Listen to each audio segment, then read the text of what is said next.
So I recite now very special rule, contender and speed. So contender find a special rule. In order to avoid crowning the winner via soft analysis. Oh, I'm sorry, what?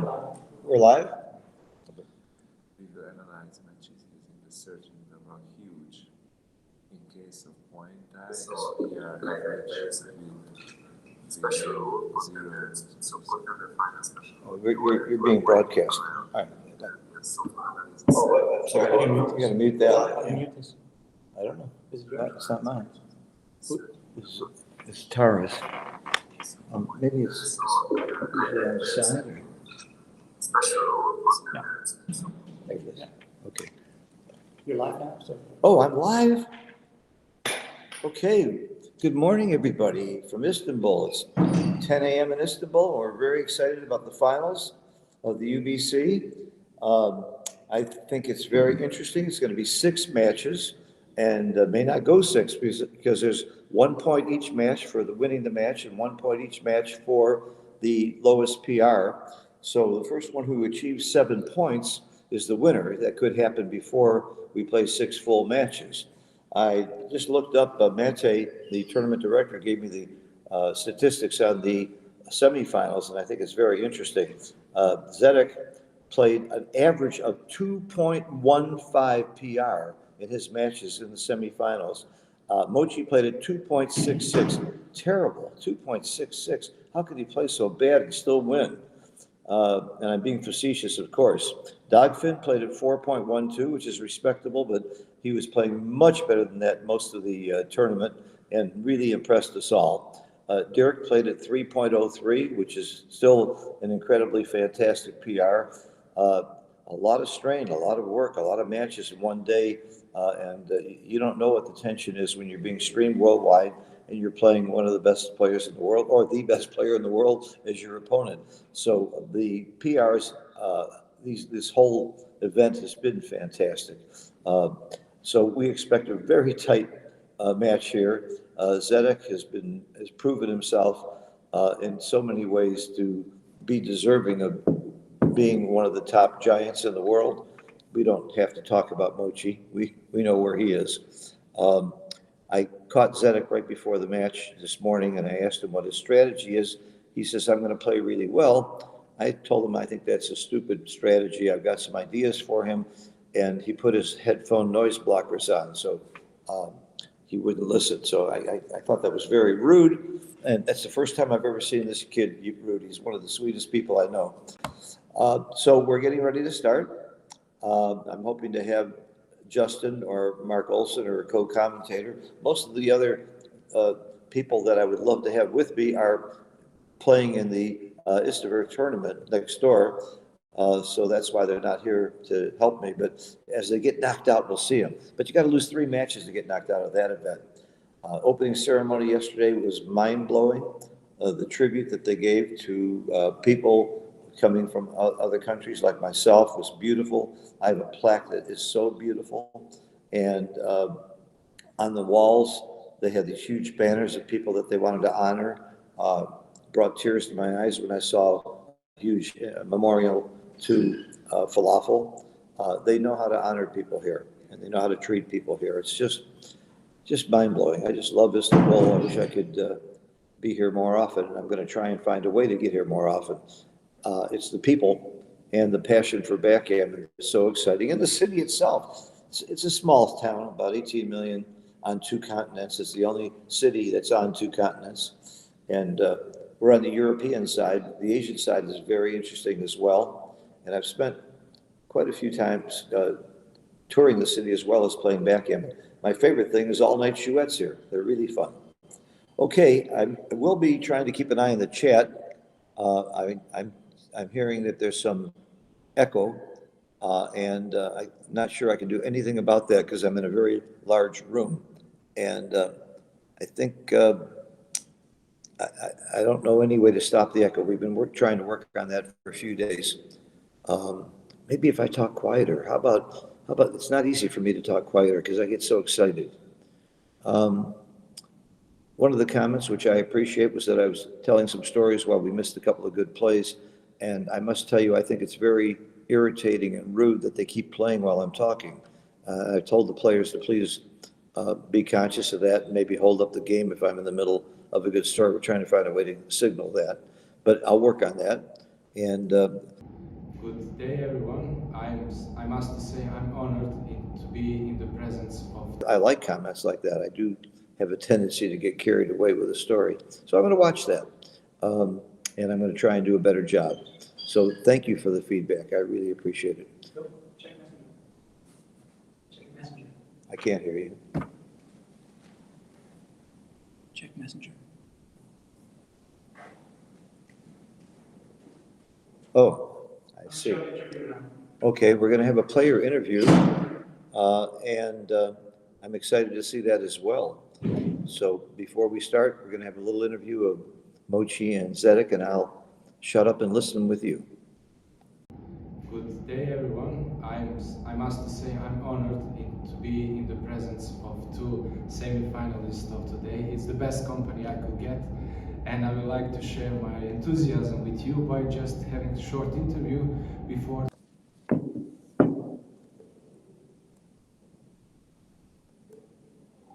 be in the presence of two semi-finalists of today. It's the best.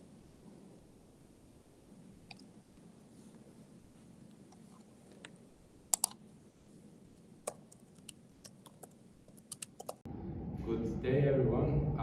I must say I'm honored to be in the presence of two semi-finalists of today. It's the best company I could get, and I would like to share my enthusiasm with you by just having a short interview before they start their day-to-day. One of them will be the champion contender of this year, and we both know them. I don't need to introduce them, but I need to say maybe one thing that you don't know. They both have personal reason to be the sender, try to be the sender by the end of this year. Can you explain that to Mochi first? My personal reason to be sender?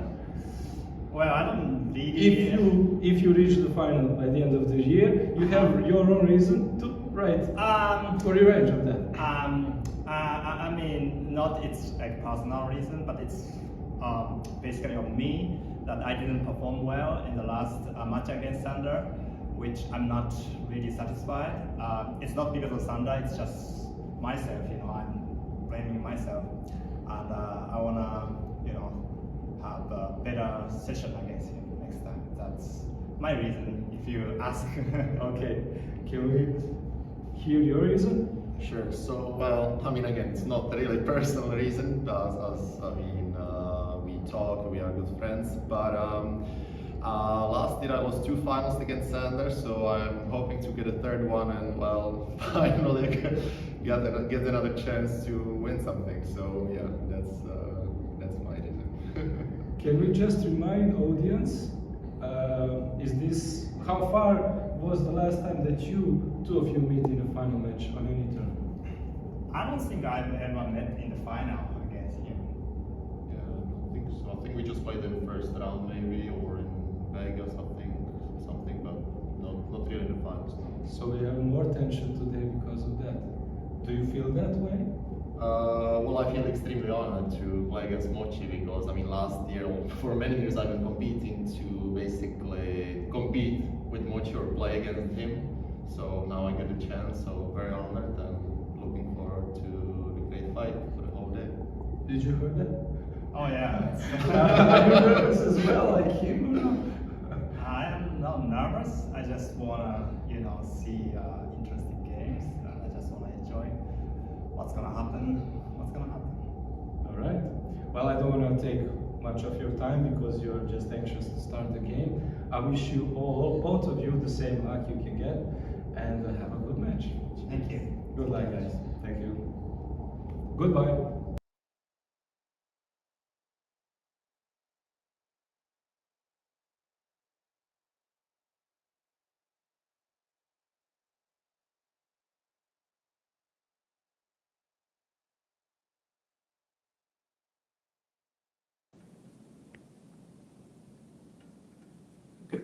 You're live again. Yeah, you're live. Well, hello again from Istanbul. We'll be starting very shortly. I don't know if you caught my comments earlier, but Zedek played at 2.15 average and Mochi played at 2.66 in the previous round. Very impressive is also Dirk and Dagfin played incredibly well as well. And those of you who really know the game know that all it takes is one blunder to blow your PR out of the box. And a couple of times there were those repeating blunders. I still don't, none of us are comfortable with how that's handled. Let's say you miss a cube because you think you're too good and you miss it 3 times in a row. You're going to get dinged 3 times in a row for one mental error because Extreme Gammon simply deducts for how much equity you lose on each given move, roll, or cube, and each given decision. And you really made one decision wrong 3 times, but it's the same mistake. But you're going to get dinged 3 times. There's a big debate on whether that's really accurate or fair or not. Or, for example, if you miss a cube because you don't think you're good enough and you do that 3 times in a row, that's 3 major errors. And as we all know, a cube error hurts you a lot more than, most of the time it hurts you a lot more than a checker error. A small mental error on the cube will cost you more PR and equity than a small mental error on the checker play. All right, they're starting. Zedek's at the top.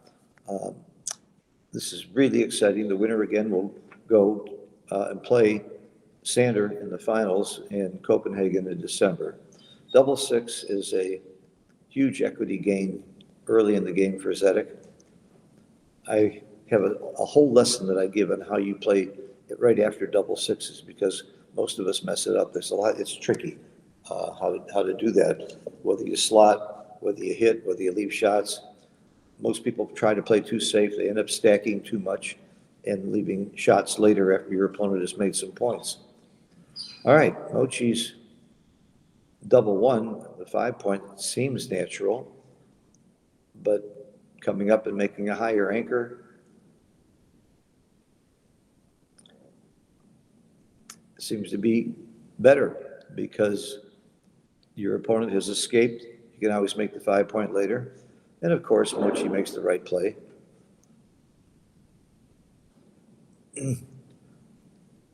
Yeah, 5-2. Do you volunteer? Do you stack? These are not easy plays. And here you're supposed to run. You're up in the race, you run. Now's a good time to leave that shot if you get hit. There aren't that many rolls that hit and cover the blot. I know a lot of people love seeing that XG feed, and a lot of people are not being spoiled by knowing what's right. This is the right play by a lot. I kind of like not knowing and finding out later. Actually, the ideal for me would be to find out a minute later or a couple minutes later or after the play.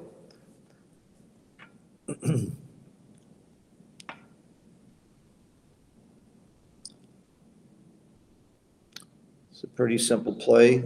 Now the one I like 8-7 because it's one more builder really. It's an extra builder, more useful on the 7-point than the 8-point because you might just use the checker to break the 8-point, especially if you're going to hit in point later.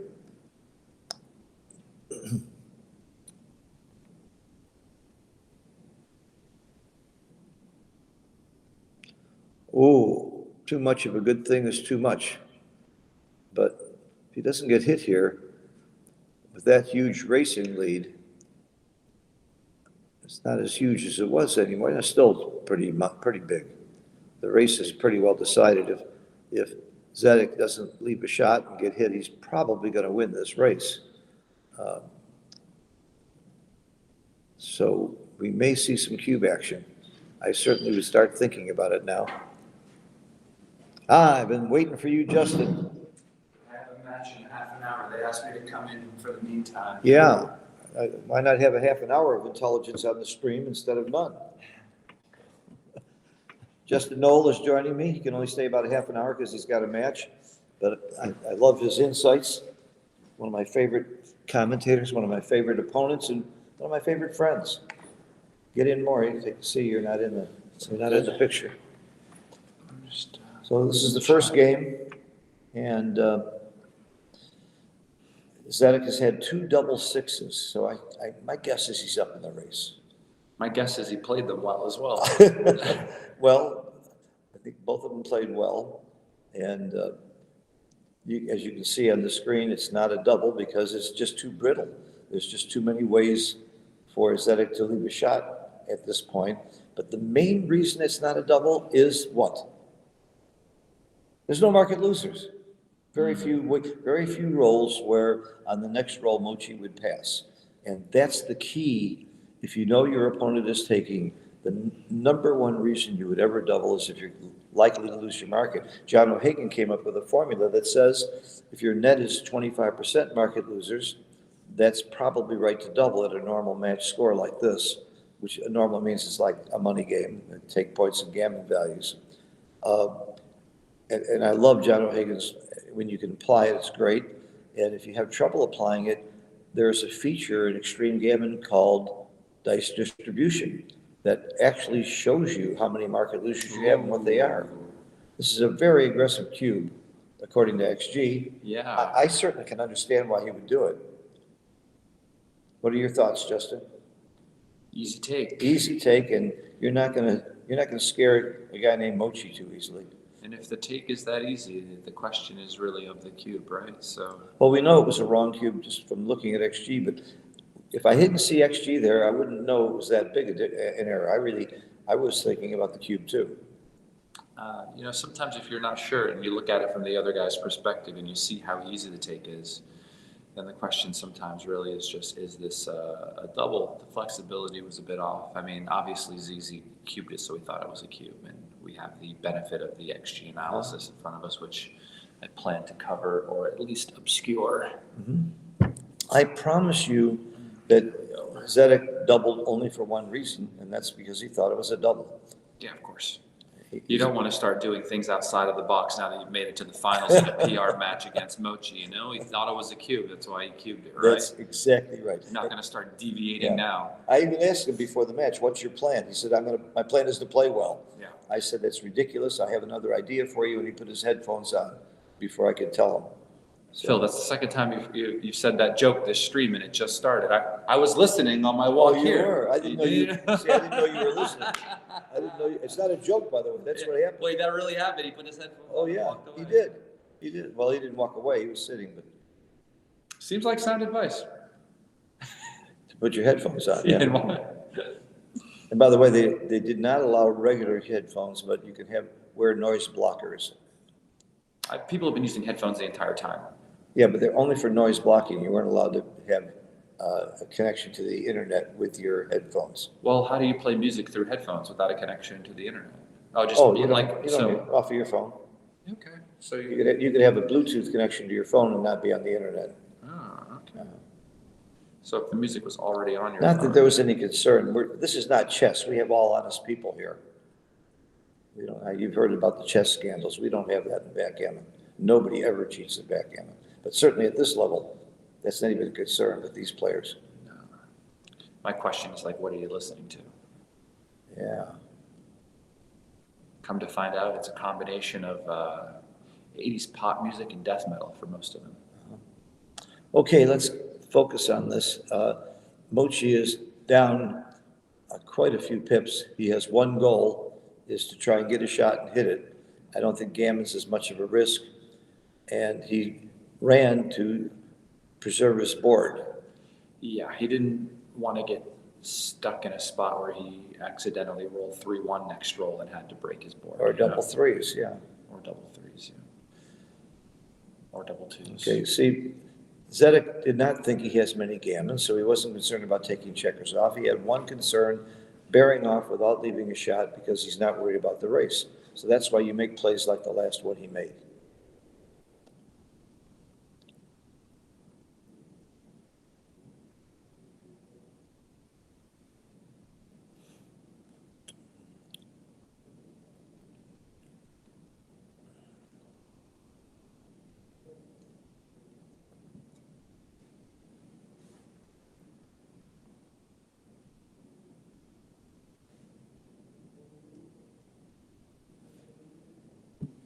So do you break your board?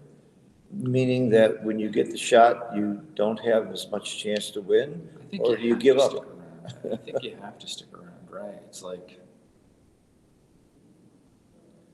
I mean, you don't really lose any gammons, and I don't know how many races you win by running, so I would stick around for the 6-5 if I could, you know? I see the logic, and so does Mochi. Is it right? I didn't look, Okay. but I would have stayed also. Yeah. You put a water bottle in front of the Yeah. XG feed, which I like. I like, I'd rather make a fool of myself Yeah, I don't mind. than pretend to be an expert watching XG and saying what XG says. That's Mochi's approach too, when he's doing commentating. I like that. Mochi's, I'm a half a ply and Mochi's 4 plies. That's the difference. Well, don't see much else there. I don't think you just stack the 1. Yeah, there's more shot leaving numbers now. Okay, 4-1's a great shake. Yeah, how do you play it though? Well, I would take 2 off. Really? And I'm clearing. The reason why I would take 2 off is because he has to run with all of his 6s and 5s next roll anyway. And so generally when he has that many numbers that are going to force him to run, I would play a bit more aggressively and just take the checkers off. Because he's going to be forced to run most But of when the he time doesn't anyway. run and I roll a 2 next time, I'm sorry. Yeah, but like what if he rolls like 3-2 and then you just get closer to the fluke gammon, you know? There's no fluke gammon here. Well, there could have been. There could have been. Now it's gin, no gammon. Any roll and Zedek is off. Mm-hmm. Claim, they both realize that too. No chance for a gammon. Unless he misplays it and doesn't take a checker out. That's why I don't make a claim when I'm in the chouette. I don't take anything for granted. Okay, so Zinnik Ziska's playing a 2.7 because of the cube, and Mochi's at a 0.7, which is pretty good. Pretty good. Yeah, it's a matter of perspective. If your name is Mochi, it's ho-hum, Average. ho-hum. If your name is anybody else, Down and split. yeah, generally speaking, if I hit with the 6, I split. If I hit with the 1, I come down. The 5 comes in and the 1 hits, I believe. Yep. In the early game, can I hit, can I make a point, or can I play strategically in that order? Hit 2, 5-3 is hit 2, hit 2, hit. yes. And oh, Mochi rolls the 5. Okay, it comes with a 6, but the 5 is most welcome. There's no cube yet. It's too soon. That's a good roll to anchor and make a point. I like that. The word "and" means you've done something really good. If you can hit and cover, or hit and make a point, or come in and hit.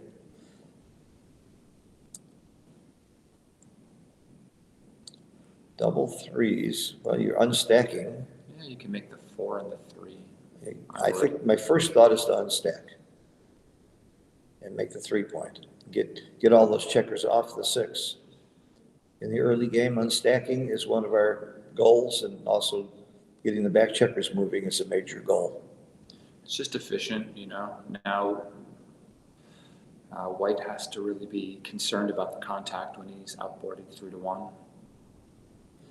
All I know for sure is I'm making the 3. The rest of it, I'm guessing. Well, I just don't see a better use of the other 3s than making the 4-1. You could go, you could come out or could come down. Yeah, but it doesn't really strengthen anything. Uh-huh. Okay. Ooh. Make the 4-point. Well, there's an argument to make the 9-point. But then what do you do with the 2? Slot. Okay. That's what he's looking at. Yeah. So I know the 2. That's what I would do. I would play 6-4 and then think about it. I like this. Yeah, it seems okay. I would personally make the 4 because then if he hits you with the 4, you know, there's at least some teeth in your board to fight back with if you hit him back. But Well, Mochi agrees with you, so even if it's wrong, it can't be too wrong.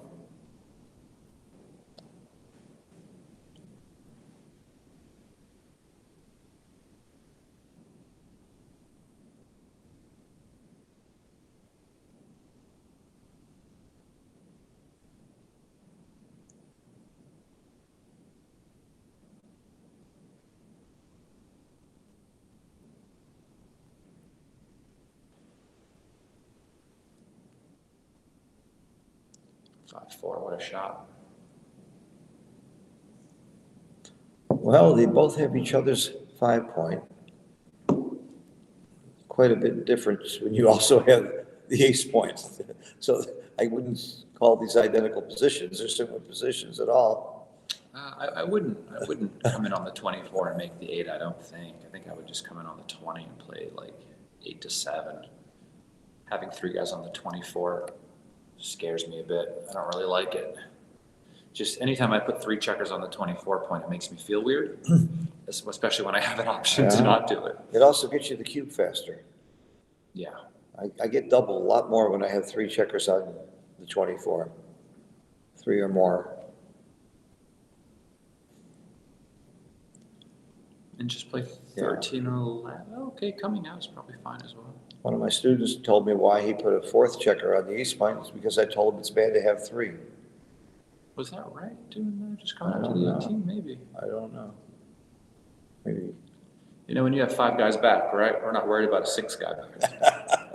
We know this, The other right? child Yeah. idea. I understand. I used that last night. I've learned from you.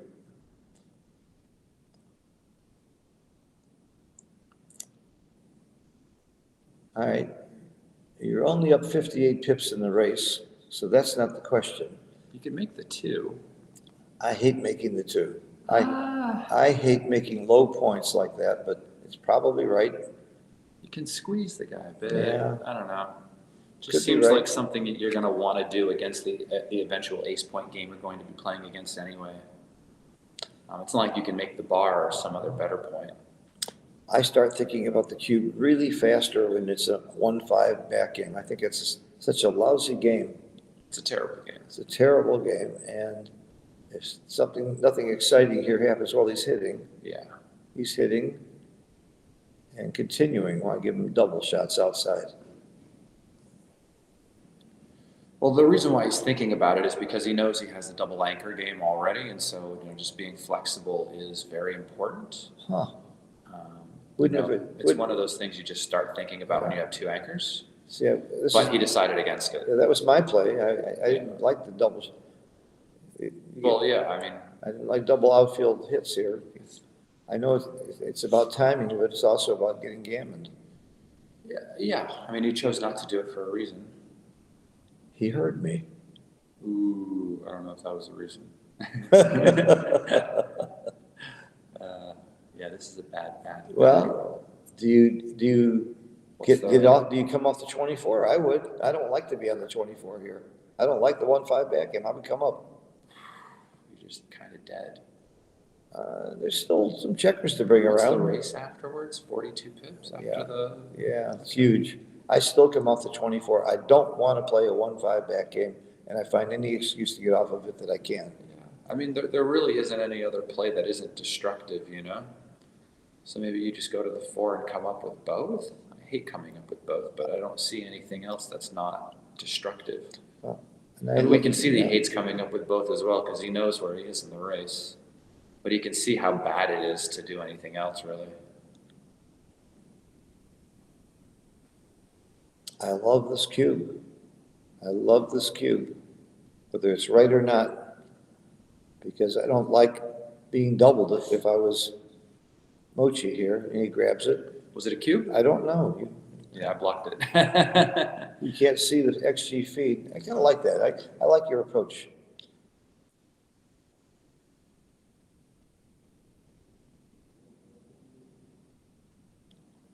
The XG feed is for the players at home. Candace, they can't see the pip count. The players are playing over a live board in a normal, it's a normal backgammon game. But these players don't need to see the pip count. They know. I promise you. Yeah, they'll count it. They'll count it, or they keep, maybe they're like Matt Cohn-Geyer and keep a running count. I think Mochi does in these I instances. think Mochi will know. I know he does for sure, Yeah. actually. I don't know how many people keep a running count. I know John O'Hagan and Matt Cohn-Geyer, and I'm sure our Benjamin always knows the count. Nick Blazier does as well. Nick does? That's right. Yeah. Yeah. He also doesn't use chairs when he plays. That's right, he stands. Yeah. That's intimidating because he's a big guy. I don't have time for that. I don't have time for that standing stuff. You don't have time for that? Yeah. No, it's just too much. Well, he's got a bad back. Oh, yeah, that makes sense from the thing you told me where the P40 board saved his The life. P40 board saved his life. You ask him, it's a true story. Last night a DJ saved my life. Last night a P40 board saved my life. There you go. Remix. Uh-huh.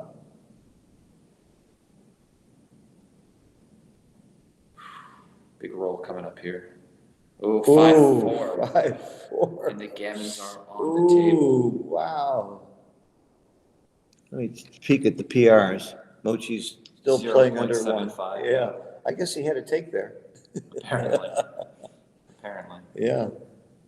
This is about as high as PR as I've seen it with for Zedek the whole week. He's amazing. He's been playing like an animal. Yeah, I mean, if he gets the opportunity to look at the match before the next one starts, he'll have the opportunity to adjust his mental settings for the early cues. I think it's important to look at the matches in between each match, just to kind of see where your head's at on that day, you know? Mm-hmm. Make sure you're calibrated correctly. Mm-hmm.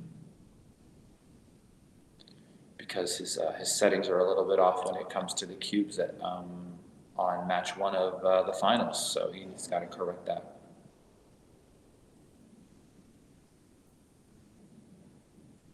Yeah, I like the switch. You got to get him off there. You don't want them making a second point in your board. That would just be... Which second point are you more afraid of, the 2 point or the 1 point? Because there's an argument to make the you win ace. You win more games from the ace point, but you get gammon more from the ace point as well. You get shots sooner from the deuce point. If I have the 5 point, the 5 deuce game is actually much better than a 5-1 game. Oh, yeah, by far, yeah. No, it's probably better to cover the ace, actually. That's what I was wondering. Yeah, it's probably better to cover the ace. Because you get more shots in the long run off the ace. Well, you also get more covers of the 3 point from your builders on the 7, 8, and 9 than you do if the blot is on the 1 point, right? That's right. Remember, when you're blitzing, and this is a blitz, you don't necessarily need to make your points in order. What Justin just said is key. If you have more builders for higher points, making the ace and the deuce might be better than making the 3 or the 4. Sometimes you bring your builders to your blots, and sometimes you move your points around, and then the builders actually get there. You know, you see those switching plays in your board sometimes where you switch from 5 to 2 because your builders on the outside to make the points would actually stack on each other. Do some shifting stuff. I think I know what you're talking about. Yeah. I have a feeling. I have a feeling I'm following you. All right, well, maybe it's early. That's no excuse for me. It's an excuse for me. I'm using it because who knows how my English is doing this morning. You know? You're doing fine. I think they're great insights. Keep it up. I wish you. Why don't you forfeit your match and stay here? This is more fun. Yeah, great equity there. Let's forfeit that match. What's your record in the? I'm playing Fuat right. On my next match. Oh, the man wow. who runs the tournament on his digital board. You know. Yeah. You got no chance. Yeah, of course. I'll take Fuad even for $1. Okay, we got a bet. I love Fuad. He's the sweetest guy in the world. Very nice guy. The thing I like most about him is he doesn't speak English. We get along so well. Because he can't understand you. And I don't understand him. All we do is smile at each other. It's really nice. Oh, wow. No. Yeah, I don't. Look how long he's taking on this play. And Well, he knows are he the can't- differences very great between the plays? Yeah, no, they're not terribly great. I just cheated and looked at XG. But he wants to get it right. That's why Zedek is a great player, and same for Mochi, all these great players. They just want to get it right. But there's only so much time I want to use on my clock on the second game of the match. Based on what he saw of Zdeněk Žižka's play earlier in the tournament, he knows he can't afford to make mistakes. You certainly can't afford to make blunders, Definitely not. but even a mistake, you might be right.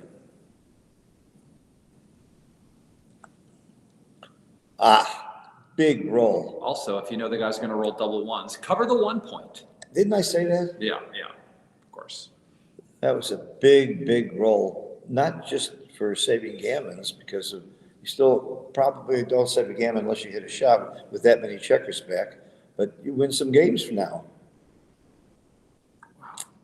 That was a big roll for Mochi. Yeah, you just got to come out, I think. I don't know. Yeah. I was thinking about the slot. Okay. I would just. I would come out. have slotted. I'm not afraid of getting hit with that blot. Oh, look at the hit. I have no idea what's right, but I would have slotted there. Look at the hit and cover. That's beautiful.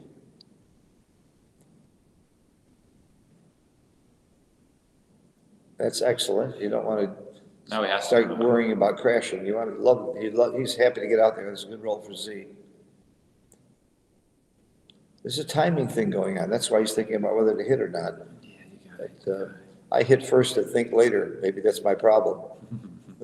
What's the number here? 1, 2. You know, the saying, ready, fire, aim, that's me.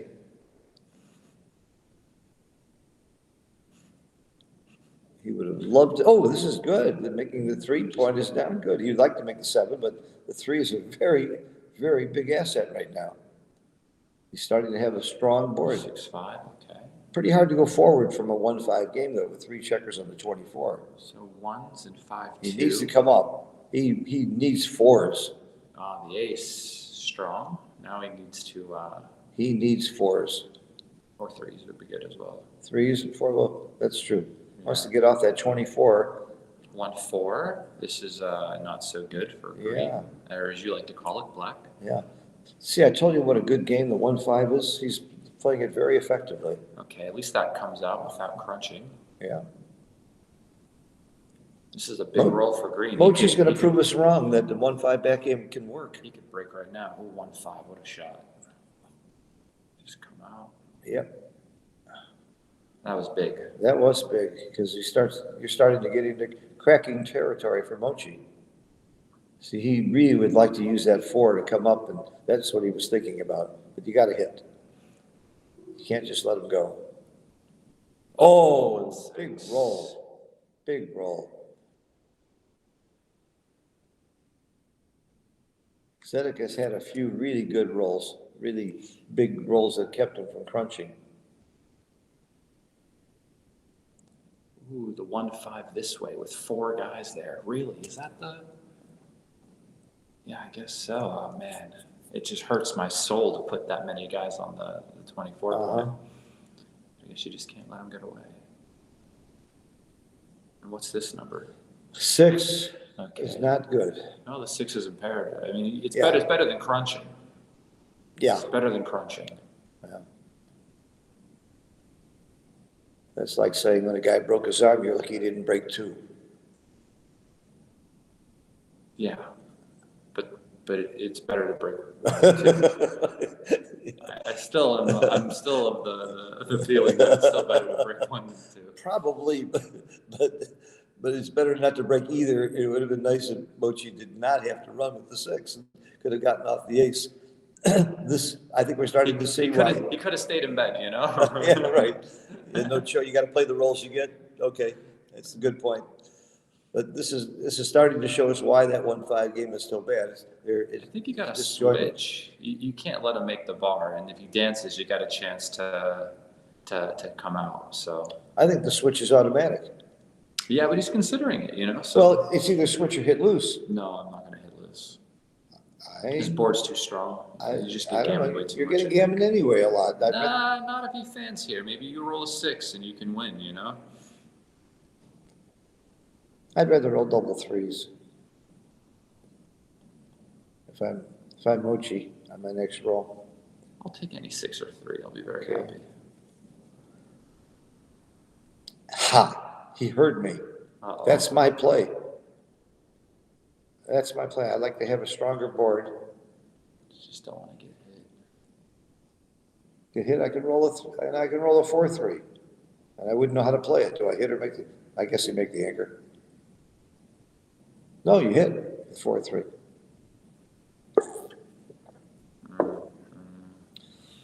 See, that's what you have to think about. What happens if you get hit? What happens if you don't get hit? That's what MCV is all about, those common variations. I just want a fan. And then I want to roll Oh, 6. 3s and 6s. That's the wrong 6. Wrong 6. Well, yeah, there's fewer shots if he stays on the 8. Why does he go there? I don't know. Well, he's got good 6s and 3s. He's got good, oy. Now he really needs that 6. 6 is huge here. Oh, he threw it in the tray. Oh, God. He only wants to re-roll one of them. 3 and a 6. Oh, That's even better. That's an upgrade, actually. Wow. 24, 21. Wow, that's a joker. A dance here, and we might see some action. In fact, we will see some action. No way he did. Oh. Yeah, I'm doubling. I hit with 5s and 2s, Wow. come out with 3s and 6s. I just named 4 different numbers that are good, 3, 6, 5, 2. That's a real indicator that you've got some Got 3 guys on the robustness. 4 point. Yeah, robustness. I'm Yeah. doubling, I'm redoubling here. I mean, probably, but wow. I ask yourself, are you taking this? And ask yourself, would you like to get this cube if you're Z? I wouldn't love to see this cube. It might be a take, but I sure would hate to see it. Okay. Oh, man. Wow. Okay. Yeah. It's yeah. I'm Yeah. doubling. I'm Yeah. doubling. I'm with you. Okay, now are you taking? Because it's the recube as well, the 4. It's Yeah. not like it's Yeah. not like, yeah. And now then, Mochi's losing 2-0. That's another reason to recube. There's 2 other blots out there. Yeah. Are you taking is my question. I guess the more I look at it, the worse it gets. Okay, if you're not sure you're taking, then there should have been no problem doubling. That's Woolsey's law. Thank you, Mr. Woolsey. It just feels so strange. I still have 3 checkers on the 24, you know. But the more I look at it, the worse it gets. Well, I think the reason I saw it faster than you is I'm more carefree than you are. I do more knee-jerk thinking. But because I do that, if I'm over the board, I will instantly say, I want to double here, but I'll certainly think about it before I get the cube, which is exactly what Mochi's doing. Even if I'm fairly sure, but I like to have a knee-jerk reaction first. I don't think that hurts. Because at least 20% of the time, my knee-jerk reaction is right. I don't even think he can take this, actually. It's just too valuable, the gammons. It's just like if he loses a gammon here, it's just done, right? Yeah, So, good double. And a boy Mochi. he takes a long time to think about these. I've noticed this, like, even if it's 100% clear to him, I think almost immediately, he still might take 30 seconds to cube you. I think he's doing something there, like What is he doing? playing a game with you almost. Hmm. I really think You so. think he is playing games? I think, well, we know for sure he is. I'm watching him play one, but like, I really think he is. Against Zedek, he's playing a game? Against me, he'll play a game. I understand that. No, I advocate doing that, but not at this level. I think he does it. I think he just kind of just, You don't think he was unsure of the cube, do you? do I think he was unsure Yeah. of the cube? So you're saying he just took a long time anyway because he's trying to psych Zedek into taking? Maybe he goes through like a full sequence in his head of like his roles and their roles, even though he might still be sure. And that's why it takes a while, but like yeah. Wow. Well, I think it induces doubt. You know, if somebody takes so long for what you think might be an obvious cube, then maybe it's a take, right? I've preached what you're saying for years, but I preach that because of the likelihood of your opponent to make a mistake. That likelihood goes way down when you're playing a giant. Good, I'm glad ZZ passed that one. I wonder what, I want to see the XG. Looks like he made a good decision. I don't think his PR moved. I want to see. It says pass. I'm looking at the old. Oh, is it here pass? on the other side? Whew. Okay, Big pass, 350. okay. Wow. So it was a huge double, and Mochi did take a long time, and if he was playing speed gammon, he still would have gotten it right. Yeah. Wow. He wouldn't have had the time to think about I it. like what you're saying about what he's doing, but I just can't You're not believe. convinced? I'm not convinced he's doing it to do a number on Z, or Dirk, or anybody of that caliber. You must, maybe you're just being careful, which is, there's nothing wrong with that. Just take your time because it's important.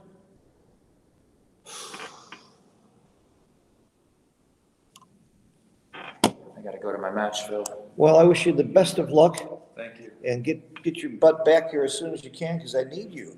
I need some intelligent discussion on this. I on this also want to match. watch the match, you know? Yeah, well, keep it on your phone while you play. It's my best recommendation. There you go. That'll help my equity.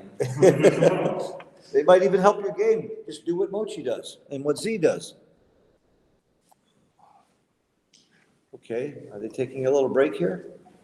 Little siesta. Yeah, good for them. All right, you can look at the PRs. You can see that Mochi is playing at 1.2. Zedek is uncharacteristically playing higher, but as we know, early in the match, PRs can be very high and still end up playing under 2, sometimes under 1. A lot of matches to go. Okay, they're getting ready to go again. That's exactly how I play a 3-1. I make the 5 point. This is exactly how I play a double 3. Although sometimes I do play 6-3. And I think it's close.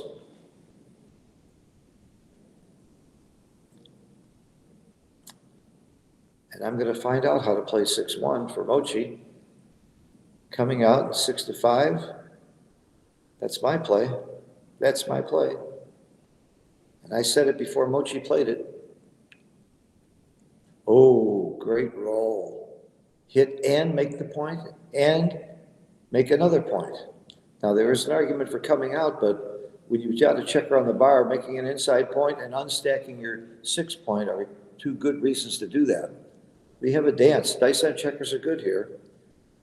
The United States fought like crazy. People argued against it and for it for a long time, and now it's pretty much the standard. All right. After a dance, if I see my opponent slouch in the chair, it's a double. But you're not going to see Mochi slouch in the chair. You're not going to get any read out of Mochi whatsoever. But he did double. I like this double. It's aggressive. I'm not sure I would double because I'm sure I'm taking. Then I have to still look at market losers. Mochi did take. I wasn't sure about that double at all. Zedek gave a cube earlier that wasn't a double. So he's being very aggressive with the cube this match.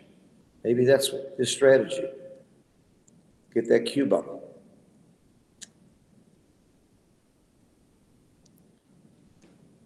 Excellent roll. Now, do you leave the 7 point slotted? I don't know. I really don't know. With that anchor, you might take that chance because if you don't get hit with that 6, you've got a monster game. Zedek is playing it safer. I don't like this. I leave it slotted. I gamble on the 6. I don't know if I'm right, but that would be my play. Make the point. What else? Besides making the 4, I don't see too many alternatives here. I'm sorry, making the 3 point. I guess 13-8 is an alternative. Not one that I like. Not bad to have an extra spare there. You'd rather make your 7 point and not lose your builders. Okay, 5-3.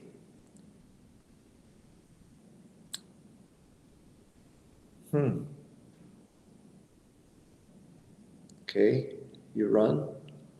He's way, way up in the race. That's why he's running. And he's got him outboarded, so he's not that much afraid of getting into a hitting battle. He hits back now. He's pretty much gin in the game. You're never gin in the game, but it's big. And that's why he ran. Even if he got hit, he's got a good chance to stay in this game. If he didn't hit back there, he could get into trouble. So that 4 was really big for Zedek. But if he came in just with a 1 or a 2, he's still in pretty decent shape. Coming in is good. Look how quickly he played that 5 because you don't want to get in there. Give him a good 6 to hit you and you start thinking about getting gammoned here and he would have been hit. But that's hindsight. A 3 would be very helpful and they got it. And the 5, do you slot or do you go to the 3 point? I think those are your 2 choices.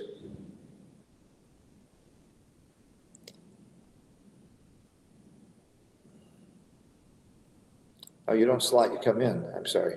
You come in or go to the 3. Yeah, why not? Keep your point. Ooh, I don't like this.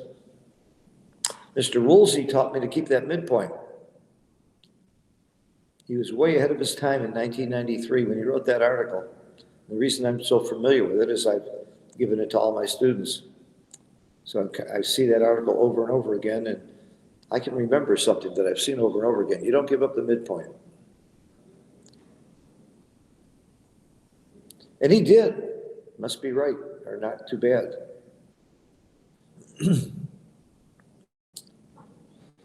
Okay, this is not a pleasant situation for Mochi to be in. Oh, 2-1. I think this is exciting. This is very exciting. You make the anchor because hitting, you have too many shots back where he either hits you on the 4-point or he hits you on the 2-point. The other option was to come in on the ace and safety, but then you got no game at all. A 1-2 untimed back game is not a great game, but I think it beats the alternative. He's looking at it. He's looking at it. Wow, this is not on my list. I don't think it's, I think this is the play.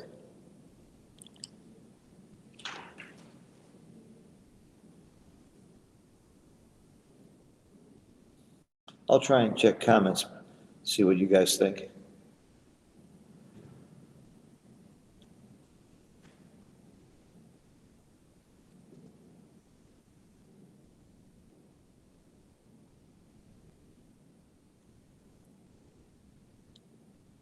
Okay, he hit. Wow, quite a blunder. That's going to sting the PR a little bit. So here he is, the number one, unquestionably the number one player in the world, although a lot of people think Sander might be there too. It's close. That makes a big blunder. That's what backgammon is all about. It's not that easy a game. Oh, she's getting right back in the game because of that wonderful blunder he made, because it worked. That makes it right, doesn't it?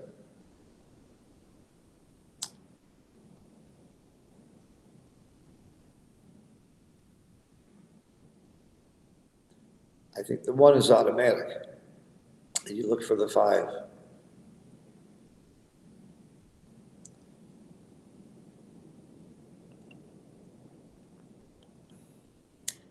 It's not unreasonable to think about a redouble here. It's always reasonable to think about it, by the way, no matter what. Do you? Yep. You don't just stack them up. You gotta have some kind of game. Double 3s is a dance.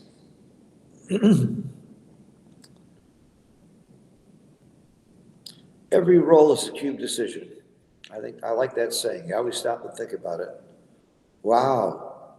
Do you make the 18? You make the 18, you don't get hit here, and you definitely have a recube. And you don't get hit here. Now the recube I love, except I don't think it can be too good because you're not picking up another checker unless you hit loose or point on the 2. I don't think it's too good, and neither did Mochi. Oh, XG does, but very tiny. It's really on the borderline of too good. I mean, obviously, it's a huge pass. That hit by Mochi that was wrong turned the whole game around because it worked. And just as often you make the right play and it doesn't work. So that's the randomness of the dice. Some people resent backgammon. They say there's too much luck, and once in a while you play bad and it works, and sometimes you play good and it doesn't. But in the long run, the more you play good, the more it's going to work. So I think Mochi got a little lucky with that play, the hitting play that was a blunder, because it worked so well and Zed advanced so much. And of course, 6-5 and a dance here was also a very big sequence for Mochi. Okay, Z is thinking long and hard about a cube that's too good to double. And it would be a 300 blunder to take this cube.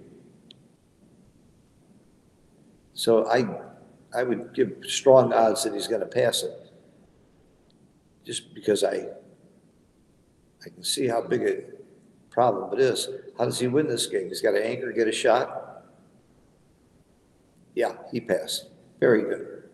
And again, there's nothing wrong with taking your time when you've got it to make sure you're doing the right thing. They're both doing that in some plays and cube situations that we think is obvious. But they're taking a lot more time on cubes. That's where you really can swing more than anything else. A lot of people have said, what's more important, being good at the cube or being good at checker play? And my answer is, darn if I know. You have a lot more checker plays, but the cube action is bigger, so I think it evens out. And it depends on the type of game you're playing. I know that in the chouette, I'd rather be strong at the cube and know who to cube and when to take and when to drop based on their skill. There's a lot more factors in there. In a match, I really don't know which is more important. Come on, anybody, what do you think? If you had your choice to be the best in the world at the cube or the best in the world at checker play, which would you prefer to be?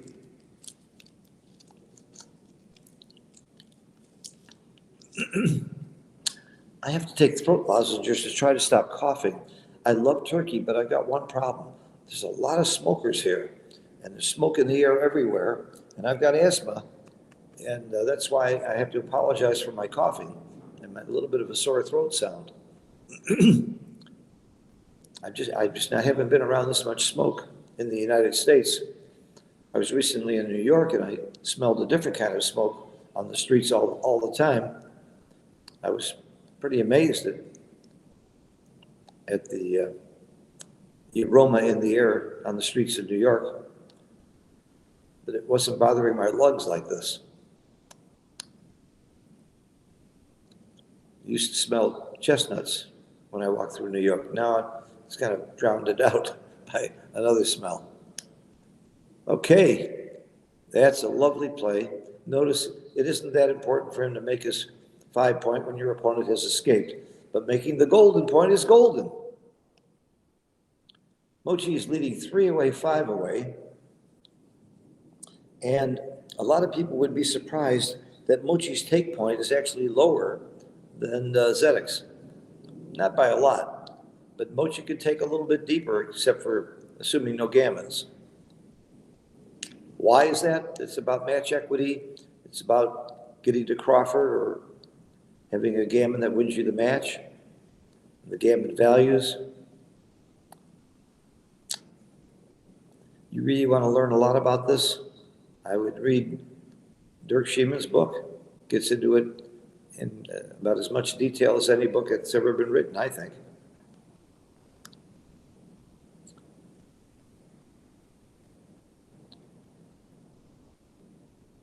Okay, this is a mutual anchor games.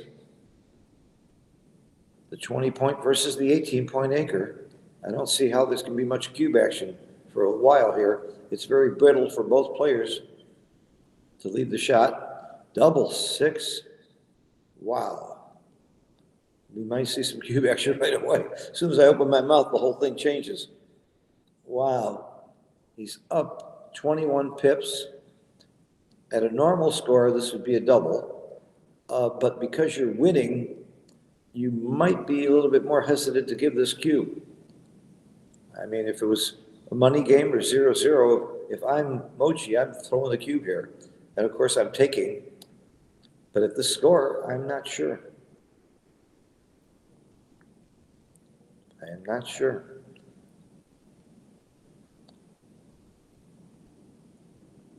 He's up 15 pips, which is almost exactly 15%, which is exactly where Grant Hoffman's rule of 4 comes into play.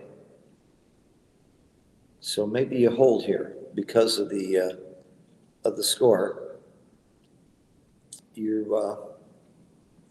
Let's see, if you double, your recube take point is close to, I think, around 33%. He did double, okay, good. I think that's aggressive. I can't wait to see evaluation on that double. It was a double, but just tiny, just barely a double. Yeah. So my not being sure is the right answer, but I have to tell you, I would have missed it. I would have waited. 0.016 error not to double. So you certainly can't fault him for the double when it's correct by XG.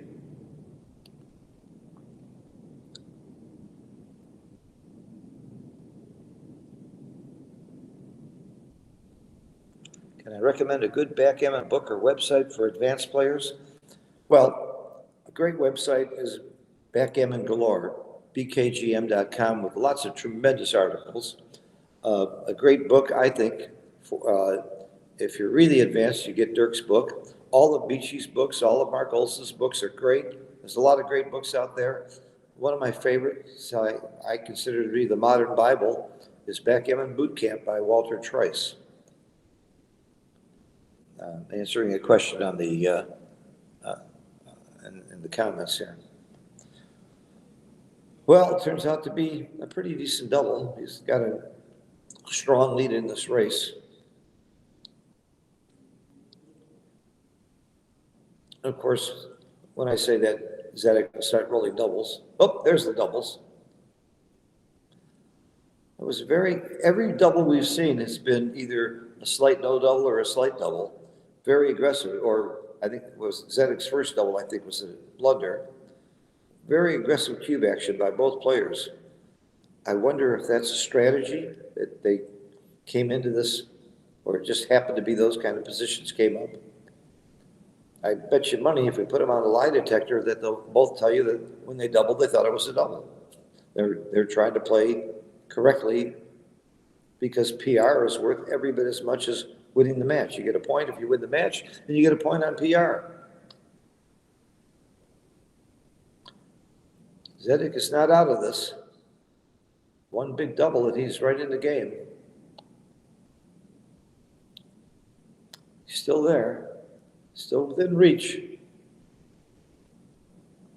He better get it soon, though. He better get it very soon. Big double. That's not a big double. And do you play to make double fours work or double fives work?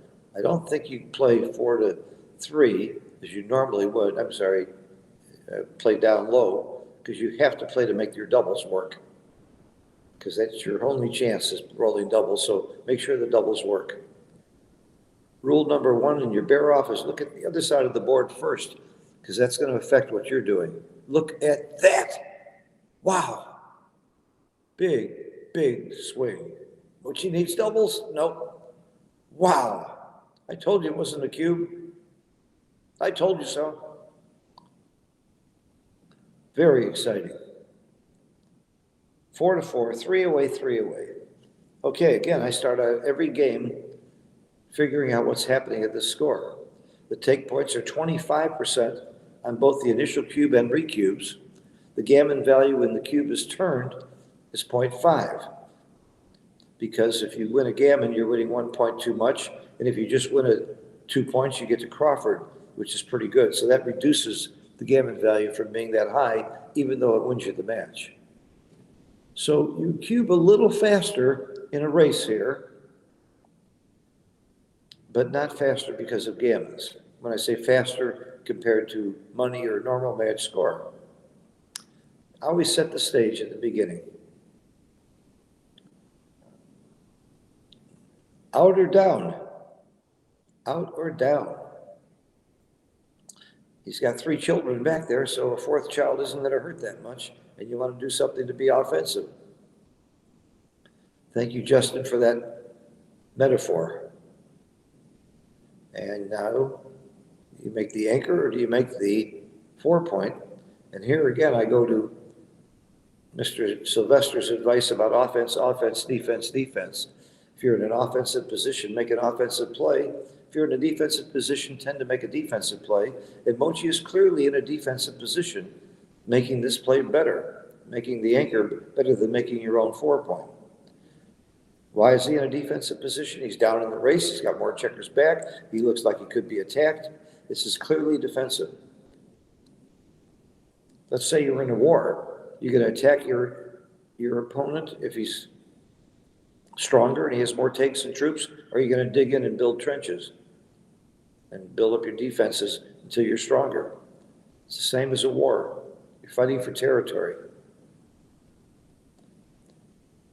So after you make the 20-point, I'm not sure what you do. And obviously neither is Mochi, but he quickly made the 20-point first, and now he's looking. That's a pretty big play. Wow, the double shot.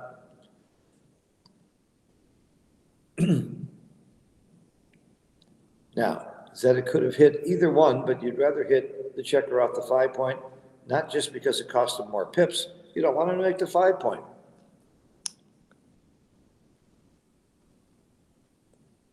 This is not an easy 6 for me. The reason you might leave the shot and volunteer the shot is getting hit is actually not too bad. It might even be better. Okay, good cube. Activate the gammons. And,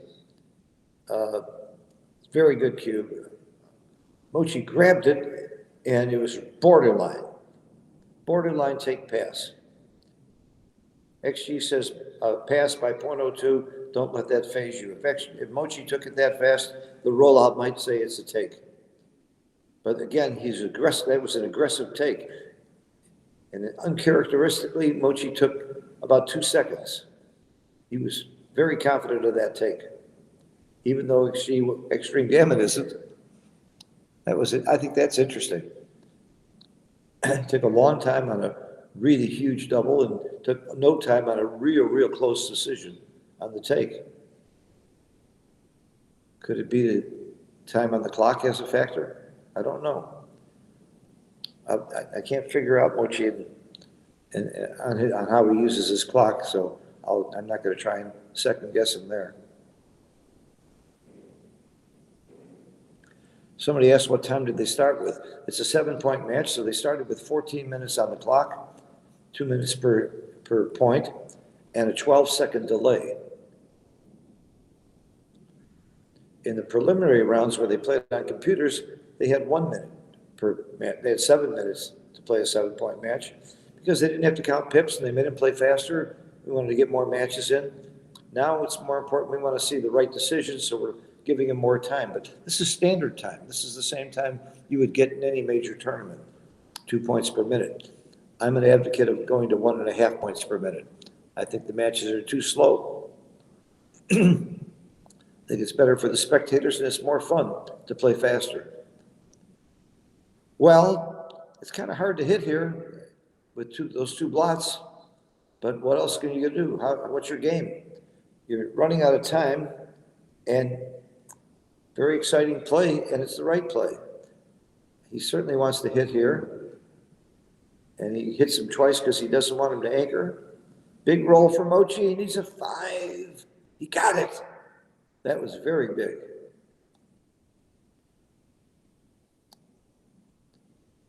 Three or a 4 or 5.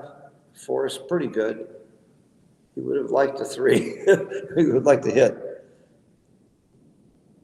Mochi can cover the 3. He can come out and what? Okay. Courageous playing here. And really courageous cube play. Every borderline decision, they either took or gave the cube. Very bold playing.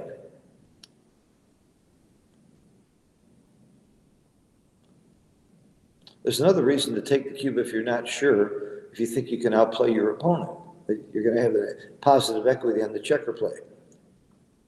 I would bet that the checker play between these two, the difference is not that great. Can't be, with the PRs that they have. Uh-oh. That is a terrible roll for Mochi. You lose your board, you lose all of your equity for your backhand. See Z volunteering a shot, you wouldn't mind getting hit there at all. Might even help to get hit.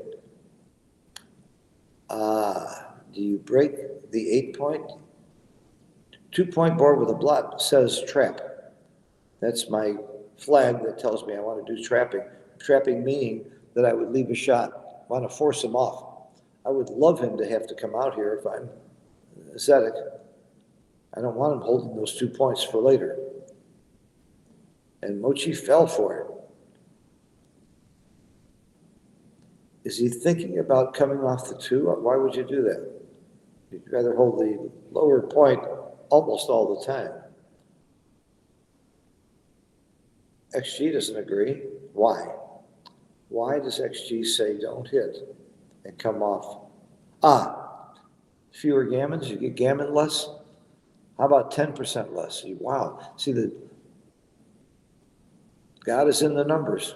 You have to look at those gammon numbers. That was the reason. You get gammon 10% less because it's easier to come off the 3 point later than the 2 point. You don't think about what play wins anymore. In this situation, you think about what's going to get me gammon least. And coming off the 23 was right, and Mochi realized it. I'm sure, absolutely sure, I would have played that wrong. I just have a habit of keeping the lower point and coming off the higher point, and I think most of us have that habit. I would have missed that. He's peeling aggressively, even though you leave more shots because your opponent has a lousy board, and you want to win those gammons. A gammon wins the match. Pretty exciting to win a gammon here and win the match. The PRs are getting pretty close. Right now, Mochi's got the edge, and if Zedek wins this match, it's going to be 1-1 as it stands. But PR's 3, one little mishap by either one could swing the PR. I think that's the most interesting part of this game right now. Who's going to win the PR battle? Take your time, get it right. One tiny little slip could swing the who's winning the PR. Wow. The gammon is absolutely assured. He's happy to roll a 4 there. He could have rolled a 2-1 and doubles and get 1, 2. He's going to keep playing because double 6 does get him off the gammon. He's looking for a double 6 only. Ooh, got half of it. Gammon is lost. The match is over. And the PR, look how close that was. That is super, super close. By the way, this is not official. It's going to be rolled out with a huge search and very, very high settings, higher than we've had the rest of the tournament. And so this may change. Zedek actually could win the PR bet on this match. We just have to wait. That's one of the things we all don't like about this format, that it takes a while. If we had superhuman computers, which we'll probably have in a couple of years, then we would know. But even if we had instant automatic transcription, it wouldn't matter because we still have to go to the huge, huge rollouts. We want it to be very accurate at this level of play. So don't assume that Mochi has won the PR here. It's that close. I would bet on it. You know, it's the way to bet because he's leading. But the first match, and a sure 1 point goes to Zedek. And now our schedule is we're going to let the players tell us how much time they want to have, when they want to break. We're pretty much going to keep going and take a break for lunch at some point and play all 6 matches and try and get them in before the evening so they can get a good night's sleep. So I will let you know as soon as I know when the next match is going to be. Stay tuned. In fact, I'm going to ask right now. I need to tell viewers when next match will be.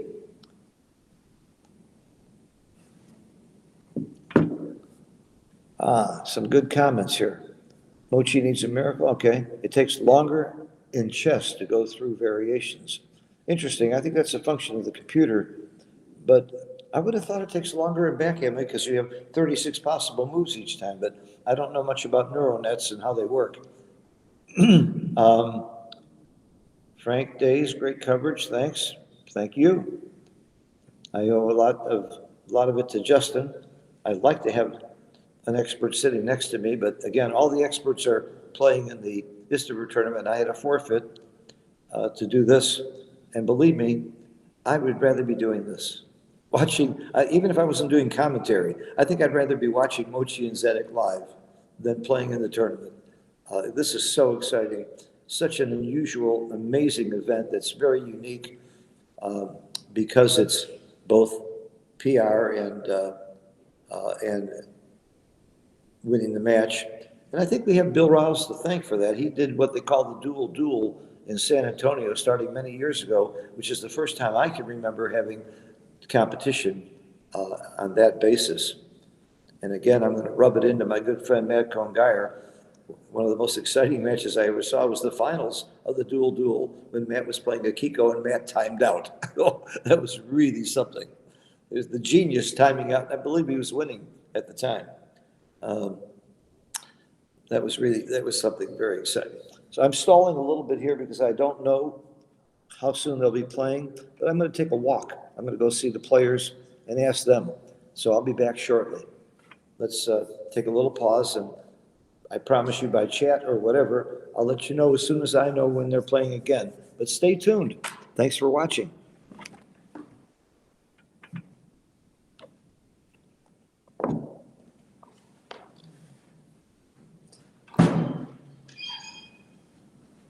They're going to take 15. 15, that's what I wanted to know. Okay, I was just informed they're going to take 15 minutes, so will I. The nice thing is that they have a Starbucks in this hotel, and of course I like other kinds of coffee too, and I love Turkish coffee, but I like my chai tea. So I'm going to get myself a chai tea, soothes my throat, and I'll be back. Am I still streaming? Yeah, I just Okay. wanted to mute your mic. I just wanted to mute when you're done. Okay, I'm done. We'll see you in 15 minutes, and thank you all for watching. Post any questions, and I will try to do my best to answer. Sound is-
Okay, we have our schedule now, which I didn't have before. I have to actually go grab the schedule for the May tournament. I'll be back in like 2 minutes. Okay.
You live?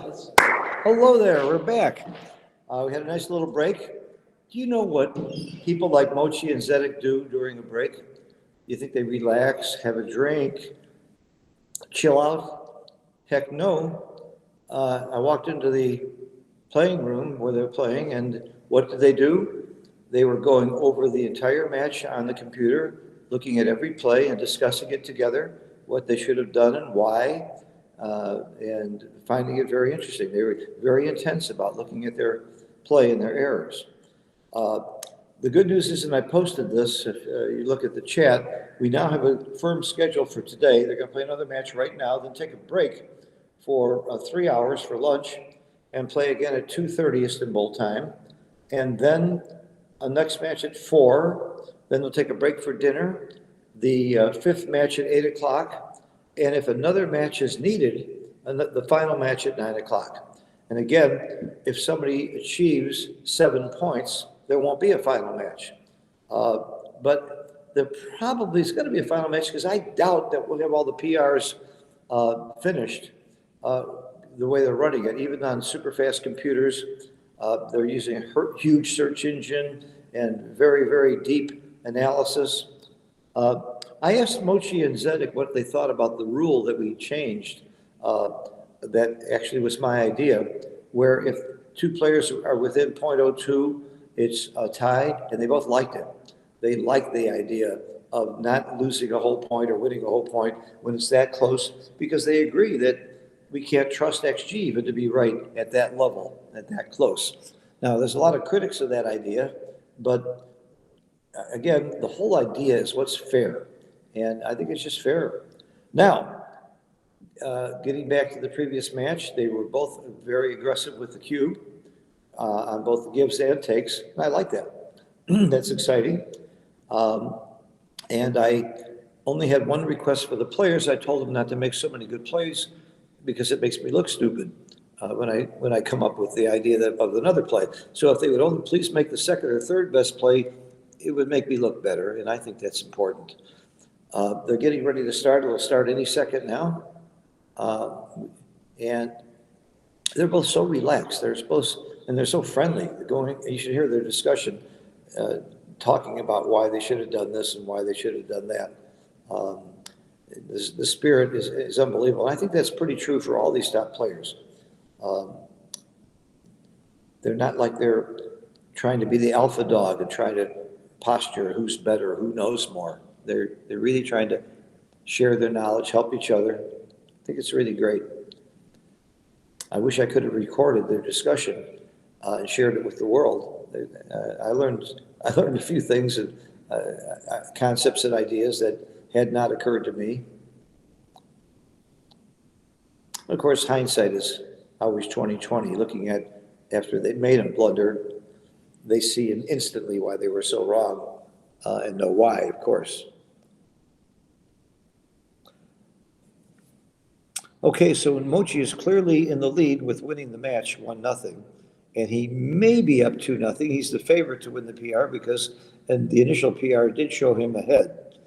But I've seen those change quite a bit when you go to deeper settings. So I wouldn't bet on Mochi right now. I'm not sure what we're looking at. It says 2.84 versus 2.92. That's different from what I saw at the end of the match before. So maybe there has been a deeper rollout. And this is not within .02. In other words, Mochi has 2.84. If Zedek was 2.86, it would be a tie. They would both get a half a point. But it isn't that, this is still darn close. And they're both played under 3.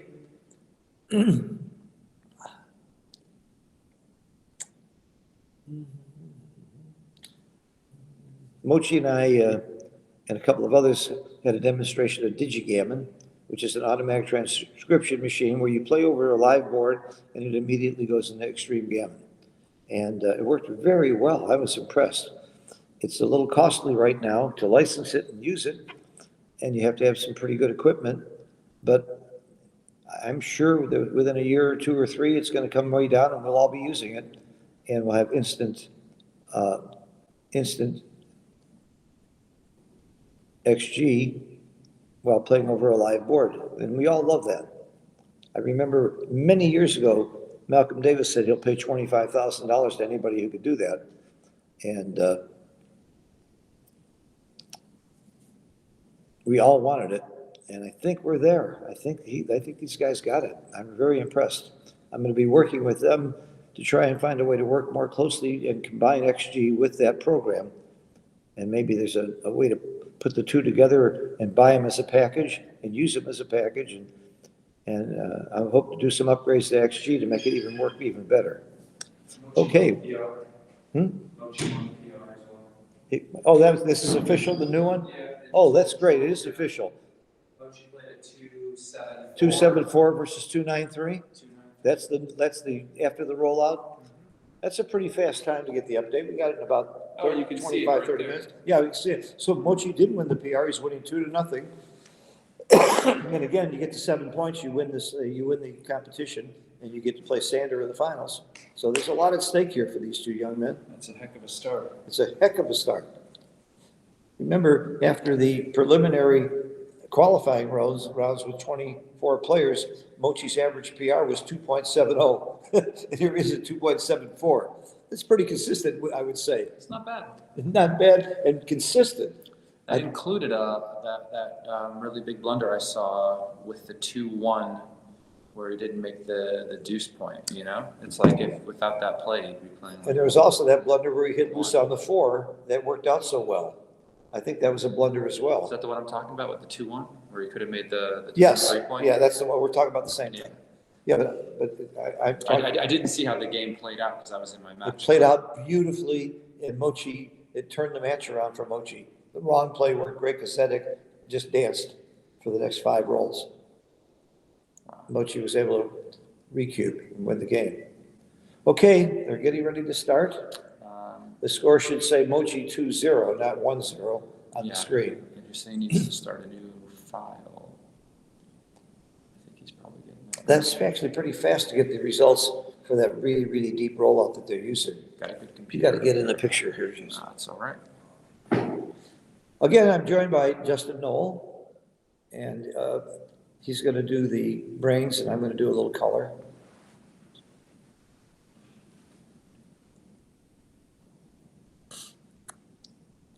I'm just here for the YouTube comments. You're here for the YouTube comments? That's helpful. You can make some too if you like. We are watching the YouTube comments. Oh, They've only played one match so far. they right? played one match. Mochi won the match or lost the match?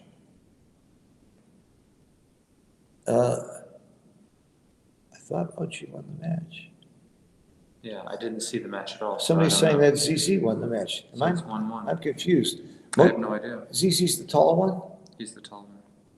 Mochi's the guy from Japan. I should be able to tell the difference. Let me go check. Won the match or lost?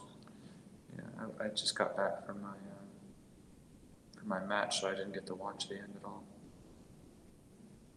Oh, ZZ won the match. It's 1-1. Where have you been, Phil? I'm used to Mochi being on the top and not the bottom.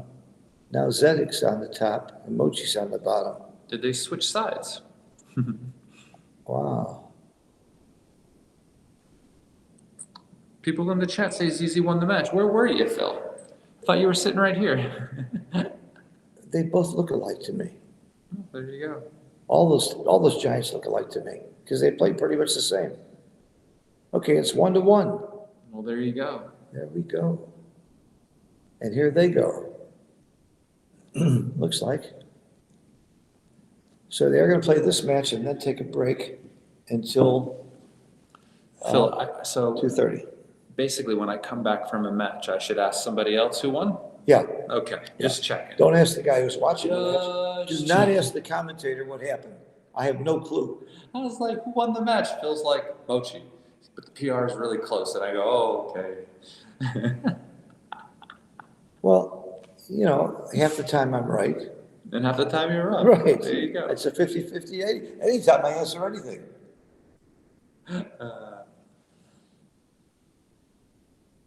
Part of my problem is I'm running back and forth getting food for Wilson. It's the hungriest man I know. He has to make up for all those years as a vegetarian. He really did switch from a vegetarian, Yeah. and he eats like a horse now. Don't let any horses around that man. Might take a bite out of the side of one. He might eat the horse. So again, I think the best summation of the last match is both players were aggressive with the cube. Anytime it was close, they were taking and they were giving. And a couple times when it wasn't close and they shouldn't have given, they did. All right, here they go, shaking hands again. And we got Mochi on the bottom. Oh, yeah, okay, Mochi's the one with the black shirt. 6'4". I think you just make the two. Yeah. A lot of people run here, and it's wrong because in addition to the 2s, you're giving them the 9s to hit. That's one of the reasons why it's wrong to run after your opponent splits to your 20 point. Again, 10, 20 years ago, we would never make the 2. This early, we'd never make the 1 or the 2. The style has changed, and we know what made it change. It's XG. Once we realize you win more, you do the play. I'm slotting. No, you could hit. Oh, okay. I didn't see the hit. Take a little more time, Phil. That's a good shake. That's a great shake. Come in, make the 5 point, and hit 2. It sounds like it was a good roll. Yeah, sounds top 10. Yeah. And this game is over if you want it to be. This is a reference position for me, but I forgot it. I think it might be too good to double. A double. There's 3 guys back. You've only got 9 in the zone. That 3rd guy back is annoying. I'll use my water bottle. Oh, that's again, better. But I can't use my phone then, Oh, you see? That's the problem. That's why I've been using the water bottle. I see. Here, this is better. That's a little short. Just in case you want to see your own webcam view of Right. yourselves. I'd rather watch myself than them. It's true. Okay, this is a big pass, and it might be too good. The computer tells us that it is not too good, but it's darn close. 0.004, when your opponent has a big pass, tells us that it's borderline too good to double. But the pass is clear. If Mochi turns this cube, Zedek is going to say bye-bye. He's going to drop it like a hot potato. Hot potato. And again, I'm sure Mochi's thinking about whether he's too good or not whether he should double. Yeah, of course.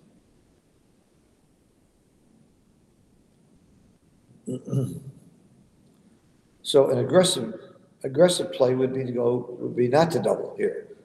That would be the less conservative approach to try and go for the G. Now, again, you have to worry about market gainers. If you play on, how many times on the next roll would Z have a take? Certainly you would have a take if he came in with doubles, particularly double 3 or 4. If he came in with both checkers, he might have a take, depending on what Mochi rolled. I'll take double ones too. Yeah, double ones because he makes a 5. So if he comes in with doubles, but what if he just comes in with 2 checkers, assuming Mochi doesn't make the 4 point? If he comes in with 2 checkers, you can give him the cube as well, maybe. Yeah, I don't think it's a market gainer. It doesn't. I still think it's going to be a pass. But we have to. It depends on what Mochi rolls now. If Mochi hits the 3rd checker or makes another point, that's huge. But White's game plan is to bring more checkers into the zone, so if he does enter with 2, he could still pound him if he needed to, you know? So, If you rolled the 6-2 here and you were Mochi and there was no cube, do you hit the 3rd checker or make the 4 point? I make the 4. yeah, I think you make the 4, because the 3rd guy is going to still be out there. Yeah, okay. But if you're hitting but if there was only like 1 guy out there, right? Maybe only 1 guy on the roof, maybe you put the 2nd guy up. Yeah, that's where I have a problem. But with 2 guys on the roof, I think you make the point. Make the point. Now, what if you roll a 6-3? I think you hit instead of making the bar. Yeah. Because the inside points are worth gold in a blitz, and the 7 point isn't worth as much at all. And then 6-4 is not a question. You hit. Or do you bring 2 builders down? It is a question. Assuming you didn't double and you're going for the gammon, what do you do with a 6-4? You hit? Okay, probably I would too. So the only time you would eschew the hit is with the 6-2 or double 2.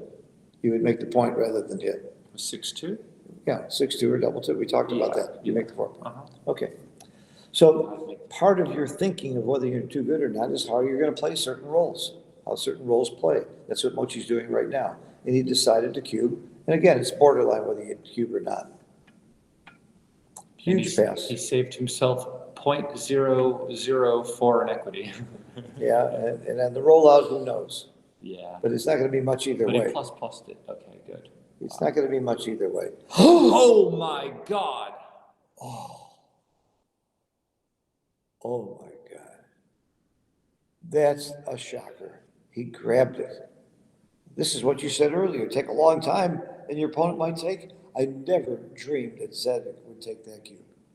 Wow. Wow is right. And I'm sure even if I hadn't seen the XG feed, I would have been very confident of passing. I would have dropped that like a rock, like a hot potato. like I said, a hot potato. Oh my God. Which might be like, Wow, this is a very, what did that do to his PR? well, you don't want to see that number right Oh now. my God. Yeah. Oh my goodness. All right. He proved one thing, though, that I wasn't sure of. He's human. Yeah. Now we know Zedek's human. Wow, that's a shocker.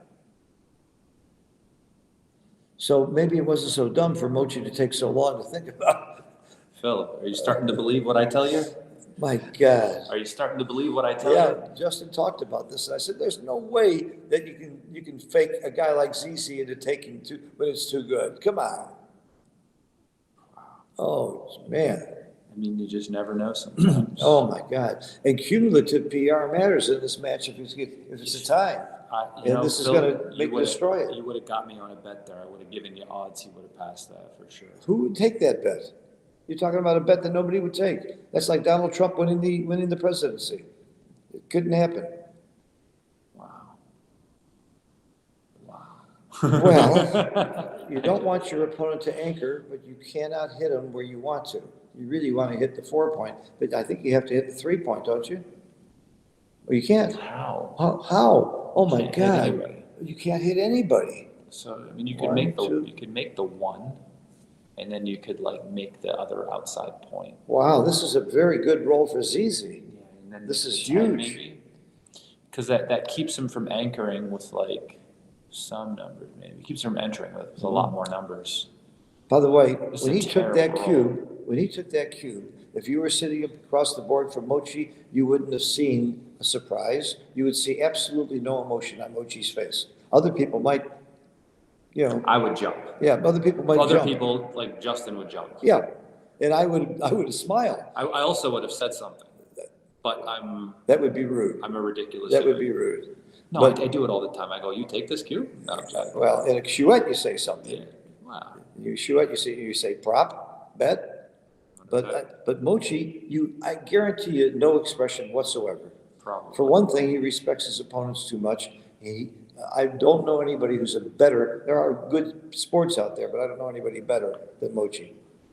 Wow. That is just a shocker. This is one of the biggest shocks of the tournament to me. So if the match ends up being tied, it basically eliminates all possibilities for a PR win. Right. See, That's how it works. If they end up after 6 matches tied, then they look at the PR total for all of the matches and award the win. And this big an error is going to make it nearly impossible for Z to win that bet. Ouch. And they probably heard a scream too. He probably knew something happened. Yeah, I guess we need to keep the scream down, but we're 3 doors Well, away. it's not my fault. I Yeah. didn't want to scream. Yeah. I'm hitting Well, the guy on the 20. let's not I scream think. anymore. I'm hitting the guy on the 20 because I don't want him to make the 5 on the other side when he enters, So he might make the 21, okay, right? But like at least he doesn't have his offensive 5-point. But I'm blitzing. You're not Yes. blitzing me as an anchor. But I still blitz. I still call this a blitz. No, not me. No? Not me. It's a half blitz? Can we get the word I blitz mean, in there somewhere? You might win a gammon, right? It might actually work out like such. I mean, it's quite possible. I still don't want him to get that second anchor. I like that play. I hear you. But And I see- would hit the other guy. It's not on this play. No. Okay. You might? No. Not on this one. Okay. No, I'm going to make it. Now, what do? You come out or in? I come in. Ooh, that's big. It's interesting. That's a lot of shots, but with the blot on the other side, that's my play. I mean, it just looks better to me, personally. This is a great roll. Yeah. What are you thinking about? Come in with the 3 and cover. Well, I was thinking about coming in on the 24, but that wouldn't be How good. can there be anything but come in on the 3 and cover? He's got to look at it. No, you don't. Well, he does. No, You don't. no, you don't look at this. He does. You just do it. Nike. Just do it. Nike.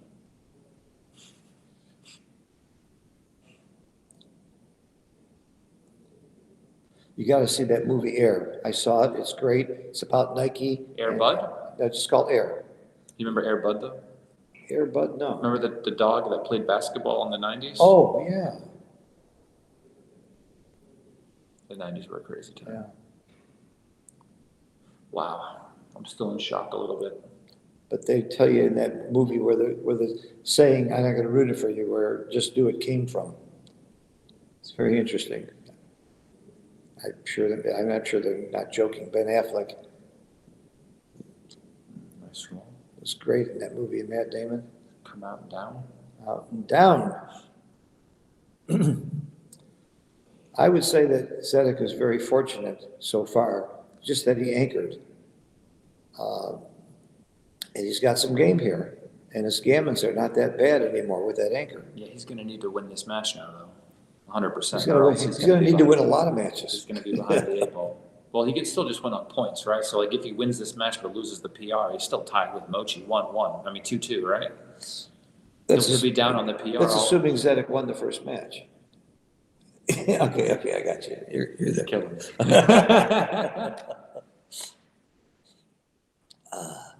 It's been a long week. Okay. There's a couple of reasons for that play. He wants to get up higher to get out, and he wants to keep his builder on the 9 point instead of bringing it in, because there's still a chance of making that bar, like the 3-2, for example. 5-3 is a bad shake. Well, you go to the ace. What else can you do? You could break the 10. Oh, come on. You could. It makes sense. It's a flexible position. Oh, I didn't even look at this play. So if he runs off the anchor, you have a lot of builders in Yeah. front of the point in order to attack the Yeah, guy. I didn't even see this. I would have gone to the ace or made your play. So probably we're both wrong, as usual. I don't like the dilly builder on the 2. It looks a little ugly. Uh-huh. But I play backgammon like it's a beauty contest sometimes. There's nothing wrong with that. Green is doing good here, or black, as you like to say. What's the score? I think black is the new green. Orange is the new black. I've heard that. Yeah, that was a great series. I love that. If this ends in one match and his final PR is a 19, that would be rough. Is that where we're at? No, he's at 19. You're right. Wow, I think that's the biggest shock or surprise I've had the entire week. Only because of who took it. Yeah, I'm saying He's that amazing. somebody that He's really amazing would make that big a blunder. That's a shock. What you got into his head by taking so long? That's a I don't know. strategy you should learn. I'm too impatient, Phil.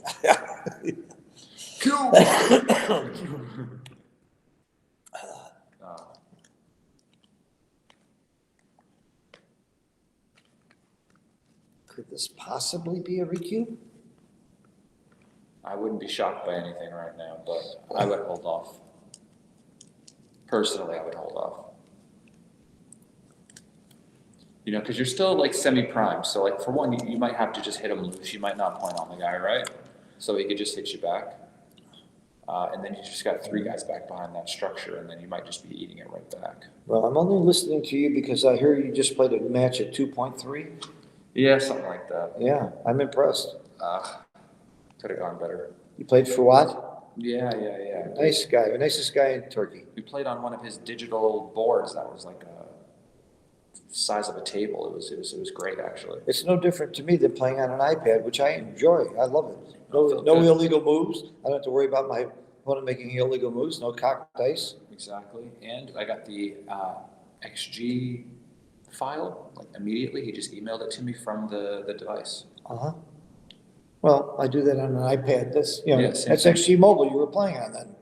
Mm-hmm. Yeah, XG Mobile's a great app for that reason. You and I did that the other day, and I sent it to you, and I don't like the result. I beat you in PR. No, you didn't. See, my memory says I beat you in PR. Well, we know about your memory Yeah. since the beginning of this match Right. now, don't we, Phil? And you're messing up my argument with facts, which I always resent. With facts and the truth. Who won the match last match again? Please tell me. Well, look, I'm not used to being in Berlin. What's in Berlin? Aren't we in Berlin? Oh my God, you're killing me.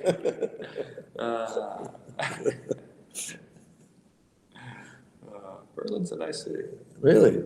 Yeah, we had a great meal there last night.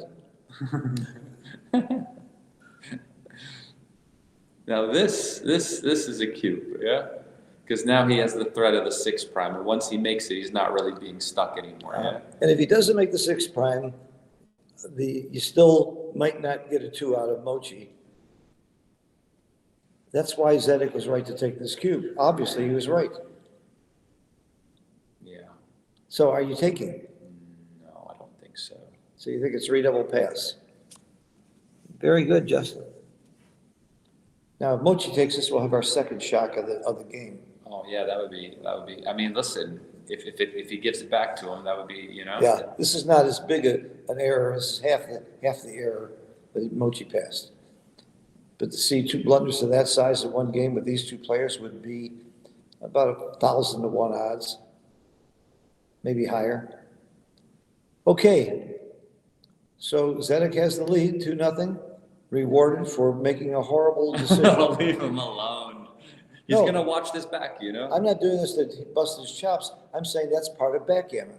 Sometimes the wrong decision comes out right, just like Mochi's hitting play last game. Yeah, but Last Mochi match. didn't win last game. Last match. Are you sure? He won that game. Oh, okay. That's why I got mixed up. He won that game. He recubed and won the game. Oh, the one that gets the 7 first wins, right? Mm. That's the part I keep getting confused Here I on. make the 9 and the, oh no, this is just a splitting play. Okay, I thought he had this roll from this position. Yeah. Okay. Wow, 4-1. I guess I just play 13-8. What else? He's considering the pick and pass, I think, but you just need to redistribute your checkers. See, I know what he's thinking about, but that just looks ugly.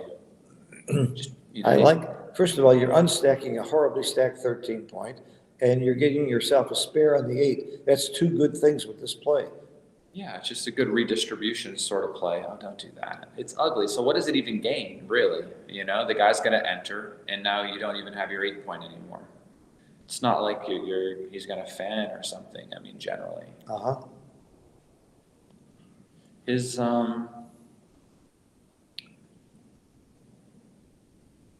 Does it change your game to know that you don't have to worry about PR anymore? I'm sure Mochi knows he's well ahead in the PR. I'm sure he feels much more relaxed than he Yeah. would have otherwise. But he still wants to make the right play every time. This is such a good play. I love just making the 8 and stepping out there. It's so nice. It's like, yeah, I'm stepping out to a triple shot because the other 6 is worse. And now you come down to the 11, unstack some more. No other 2 Wow, looks good. CZ is not going to be pleased. I feel bad. Oh, he's the sweetest guy in the world. Both of them, I'd feel bad Yeah, when they he's make a really horrible play like that. There's only one time I feel worse.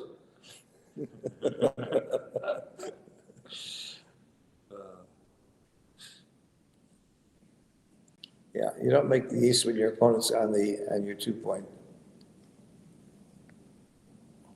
What's going on here? Oh, he must be. There we go.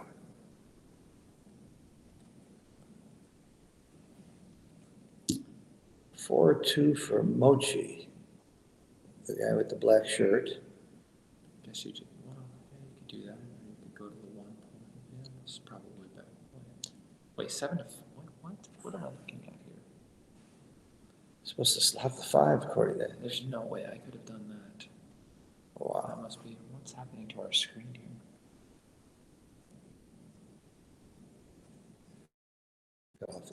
It's all right. No, it's because I'm just adjusting it, but we're frozen again.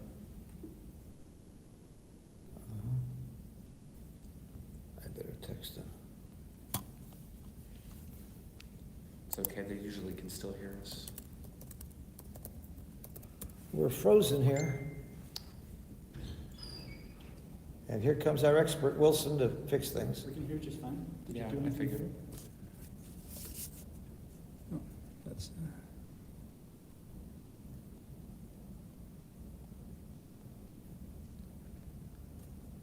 Okay, we're back. so just tap this and turn it on again, if it happens. Hit that twice? Yeah. Okay. Press the end call button. Okay, just checking. But I have to adjust some things now, so the screen will be like. Yeah, no worries. Thank you, Wilson. The staff of Galaxy is just amazing. The quality of the people he has working for him. Mark Olson attracts the cream of the crop. Very impressed. And these guys are all going to be in Monte Carlo running things there too. I'm going to be in Monte Carlo. Are you going to be in Monte Carlo? Never been to Monte Carlo, actually. Oh my God, that's a must. Stake me, Phil? No kidding. You got it. The way you're playing, the way, from what I'm hearing of your knowledge, I will stake you if I only had the money.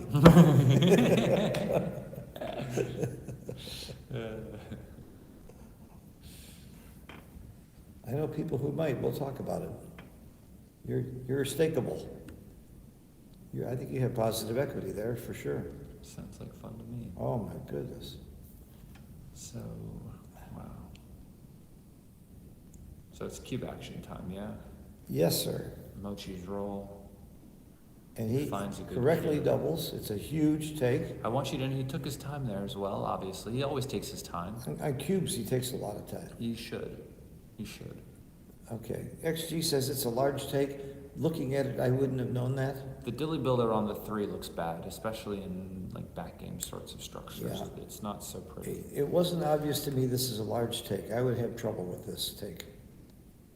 But especially when you're winning and ahead 2-0. If I'm behind, I grab it. Ahead, I would have some trouble with this. And I would be very wrong because it's obviously a big take according to XG. I'm the exact opposite. I would have scooped it before the cube touched the table, not even knowing if it was really Wow. a particularly strong cube. Well, I had a discussion just recently with Jim Pasco about this.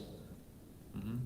And he says these broken back games, you won't believe how often there takes. Yeah. Maybe Jim is going to resent that I'm telling the world That dilly the builder. secrets he's giving me. But Jim grabs cubes that look like they don't have the good timing, but he doesn't believe the timing factor is at XG, and most people have it in their heads is right. Of course, he knows how to play the game in a back game better than probably anybody in the world. I wouldn't bet him. I would bet him against anybody at Pasco Gammon, which he did not invent. I invented it and gave it his name, but this is one of those situations. Okay, good, he took it. These are fun to watch. I'm glad he took it for that reason. He took it for my sake, because I get to watch. Wow, what a terrible number. Well, you got a hit. What? Well, that's too many blots, I guess. Yeah. You gotta leave one blot instead of 4, 3. And the nuts. Look at that. Well, double think 3, he just double 3 would have been the come out nut. now, too. Double 3 is what I call the nuts there. Wow, okay, yeah. He hasn't won, but that's Yeah. like top 2. Yeah. No, maybe double 1s is better. Because you get to make the 5 as well. Yeah. Gotta come up. Okay, third best. 5-4 does nothing, so maybe you just come out and around. So Z got very lucky that last game after a bad take, and it looks like he's gonna get a little lucky this Yeah, game, maybe. That's my play. I like the 7. Still stay back. You put your coffee cup. I don't get to drink my coffee this one.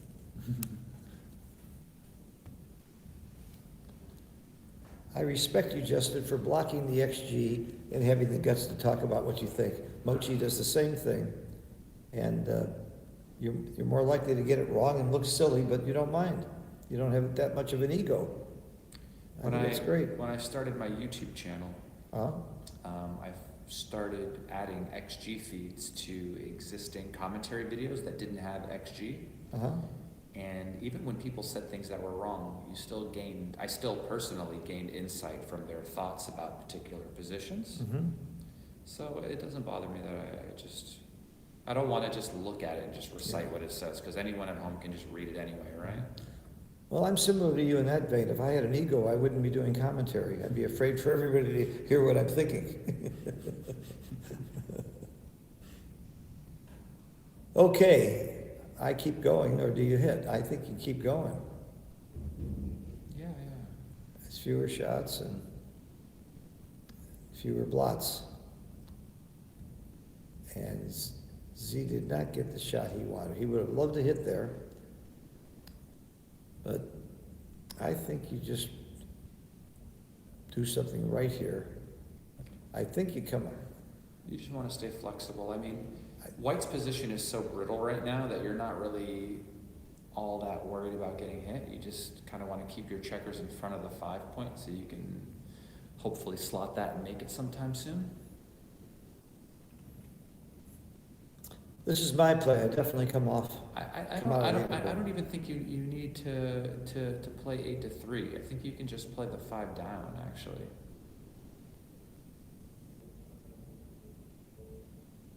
Because so what if he rolls a 3, right?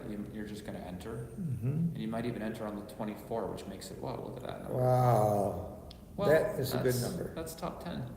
That was a good number. The best way to counter a prime is to counter prime. But the open 5 point makes that hard. But you still gotta try. You gotta hope for cracking numbers. 1, 3. 1, 5. What's the number? Those would be cracking numbers. 6, 5. 6, 5. Well, the gain's on what, like 3-1, double ones? Even 2-1? Yeah. So Mochi's a big favorite in this game. My guess is 80%, something like that. He's not happy about having all those checkers on the 3 point. Every checker you have on the point that's immediately above the point your opponent is holding hurts you. It means you open up faster. Okay, 6-1 is the only major problem roll I see. Double 4s. 3-1? 3-1. All 1s are not happy. Is he thinking about clearing the 4? No. I wouldn't, because he breaks more by keeping Yeah, it sure, right now. Of course. Plus he has one less place to land on. Dice on the checkers is legal, but not if the checkers are on the other side of the board. That's what happened there. So what are you looking at? You always clear from the top here. This is I mentioned 6-1, 6-5 wasn't that bad last time. But now it is a shot.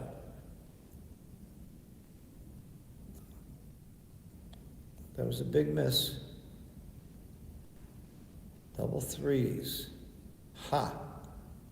It's gonna be ugly no matter what.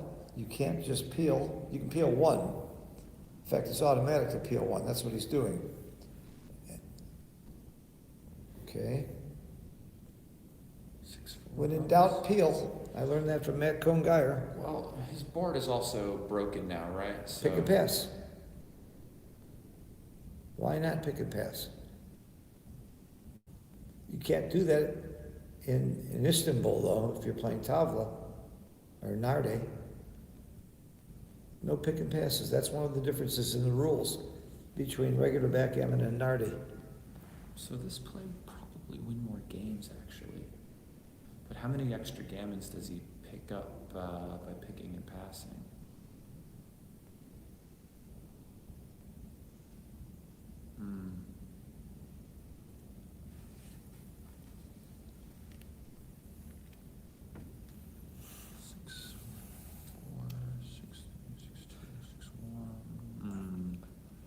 I think the It gets- gammons it are gets not that awkward. big. I would play what's gonna win me the most games here. That would be my major consideration. Well, this play wins more games lately. Yes, It does. clearing from the rear usually wins more games.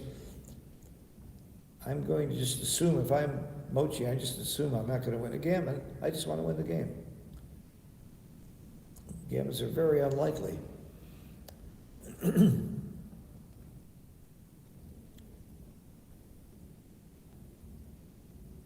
Oh, someone asked, what is my YouTube channel? It's just my name, Justin Noel, Nowell.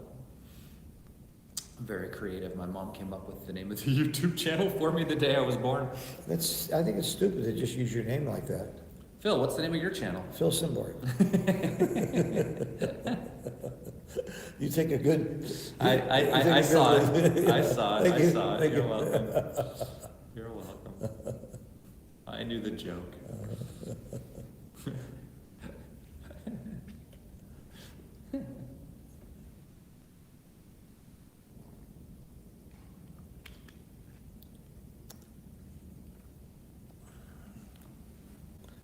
Did I say there were no gammons? Never, you never get a gammon in this situation. Can't happen. Yeah, impossible. Can't possibly happen. Impossible. Never happens. Okay, well, he entered. Yeah. That's a good first step. I was positive he was gonna dance there after my comments. Okay, no double yet. He needs to turn the corner pretty soon. It's a reasonable roll. Yeah, as long as Mochi doesn't roll a double, he should be fine. It can't happen. I said there were no gammons, and I meant it. Okay. So as long as ZZ doesn't roll a double, Mochi will have a shake for it. Threes are better. 4-2, okay. Oh, 3. Didn't we all know he was gonna roll doubles just to make me look bad for saying there's no gammons? Now, does that mean he should have peeled more? Or he did peel more. He did make the gammon play. Okay, 2-2, 5 away, 5 away. Your take point at 5 away, 5 away is a little bit lower than normal. It's 20%, your live cube take point, but the gammon value when you turn the cube is 0.655. It's a little bit elevated because if you gammon somebody after you turn the cube, you get to Crawford. So that Crawford rule keeps your opponent from doubling for one game, which increases your chances of winning. So the only real difference in this game, I think, is if there's gammonish at all, you double a little faster than you normally would, and you drop a little faster than you normally would. But in a race, you actually take a little bit deeper. What do you do here? You just run, don't you? Whose number is this? Mochi. It's on the right 6-5? side. Don't you just run from the back? I got dinged for one of these before. He did, Seems yeah. reasonable. I mean, where the other checker goes is too ugly. Higher anchor? You could play down into the 8 again as well, you know, but. I didn't like it. Neither did Mochi. Well, there we go. One. Race City, Just make the 3. I don't know, you bring them all down because you're racing. Oh, yeah. No, I like that better. You make the 3? No, yeah, well, I mean, that was my first instinct, and what happens when I second guess myself is I end up making mistakes. So My my first first instinct is to make the 3. So And my I'll first stick with that instinct one. is to bring them all down. And you must have been right. The 4-ply rollout, which I call Mochi a 4-ply player, agrees with you. This is not good. Well, there's no way not to leave a shot. The advantage of leaving this shot is if you get hit, at least he forces Z to come off of his anchor. What other one is there? Every other one leaves a double shot. Yeah, that's too big. The guy's got the 5 point on the other side of the board. You get hit, it's not ideal. Yeah, I think you leave the single shot. I like this play.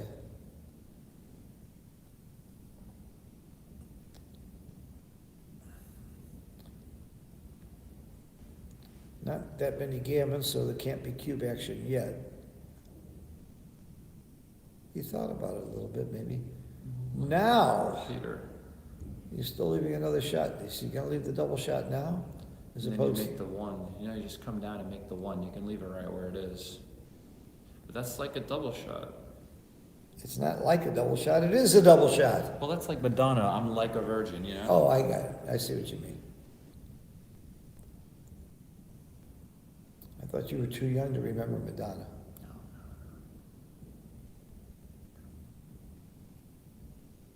Ugh. I like this. You keeping your checkers in front. Well, why not just make the 1 point? I You know? don't, because I don't like the 1 point. I hear you, but you've got the stack there. What else is it doing? You and Mochi agree again. But I wouldn't have given the double shot. I think I would have just played down. This time I would have given the double shot, But because you had no choice. yeah, you did. You could have just left it Oh, on yeah, I the, left it outside. on the 10 Yeah, and played that's the other right. 5 down. That's right. But you would have been hit by the double 6, you see? Uh-huh. This is easy, and we need to think about the cube. We need to think about the cube. What's the You're- race? Oh, It's, you're it's huge. 37? It's huge. Okay, so it's coming. It's a double. And the game should be over. He thought about that for a second. I would pass, but that's just me. I don't know what Zedek will do after that first cube.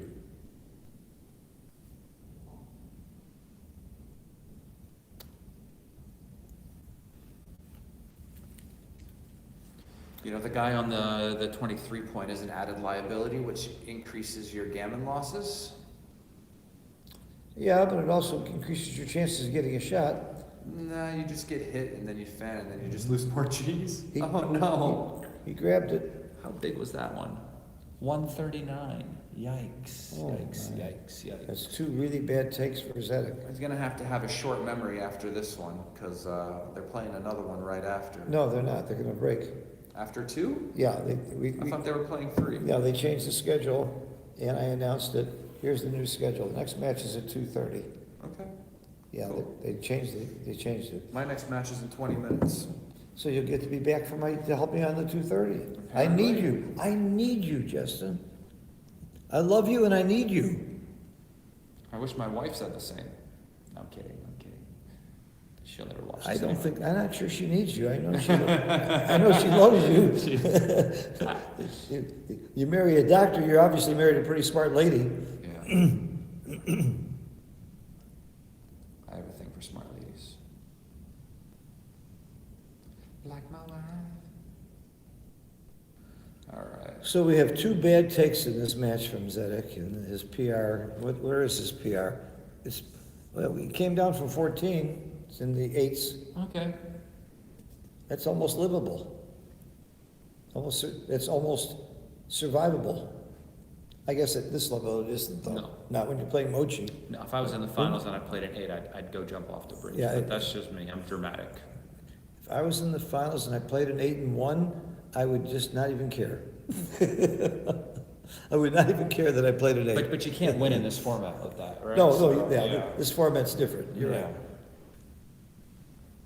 Well, one of the differences between you and me is you entered this format. Yeah. Yeah. Oh, that's And fine. I commentate this format and you play it. You had a couple of bad games, but you certainly have nothing to be ashamed of. You played some really great matches. No, it was fun. It was Yeah, fun. It was fun. you didn't embarrass yourself in any way. What a field you were playing too. Yeah, these guys are decent. They're all right. I don't think you run yet. I know generally you wait until they say 5 rolls. I guess this kind of looks like 5 rolls, but it's way more than Yeah. 5 rolls. It's But I gonna saw take no the bear off immediate his shot, position. so I can understand why he would run. There's no immediate shot. But You could also slow the guy down taking his checkers off that's too. right. But That's one of the advantages of staying back. you could end up getting a little awkward, but he didn't. All right, so they're conceding. Oh, they didn't. I thought they were hitting the clock to concede. Yeah, but you don't know if he rolls 2-1, 2-1, right?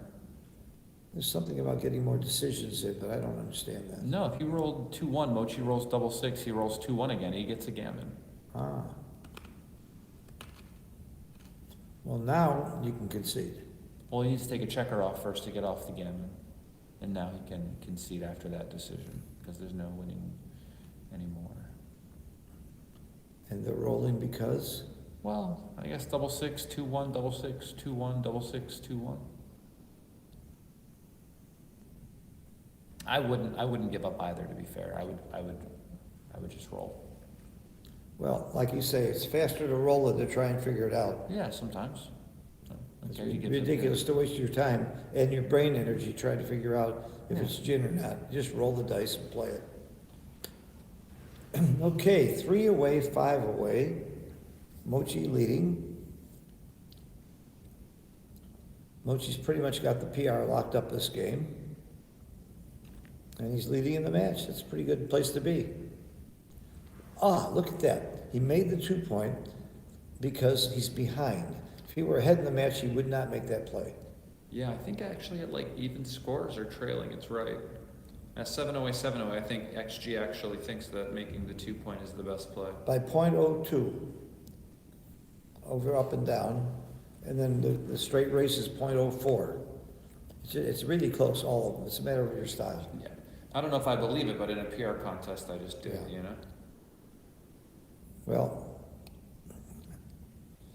I'm not gonna tell you what Pascal thinks about it, because I think he told me in confidence, but he has very strong feelings about whether or not you should or should not make the 2-point if you're the superior player.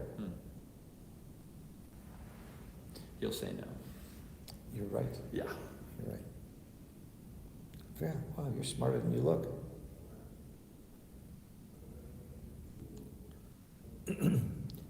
And Jim always thinks he's a superior player. He might be right most of the time, but not all the time, maybe. Ugly. Across? Come out too. I just. I play just- across. Okay. I just hate having three. You can tell that I just hate having three guys on the 24. Right? Yeah, but I minimize the number of blots. Yeah, just. Yeah, I mean, obviously, you don't want to be double hit, so I believe you. You mean I got one right? Maybe. You won't just say yes? No, I mean, it's possible, for Okay, sure. Like, okay. I don't know if I would actually do it. I just know that it kind of Okay, gives me the itch having three guys there. all right, I got you.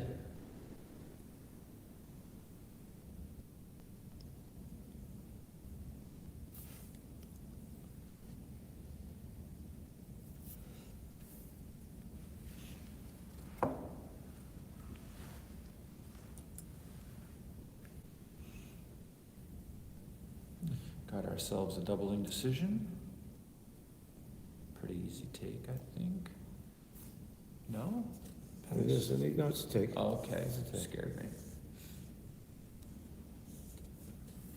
Not easy. Get in the take, I frame, guess. get in the Oh, picture. right. People want to see your face more than mine. We took a vote and they think you're better looking than me. That's not hard, though. That wasn't an easy contest, not a hard contest. Okay. So when you make the 2-point, you do win more gammons and you get into more blitzing games. That's why you do it, but you better start hitting when you do that. Otherwise, because you're never gonna have a good priming game that way. So when you're behind, you try to play for more gammons, and when you're ahead, you generally try to play for getting high anchors and getting your checkers out of the back and reducing your gammon risks. Score changes the checker plays even from the opening move. That's why you set your mind before the first roll. Double fives. That was a good shake. I'm still watching the YouTube link over here sometimes on the chat. Uh-huh. So let's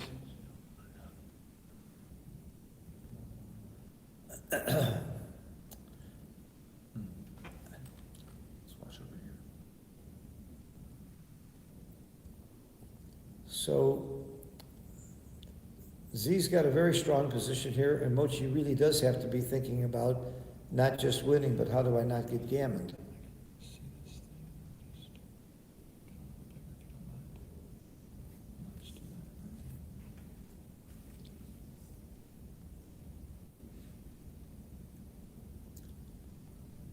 A double three would have been excellent there, but you take what you can get. Now, if he just holds the ace-point game and gets closed out, as long as his checkers in the outfield aren't too bad, you only get gammoned about 15%. That's a reference position we all know. He wins like 20% too. No, you win, no, it's 15 and 15. You think? Yeah. Let me just- If you have a little bit of timing, it's, Says he wins about 18%. here, yeah, Yeah. but he gets gammoned a little bit more because of the checkers on the outside. So my reference is 15-15. Okay. And that, look, this looks to be like, pretty much like that kind Oh, of What is situation. this roll, huh? This is awkward. Yeah, now the gammons The winds went go down up. and the winds go up. This got much better for Mochi. And it helps his timing quite a bit.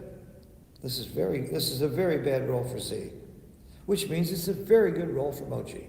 Every roll makes somebody happy or unhappy, as the case may be.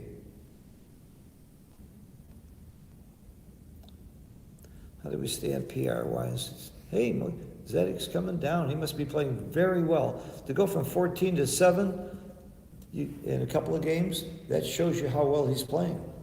I bet you played the last couple of games in the range of the two, had to be. Well, he had that, He had a bad take. again. And no, he's there was still- two of them. Yeah, he's still playing well. Yeah, In spite of those errors, the guy's that good. yeah, he really is. He's just terrific. I think Falafel picked the right guy for his protege. You know, he knew who to pick.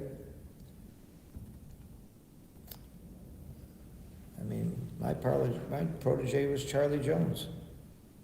Who? Yeah, that's what I mean, who? That's the point.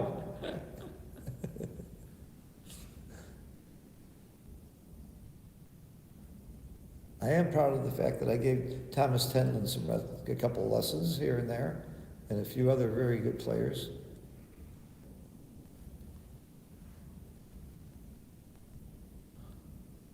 Slot or come in? I would slot and keep. Yeah, going, keep the 'cause checkers out. Because you might get a shot right now. Yeah. That's why you don't slot. You might get a shot right now. No, but you get to keep the bar when you don't make this play. He did that very quickly too, and also he gave himself fewer, Why is he running? because you could crash way too much and you throw your checkers down too low. One thing I can tell you is it was probably right. I don't That know. Mochi did it. He didn't think very I long. don't believe it on that one. You don't believe it? Not on that one, no. Huh. I just don't see the value. You could just make the, I mean, maybe the gammon's getting close. I mean, I don't know. So you're not gonna just assume Mochi was right? You're gonna use your own feelings and judgment? I wouldn't bet. In spite of I that? wouldn't bet it. Yeah, don't bet against Mochi. I wouldn't bet it. Don't bet it. I wouldn't be smart by me to bet it. What surprised me is how quickly he did it I wasn't sure either. All right, there are some gammons here. I mean, maybe it's worth it because you just save you save gammons, Saving gammons is probably what he was thinking. but you win less probably too. Yeah. You can win a gammon, no, yeah, double ones, take off 4, 2, 1, and doubles. Yep. So but what's you going hit- on you here? Hit the clock. What's he thinking? Oh, he must have taken some off already. Otherwise you peel 4. This must not be the original position. He took 1 off. What's happening here? I have no idea. What the hell is it? Even if Mochi rolls 2, Did he 1, 2, roll? 1. Did you roll double ones or two? I thought he rolled double He ones. resigned. What about the combo you said? You could have rolled 2 doubles. I thought he rolled double ones and should have taken 4 off. Okay, we don't know. What's happening? Well, they're assuming there's no gammons because there are none. Mochi, I think, told him about 2-1. He's like, why are you resigning? I don't know. Not resigning, but why are you? Yeah, conceding the no Yeah, gammon. why are you conceding exactly? Yeah. Well, he had more than 4 checkers left, that's why. He did? Yeah, at the end there, he had more than 4 on the ace. So 2, 1, 2, 1, he still gets off. No, but if he rolled double ones, right? Couldn't he? And then there's only 3 checkers left on the board, right? Who knows? I didn't see it that way. Okay, 3 away, 3 away. 25% take point, 25% recube take point, and 0.5 gammon value after the cube. Set the It's stage. so weird. You must be in like a weird mindset if Why does this not come in and hit very quickly? because you're thinking about making the 9, but I would hit. Wow, that's weird. Twilight Zone time. Sometimes you mentally check out. When you think the game is over, Uh-huh. and you just go, okay, well he gets off with everything, and then he doesn't. That's why you should play every game out until you're absolutely certain that there's no question. All right, guys, I have to run to my match. Good luck. Thank Keep you. winning. I hope you win the tournament. That would be nice. Wouldn't that be nice? That'd be cool. A 600-player tournament is not a bad thing to win. Yeah. Plus, especially here, when they put you on a banner and then add you to the intro every year, that'd be cool. Wasn't that something? They honor people here like no other tournament. It's It's an nice. honor to be here. And when they called me up on stage and gave me that plaque, I know I was one of many. It still touched me, made me feel special. That's good. Good luck, Justin. Thank you for your help. I'll be back after. Okay, now we're gonna have abnormal commentary by just me. Three-way, very exciting. The PRs, look at this. Zednik's come down to 5.9. Really? Absolutely. Wow. He's in. Plays on point, huh? And that means that in that overall PR, he's not necessarily killed like we thought he was.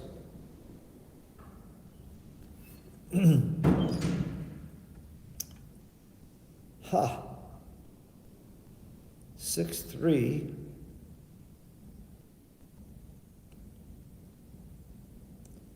Mochi would love a 2 or a 9. When I say that out loud so I don't miss it.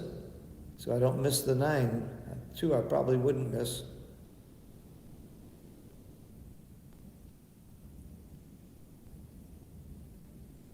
A dance, it's still probably not a cube. You got too many checkers back.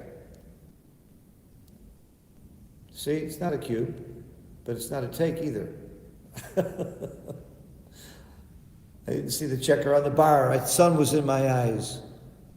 Oh, he took another big pass. That's 3 big passes, including one that was too good, that Zedek has taken in this match. Maybe somebody said to him, Zedek, be aggressive on the takes. Wow. I guess that one he took was too good. He won that game. So you don't learn your lesson. But when he sees the XG evaluation, he's going to not be happy.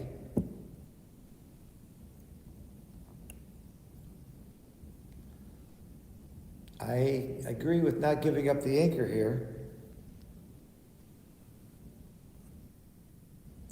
You can't afford, there's too many gammons and too many shots. The only question is, do you go behind with the 2? And XG says it's close. Because of the blot in the inner board, I think that play was very good play. Clearly right. He's got some offense now with that checker on the bar. This play is automatic.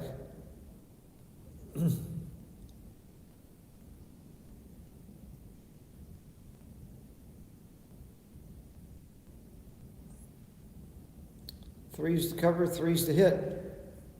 Duplication is a thing, Matt Gongire. I'm sorry.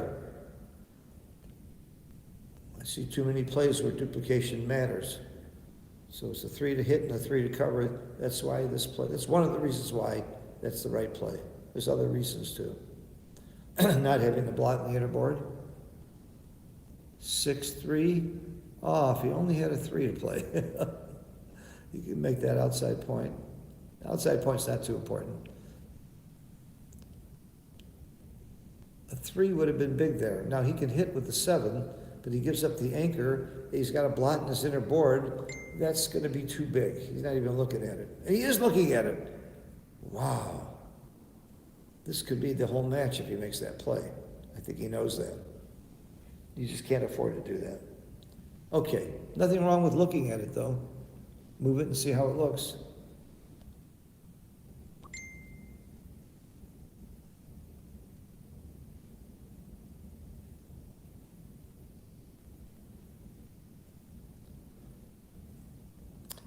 I absolutely am positive I don't know what to do here.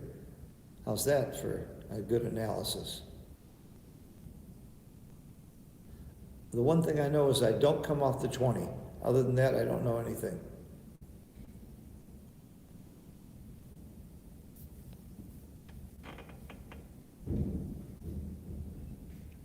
They're all close as long as you don't come off the 20. You can't give up the anchor if something bad happens, like getting hit here.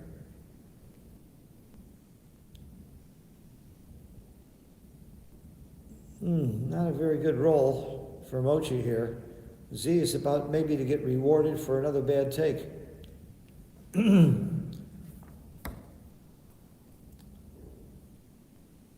No bad decision gets punished.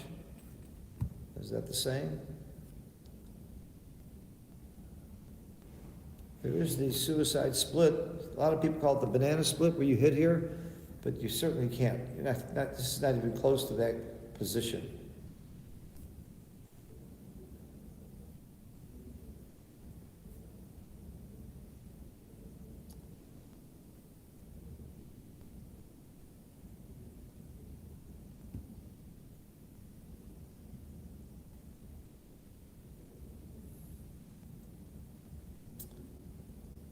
The recube take point is 25%. I'm pretty sure Mochi has that. The question then is, do you you lose your market when you hit and roll a 1 or a 2 or a 9? I'm sorry, 1 or 2 or 11? Do you lose your market? Maybe. You probably do. That's a lot of numbers. With that many market losers, it may well be a double. A very aggressive cube. Oh, it is right on the edge. It says no double, but don't believe that. 0.001 means nothing. So it's a very, very aggressive cube. Big take by Mochi, and he grabbed it. Because sometimes the guy doesn't roll a 1 or a 2 or a 9. And when he does, you're still not dead. So now we're playing for the match. The dead cube, gammons don't matter. It's DMP from here on. DMP, I was told you try to win a race, and you should not be afraid to make the really big play at the end. If it's win or lose on a big volatile play, you make it as long as you're favored.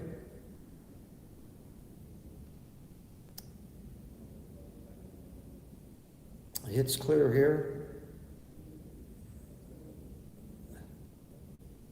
2 would have been monstrous. Mochi's got to worry about covering and getting out. I think you cover because you have 4s, 5s, and 6s to come out. That's 75% of the rolls that come out. And that's correct. And he succeeded. This looks very good for Mochi right now, barring a real accident. Mochi's going to win 2 points this match. And then he'll go up 3-1 in the score, which is a pretty nice lead. But he got to roll a 3 he got to roll a 3 first. I'm talking like the match is almost over, but that Mochi can easily crash here. He needs a 3, and he gets it. That's why his name is Mochi. That was huge because he was running out of time. He was about to crack. Boy, both players were very aggressive with the cube. And you gotta like that in all these matches.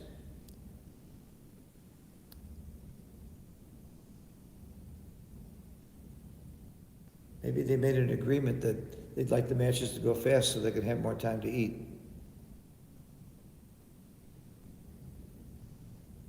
I think I told them I'm buying lunch, so they're ready to go. Gammons don't matter. All he has to do is win the game from here, and it's pretty much assured. It would take a miracle for Z to win this game.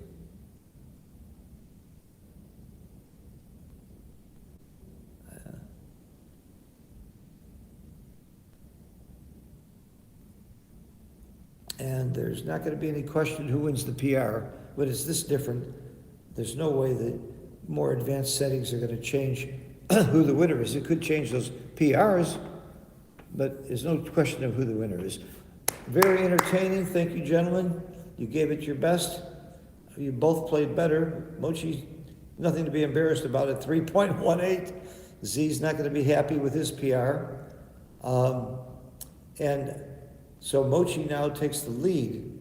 It was 1-1. Mochi just won 2 points. He's winning 3-1. And remember, you don't win until you hit 7 points. So we've got a ways to go. I'm going to remind you our next match will be at 3:30. Let me check that. 2:30. 2:30 Istanbul time, 3 hours from now. Then we'll have a match immediately after that, a short break. And then we break for dinner and come back at 8 o'clock at night. Justin is not here. He's playing his match in the Istanbul tournament next door. And I really appreciate his help. I'm sure you all enjoy his comments as well. And we'll see you in a couple of hours. We'll see you in 3 hours, to be exact. Thank you for watching, everybody. Give us your comments. I got some nice critiques and advice on my commentary, which I greatly appreciate, even the negative. I want to know so I can get better. I can't please everybody, but when I hear one that I know is good, like I was talking too much during an important play, I think that was absolutely right. And I'm going to be more careful about that. Thank you. I'll get better. And we'll see you soon. Bye-bye.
there to get away from everybody, and so did I, and we bumped into each other, so we were both disappointed.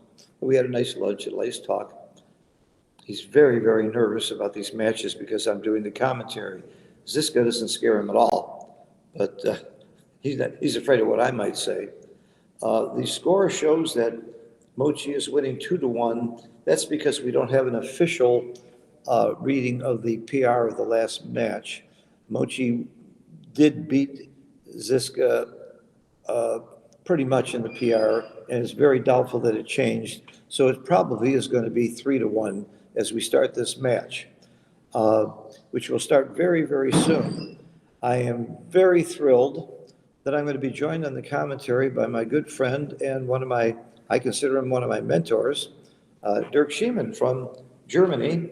And I've plugged his book already 17 times, but I'll say it one more time. You got to get that book if you're serious about backgammon, theory of backgammon.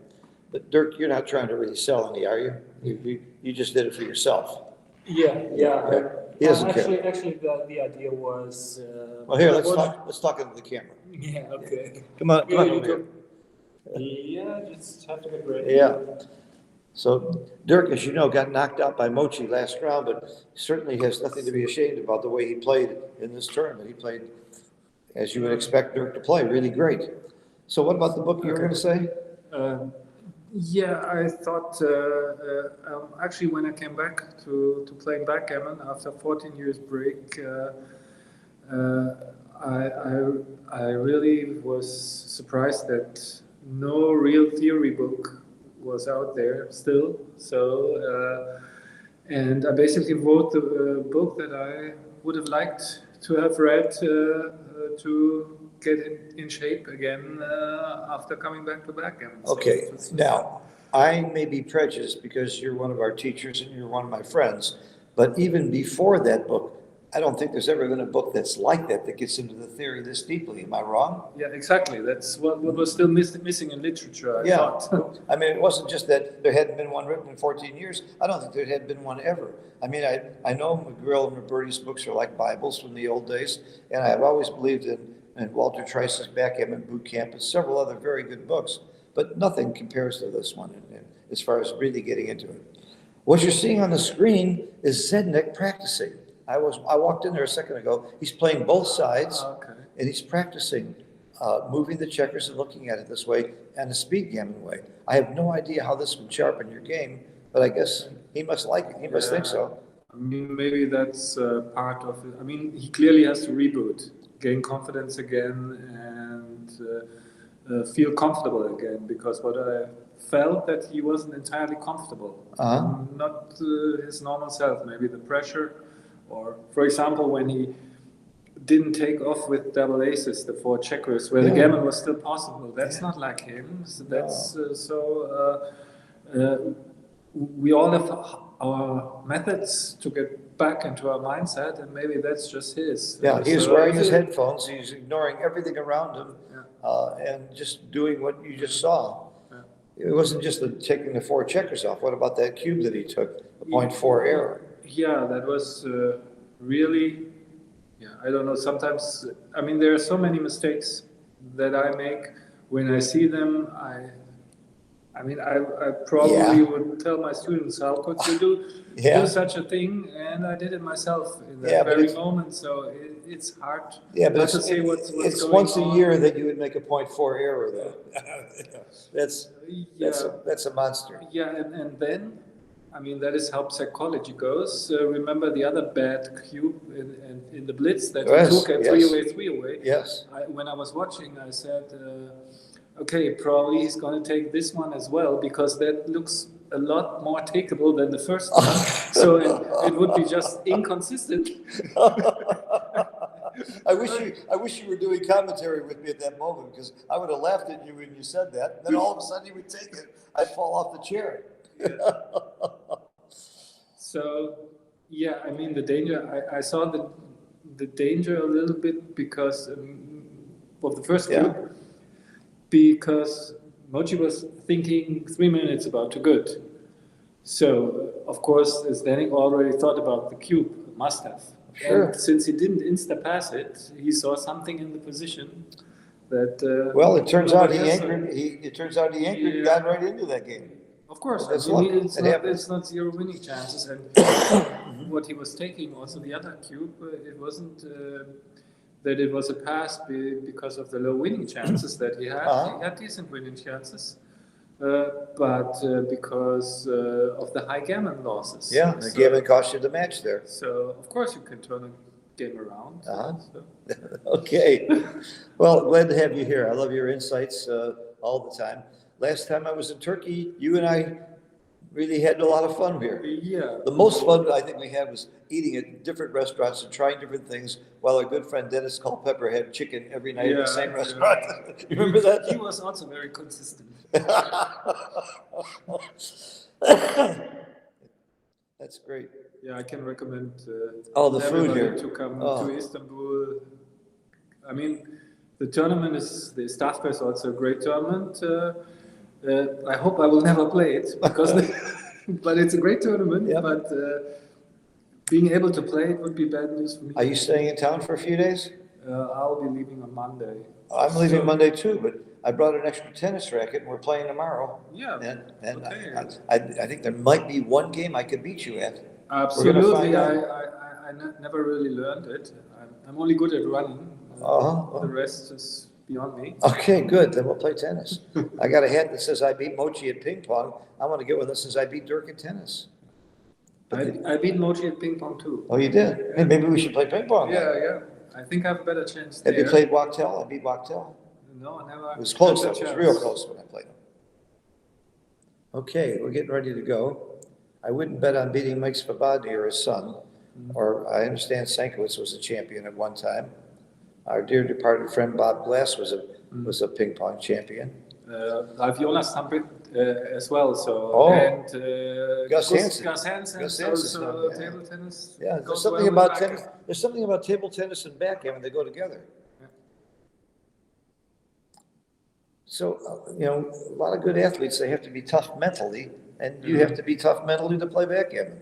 Absolutely, because it's really compared to chess, for example, many more decisions. So, and it's very dynamic. So, like, it's not like you start out with a plan and you stick to the plan. You have to be very flexible. Like, you play offense, and 2 rows later, you're forced to play defense, and then you go to the offense again. So, I've heard It's- people argue that this game is harder than chess. yeah, it's different. It's different. It's a different kind of hard. Yeah. Certainly is more math than backgammon. Yeah. All right, we're waiting for the start. I think he needs to have an opponent. I think he needs Mochi before he can start. That helps, but I think he's there. Okay, we know Mochi's really winning 3-1 because we know after they get the results of the PR of the last game, Mochi will get another point. We're just waiting for an official on that.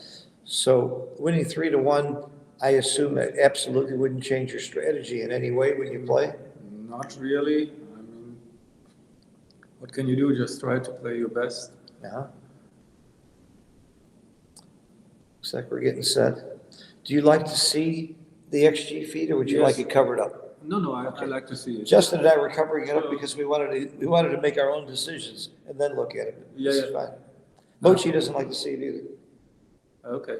No, but you do as you please. Okay. I mean, Oh, yeah, I'm not saying, there's no wrong or right here, it's just a matter of your Yeah, preference. whatever you prefer. Yeah. You're the boss here. I prefer to hear what you think, Okay. and I'm gonna be very quiet most of the time. Yeah. But I've got one of the very best players in the world sitting next to me. It's stupid for me to talk too much. I don't know. You should take No, the no. lead. I'm exhausted. Come on. I've worked harder than you. I've done every match. doubt that. I doubt that's it. But anyhow, the feed, the XG analysis doesn't appear right away, or does it? It does for us. It does for us. This is what people see, but we see it as the board. This is the delay. but Okay, so we are seeing immediately. So maybe then we can try with the delay and Whatever you like. Whatever you maybe like. immediately is. Well, so here's we what will- I'd like you to do. I'd like you to think about it before you look at XG. Do it. Okay, okay, anyhow. Yeah. It's very small. Okay. Here we go. When you roll doubles, you don't turn the cube to 2. I don't even do that in money games. I don't like that. I only like it when I'm down in the match.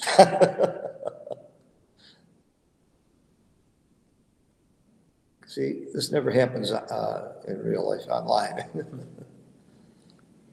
5-3, when I learned the game, we didn't make that play. We brought 2 down. Yeah, it's still in the McGreal, I think. Yeah. To bring 2 down. Well, when you were top giant, you were number 2 in the world. How were they playing 5-3 back then?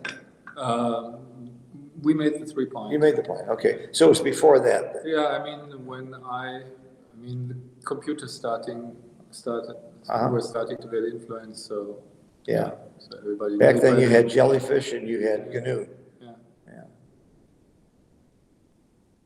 5-4. 5-4. Yeah, I have difficulty seeing the. Out and down. I would think. Yeah, making the 4. Out and down is right. Yeah, I think it's just too many good numbers. 2s and 4s, attack and 6s, and the 8 point has some merit too. My gut was out and down. I'm gonna play speed gammon tomorrow. I'm not gonna say anything, I just wanna watch. No, I want you to be right here. What are you gonna do? I'm gonna rest my voice. Come on, Justin. I'd rather have Okay. I'd rather have you two involved. I'll be the All color. right, Justin's gonna join Dirk, Okay, and guys, I'm gonna rest. The boss has left. Oliver's here too, by the way. Hello. Oliver Squire, who really impressed us all this week as well. He's too young to be that good. It makes me angry. What are you talking about? Zenixiska's only 24. How old are you? 23. All right. Okay, guys, it's all yours. Okay. Just And Oliver, if you got some insight, So speak up. Take a seat. Okay. Okay. You know what? 4, 3 hits, and another down, I guess. Oh, it's 85 actually. And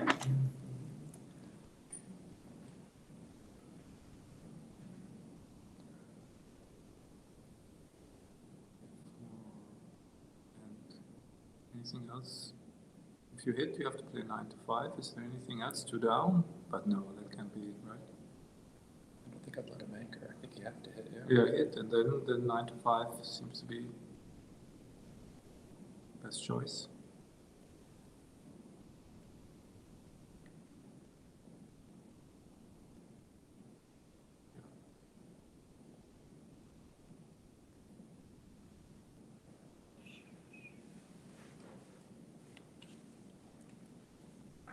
Yeah, giving up the mid, then it's just too many numbers. Then all of a sudden aces are good as well.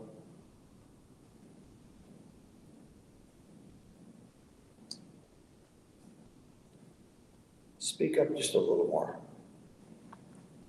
Yeah, you usually take the lead. I know, right? So we have to get used to. Yeah,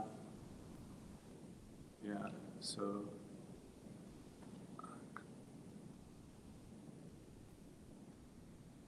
So I think the fact that ZZ is thinking so much about this move also shows that he tries to really not make any mistakes, which is close to impossible, but yeah.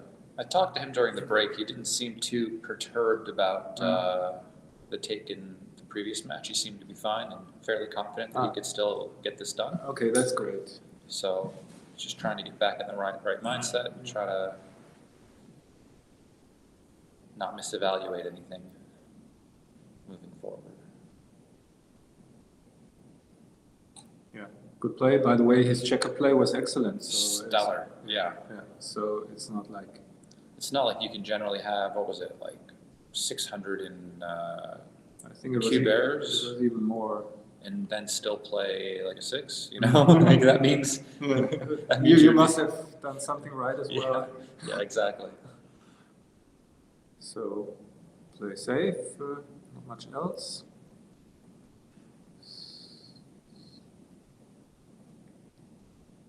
And probably, yes, good choice.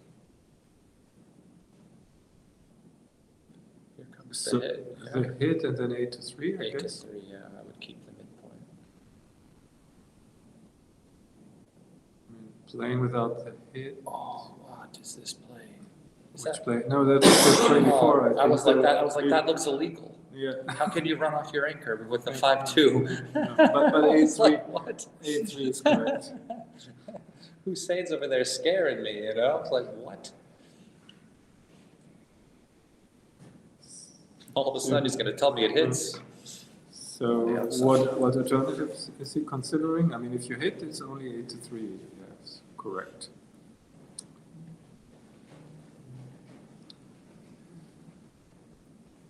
So 2-3, in and safe.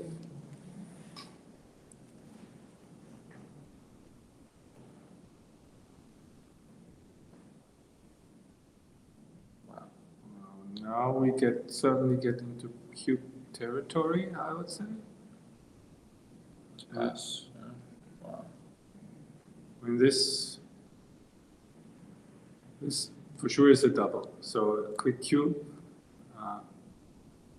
Also, when you know it's a double, you better ship the cube quickly so the opponent cannot use your time to evaluate. think to evaluate. So.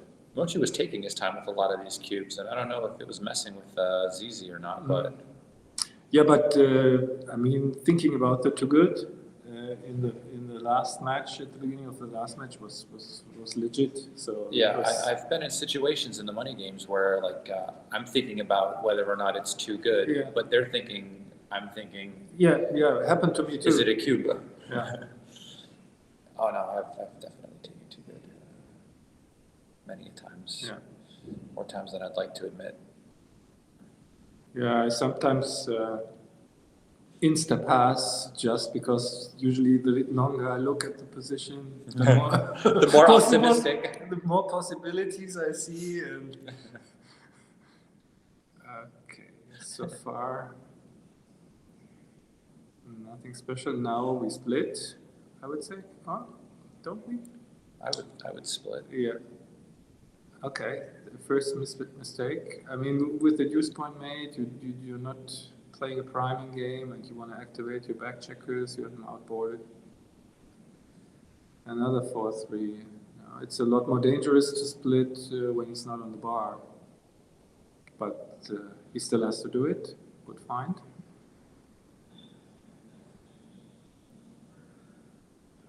So, making the 3, I suppose.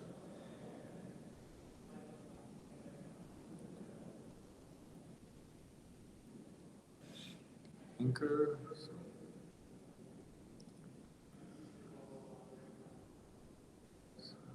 Now, do you slot I maybe? think so. Yeah, what else? Yeah.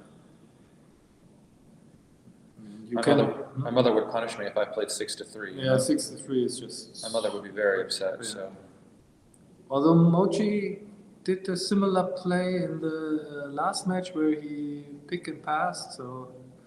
But this time, this was really clear, and any alternative would have left a shot anyway. So 6-4, making a point.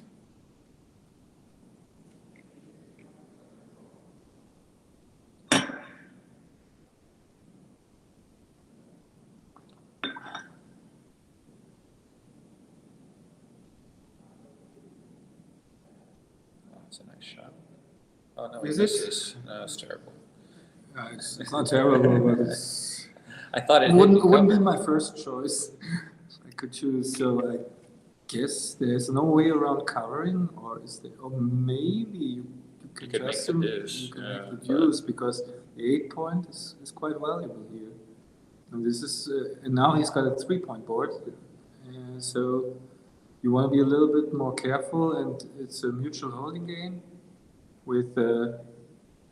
No big raise lead for either side, so it is really costly to get hit here. Understandable that you don't want to make a point behind the anchor, but you really don't want to get hit either.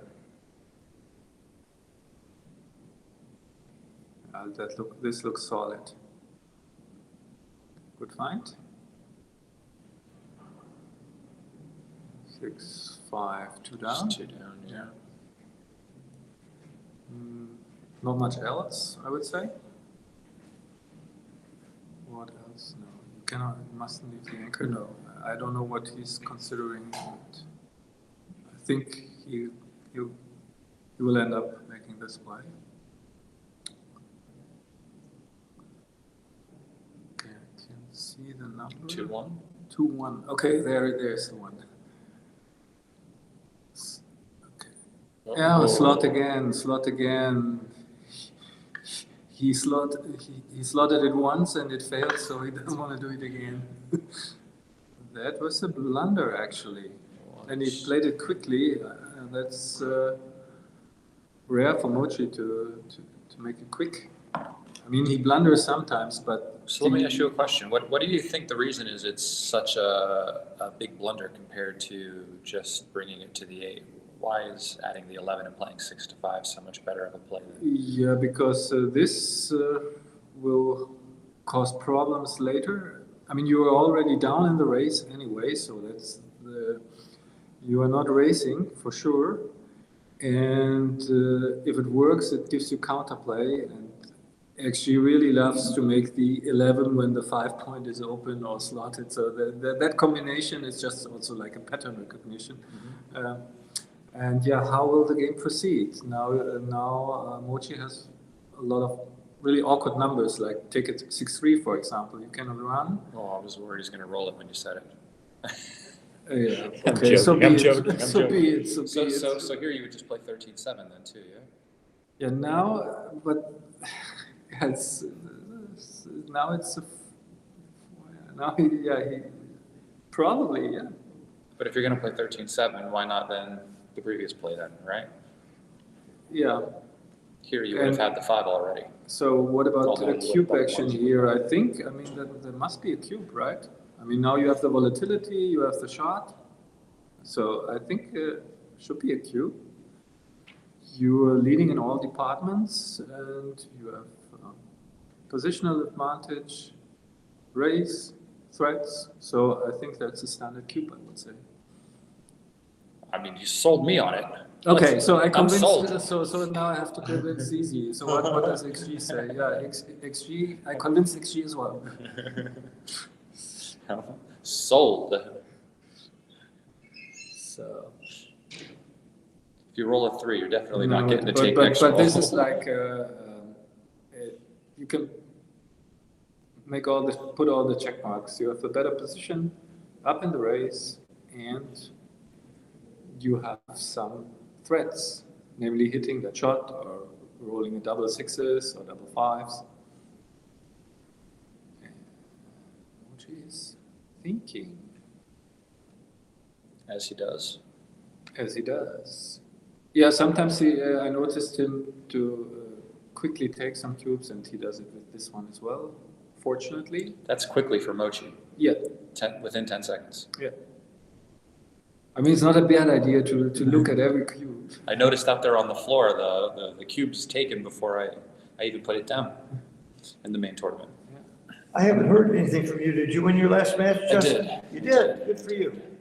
What's your record? 3-1. Attaboy. It's the same with our friend Oliver here as well. Good, Oliver, great. I haven't lost a match. Hasn't played a match. They didn't see that one coming.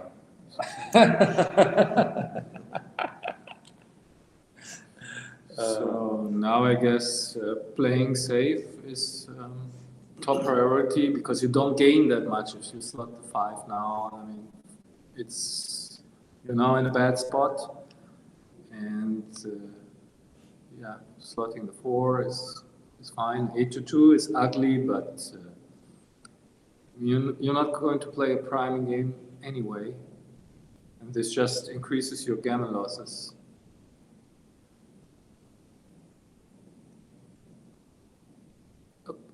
So that might be the DMP play, because it's just more pure, but no need to risk extra gammons, I think. 6-5, which checker in? Maybe it's more flexible to play 8-3. I mean, it's only 2 numbers and he has a blot in his board that looks better. Okay. Mochi will start building his board. 6-5. Didn't see this number coming. Yeah. So Mochi should have built his board earlier. Yeah, what can you do? So where's the 6? I just ended up breaking the 9, I think. 8 to 2. Okay, breaking the 9. Yeah, that's 13 numbers, and that's the most difficult point to clear. So that would be, let's put it, the natural play. And it turns out to be correct. Wow. Turns out to be less than ideal.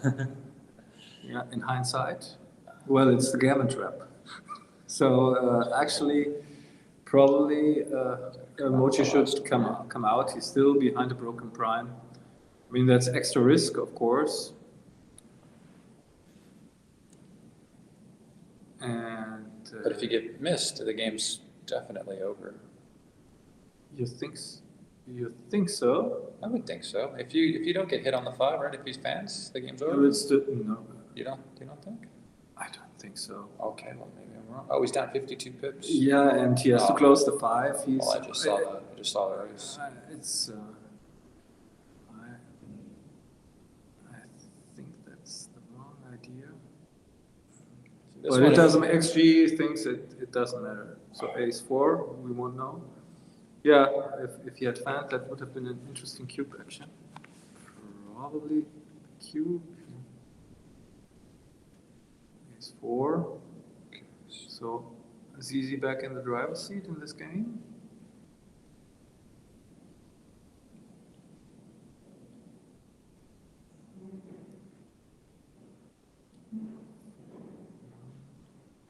Slot the ace, probably. Yes. Double 4, so where does that go?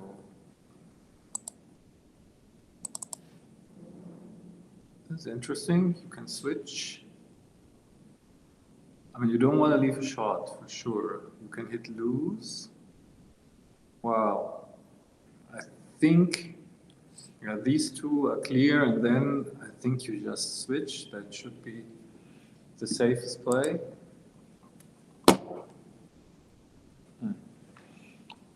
That's if I actually remembered what the position was. But I believe Dirk if he says it's a take because he's better than me back then.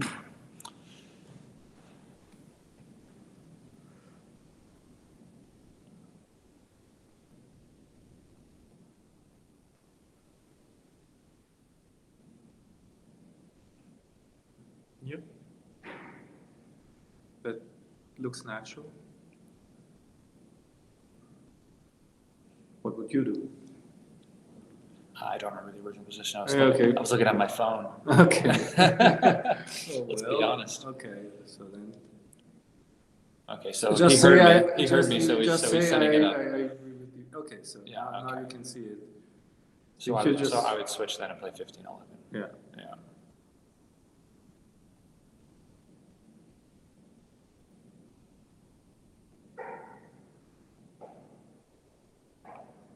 Three, 6. Just come out. Threaten the blot.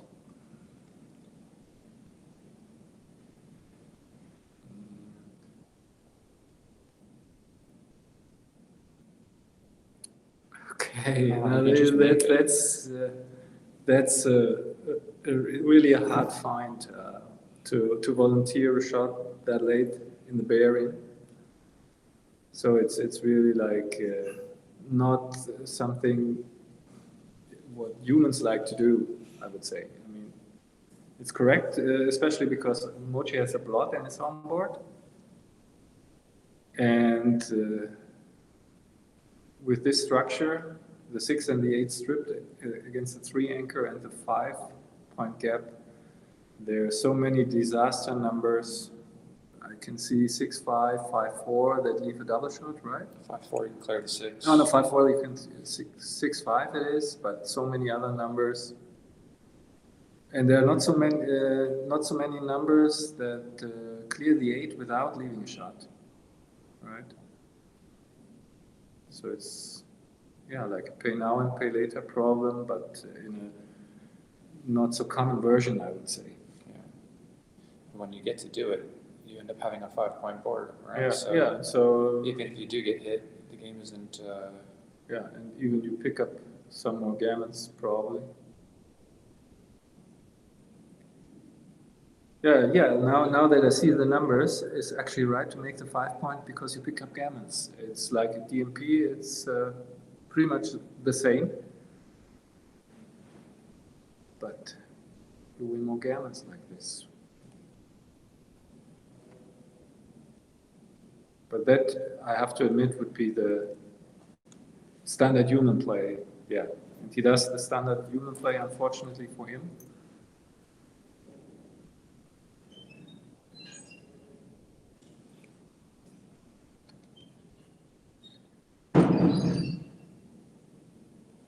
(6-1). Okay, there's the shot, and minimize numbers, only 12 numbers. Now his board is better, and the shot is still there. Yeah.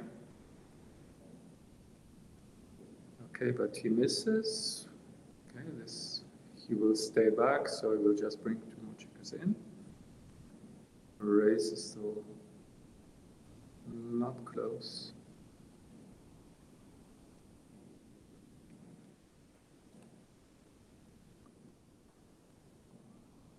So I guess he's making a pip count and wants to see if he has some chances in the race. I mean, you always have chances almost, but reasonable chances. But then there are some immediate numbers. Well, not many, double 4s and 6-5. See anything else that leaves a shot on the next roll? I don't think so. But he can stay 1 roll more, and so he has basically 2 chances of getting a shot. So.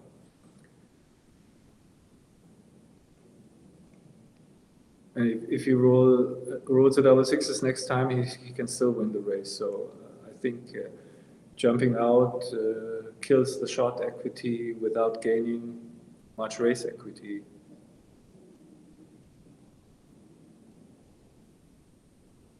Or is he just deciding between 8-2 and 10-4? And spends a minute on.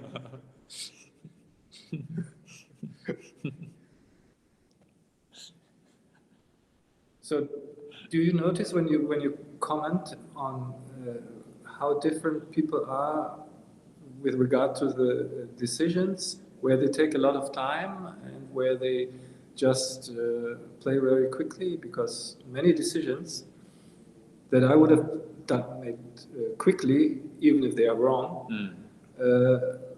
other players take a lot of time and vice versa. So, okay. I mentioned that earlier. That shocked me. Huh? Mochi, in particular, made some very quick wrong decisions and some very, very slow right decisions, and vice versa. Yeah, it's the same player. It's not consistent. Yeah, but that's from your point of view. Maybe you would have. What I mean is the difference in which spots people start thinking. So, well, one thing I do know: players at your level are thinking a lot about the cube when their opponent is. You're using your opponent's clock. You mentioned that earlier. And that's something that intermediates don't do. They don't. It never occurs to them to think about the cube until they see it. That's when I like to start counting pips. Was on my opponent's time, you know. Yeah. Yeah. What I advocate to my students is when before each game starts, look at the score and think about the implications, because then it's free time. The clock is not running. So you already have the mindset for the game. So this is a game where I have to double aggressively. So the chances are a lot bigger to miss a cube when you are not in the mindset for aggressive cubes because of the score. I go one step further. I make all of my students tell me what the take points and gammon values are. Okay.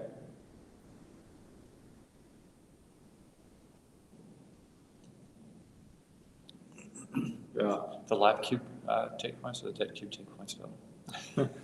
I mean, I think it's more it because I love this play. This is the 24 and 13A, yeah? yeah, I would say so. So I remember the first time I saw the computer tell me that I shouldn't just play the 5 to the mid. And I was like, wow, okay. yeah, you're down in the race and you want to establish an anchor. Yeah, you'd like to make the anchor. Yeah.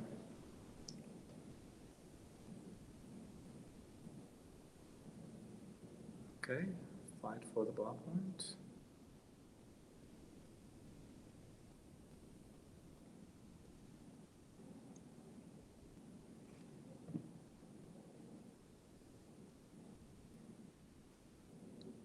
Five in, 3 hit.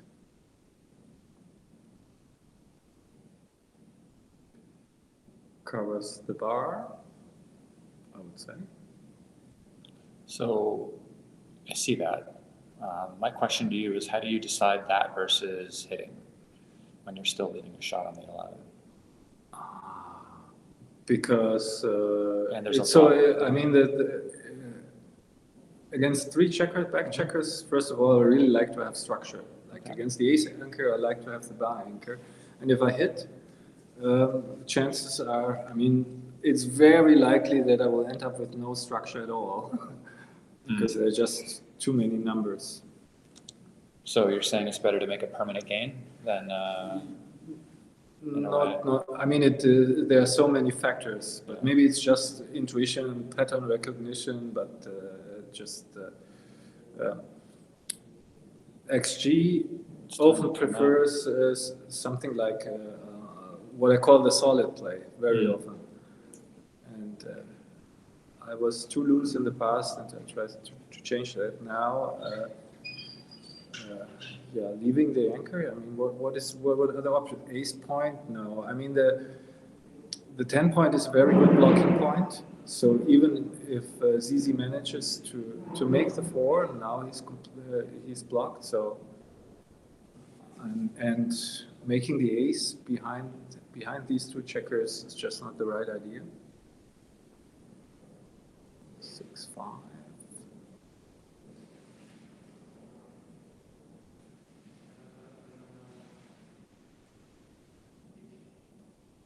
So run.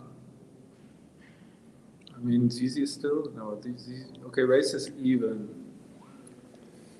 So he's considering to make the 1, but I don't think. I mean, you don't have the ammunition. You don't want to play a blitzing game, and also pattern recognition. When you have the bar point made, the combination of bar point and ace point is really ugly. Yeah, those 2 points don't fit together. So unfortunately, the bar point is a priming point, and the deuce point is the ace point, especially is a blitzing point. Yeah, they cannot form part of the same structure. I mean, it's just like a pattern, and he got punished. So with the score, that would be an insta-cube for me. And I think it's a pass. I mean, that's talking about scores. Now, I know with 3-0 lead in a position somewhat gammonish, I know I have to be more conservative than for money.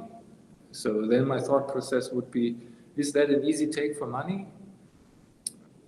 I think probably at best a small take for money, even maybe a pass for money. So then I make the adjustment and I say, so if it's max, a small take for money has to be a pass at that score. So that would be the way I would be thinking about it. And yeah, good find. And I mean, ZZ took some bad cubes in the matches before. Probably that helped him to find that pass. Priming positions versus the other side having the ace point made is usually really bad. And also, this position was a combination of a prime and a blitz. So these are really dangerous positions. So there were some blitzing numbers for Mochi, also the priming numbers. So he had all game plans available to him. Plus, he could also simply win the race. So good pass. You play the other 4 down here, right? That's the pattern I see most often with this. Yeah, with the stack midpoint, it seems natural. Okay, good shot. Make the 10 and play 13-8.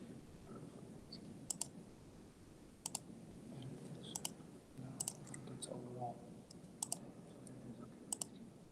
To my knowledge, I don't have access to those settings. That's who settings, but I don't think it's for the entire match.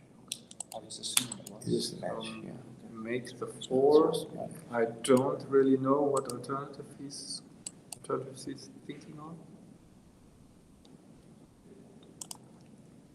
6-4, that could be a running play. What's the pip count? No, it's, There's the money cube. Yeah, it looks like a pass. Still a pass, I wouldn't take that unless I was playing with your money, Phil. unless you're playing me. No way. Last thing I want to do is pay you for gambling me. So it was a pass for money too. yeah. Okay. Yeah, that's the last thing I want to do is pay you when you gamble me here. So hit and split, I would say. Yeah, why not? And be prepared to ship the cube. If opponent comes in with a bad number, I think that 3-1 down. Oh, they come out. Wow. So at least think about the cube. Raises even. For sure, it's an easy take. So if you are thinking about the doubling here, probably won't get any passes here. The opponent has still good structure. And it's not. So if you hit, hit and dance certainly is a market loser. So I think you have the volatility. And anyway, you have to be more aggressive, cubing more aggressively than for money. So I would think, raise is about even, better structure, threats, or you can even make the point, but it's not, people think of market losers like I make the point and he dances, but it's also I hit lose and he rolls a bad number, or I make the point and he has a bad come-in number. So I think there are lots of market losing sequences, which means he should double. I think, at least.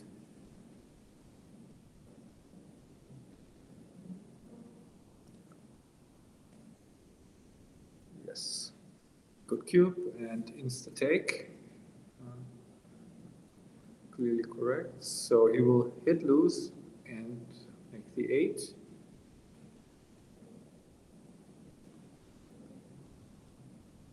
Oh, that was huge, that fan. Now, of course, it's... So do you make the anchor just in case? I would come out. It's just not, that point is blocked. It protects you against double aces, okay? But, yeah. So The interesting thing about staying back here is that he has some entering numbers that are going to give you maybe some more contact.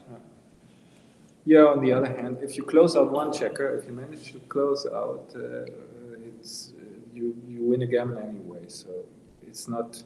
It's nice to get another checker, of course. This is great. Yeah, 6 prime and 20 to 18. Are you coming off? Yeah. So you don't want to break next you row. don't want to. Oh wow! Look at this. Oh, you blitz! You blitz! Wow. There's no way I would have found that play. No. I would make the 6 prime. Yeah, the reason being, it's just like when the opponent is not on the bar, he gets crossovers, and that means your gammon chances become smaller with each crossover that the opponent can make. So when you finally close out that checker, but the opponent has brought more checkers inside his home board, you will win, but you won't win a gammon. So yeah, now he sees this problem, especially because it's at least mean, reasonable idea because of the blots also that ZZ has in his home board. So there's not really any danger. Even if ZZ rolls a 2-6, Mochi can still pick up the other blots. So yeah. So the plays are very close. One wins more games, the one that Mochi chose, and the other one wins more games. So 6-1 again. So I guess he will have to stick now with this plan. But it's also possible to just create more contact. This is again the play that wins more games, for sure. And while running out wins more games. Running out would clearly be the DMP play, of course. But hard to decide. I mean, it's tempting to just go for the extra points because still it's hard to see how you can lose this game. So yeah, XG tells us that the difference in gammons is huge. And that's because of what I mentioned before now. ZZ will make more points, build his prime, and Mochi won't be able to hit loose. The difference in wins was also huge, though. Huge, yeah, because sometimes the plan fails and ZZ can build a counter prime and play against that one checker. So now, yeah, it's not going to get easier to hit loose now if it's not with 3. Oh, wow. Okay, crunch time. Not ideal. You break the 8-point, though, yeah? Just keep the numbers. Yeah, you can also switch, don't you? Oh, for the now Gs. you can just go to. I mean, you really, if you want to win gammons, you really have to start doing something now. And since you have to break the prime anyway, why don't you switch? Wow. Yeah, he's looking at the switch. I really like the switch. I mean, nothing much can happen. No, I don't like this one. Oh. Wait, what? What is the reasoning behind it? Ray Fogerland would not be happy. I don't quite understand. You break the prime, but you risk a lot more counterplay when you hit loose, right? Wow. That was surprising to me. Did you see what XG said?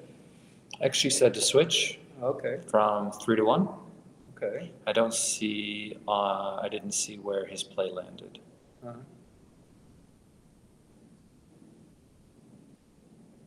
Okay, now serious gammon danger.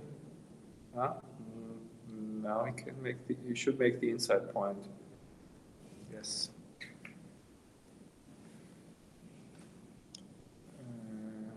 This again. Question. Still no switch. This time, I think now that ZZ's board is strong, it's clear.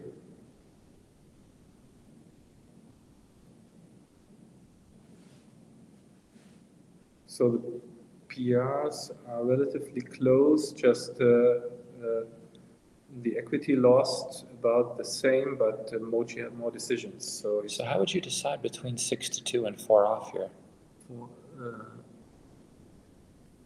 Because 4 off is the best play, but I don't know how I would. I mean, okay, so I see 6-1. It's so difficult. This is so difficult because you just count the shots, yeah. Yeah, you have to count the shots for sure, and the difficulty is in guessing how many more gammons you win by taking off aggressively. I think this is actually safer because you don't leave shots with 6-1 and 5-1. Yeah, but then usually they're going to be repeaters, so you have this 6-point later, and then double jeopardy. Yeah, double jeopardy. Thank you, Phil.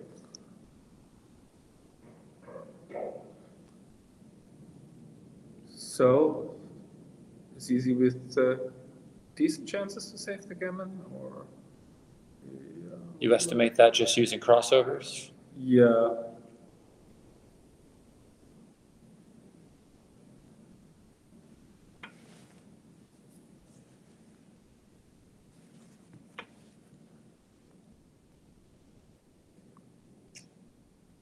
See this real quick.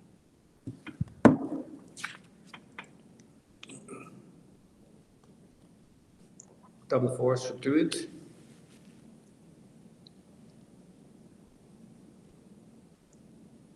So although Mochi is leading the PR by almost a point, it's still very, very close. Because of the Point and a decision. half. No, in this no. match. In this match. In Not this match, overall. so I'm just keeping an eye on the PRs because we are getting to the finish line in this match, closer to it at least. So there's nothing decided here because a PR win would be very important for ZZ to get some traction. So four away, a very difficult score. I think gammonish positions require aggressive cubes because gammons are so valuable. And once you have taken, you have to recube very aggressively. So maybe we will see some aggression in this game. But The the take cube- point's still 22%, Yeah. not counting gammons. Yeah, but since the gammons are so valuable in this, 1.0. After the cube is turned, it's 1.0. so which is why you have to One of double. the few scores where both players are 1.0. Yeah. I might explain to people that the PR difference between there and here. So you- Battery.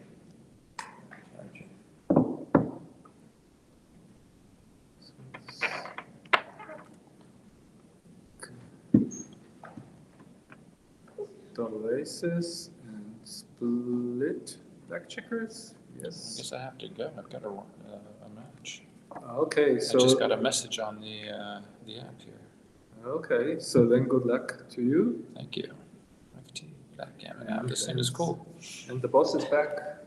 The boss is back. The and boss is better than back. ever. Justin, thank you. Always a pleasure to have you with I us. can't really say anything. I'm sitting next to dirt. Pleasure. Oh, you said plenty. You said too much.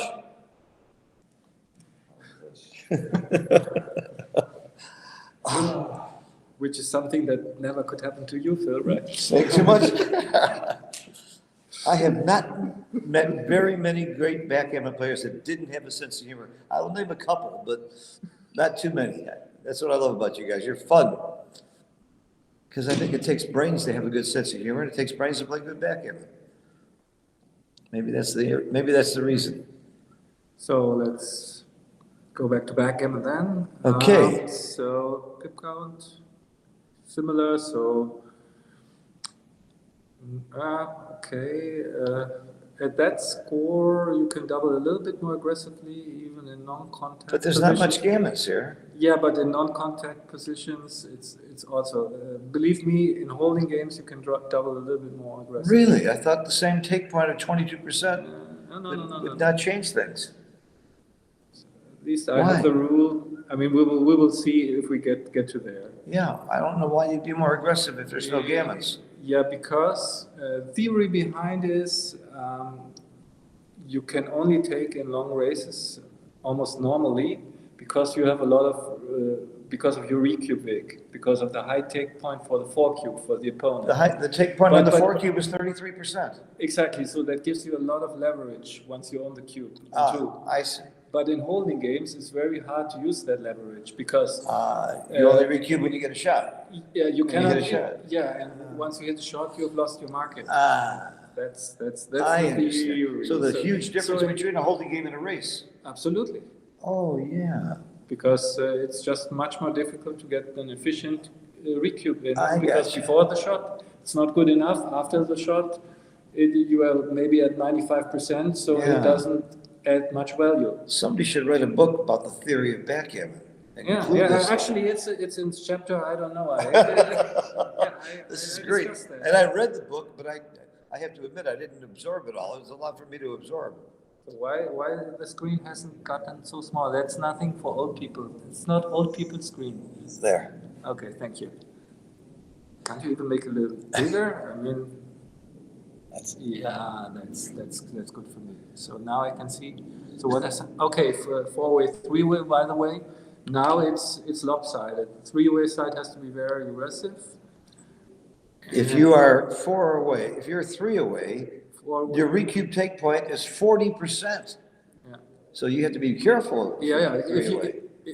If you're no, if you're four-way, you have to be very aggressive, and if you are three-way, you have to be careful because there's a lot of leverage, and the cubes are Yes. coming back to you. I think 40% of the recube is the highest there is Yeah. at these lower scores. At five-away, Actually- five-away and down, I don't know of a higher. Actually, you can get away with aggressive cubes if you know your customer. If you, I mean, if somebody doesn't recube aggressively at that score, so as the trailing side, then you can get away with But it. at this that's- level of play, you don't think that way. No, You never don't think ever. that. Yeah. Okay, now we don't see anything. It happens every time he switches things. Okay, that's good. So, what happened here? Sorry, guys, we just lost sight of the board for. Well, we got cube action. We got a very strong double here by Mochi. Yeah, that was. Because he's the one that's four away, and if he takes the cube, Gammon's win him the match. Yeah, and you can see.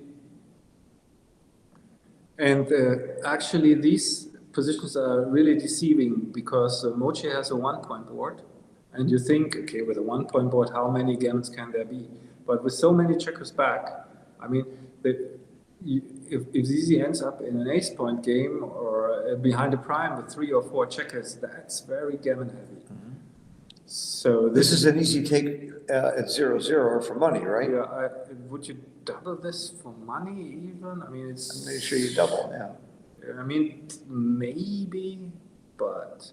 This is certainly takeable by a lot of people, and Extreme Gammon tells us it's a big pass. And I think this is really difficult because you have to deviate so much from your normal strategy, and we don't have good references for that. So, yeah, I wouldn't be surprised if it takes it simply because against a 1-point board, it's so hard to pass. But I think also it's very difficult for Zizi to develop counterplay because of his blot on the ace. So when you have many checkers back, you don't want to have any buried checkers because you need the few checkers that you have in the front position to be in the right places. And he has one checker that is really not in the right place, namely on the ace. If that checker wasn't on the ace, it wouldn't make it a take, though. Would it swing it that much? If that checker was somewhere useful? No, at that score, maybe, yeah, where would that be? I mean, there's not, he doesn't have any useful spots. Put him on the 4-point. You know, Yeah, I still think it's a pass. That's probably still a pass. Probably still a pass. But just because XG says it's a huge pass, doesn't mean a human's gonna see that right away, even a great human player like Ziska. Yeah. I think that's your point. We don't have this is not a great reference for us at these scores. Yeah.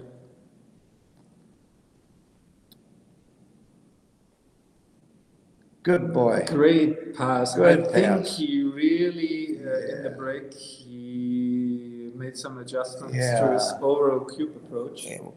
We're happy for him. Yeah, I'm happy I'm for him. really happy because I don't know if I want them both to play great. That's what I want. That's all I care about. so. And they are playing great. Look at the PRs. 3-way. 2.9 and 1.9. Very great. Three-way. Take points 25%. Recube take point 25%. Gammon value with cube turn 0.5. And my approach, you have to double a little bit earlier, take a little bit less. Yeah, in all kinds of positions, actually. That's one of the rules from the book. Three-way, be more conservative in all types of positions. I still think Kit Rules's article in 1993 about the 5-point match is not anywhere near as technical as your book, but it's still pretty good about the absolutely. theory. I mean, especially it was like pioneers' work. So now back to the game that is like it's developed in sort of a priming game. Okay, what do you have to do? Yeah, I mean, and split.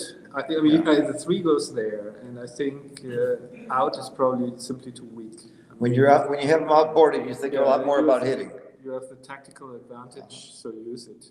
Hit two, Yeah, hit two, great shot. So Great shot. now, depending on Zizi's number, no, that's a cube saver for sure.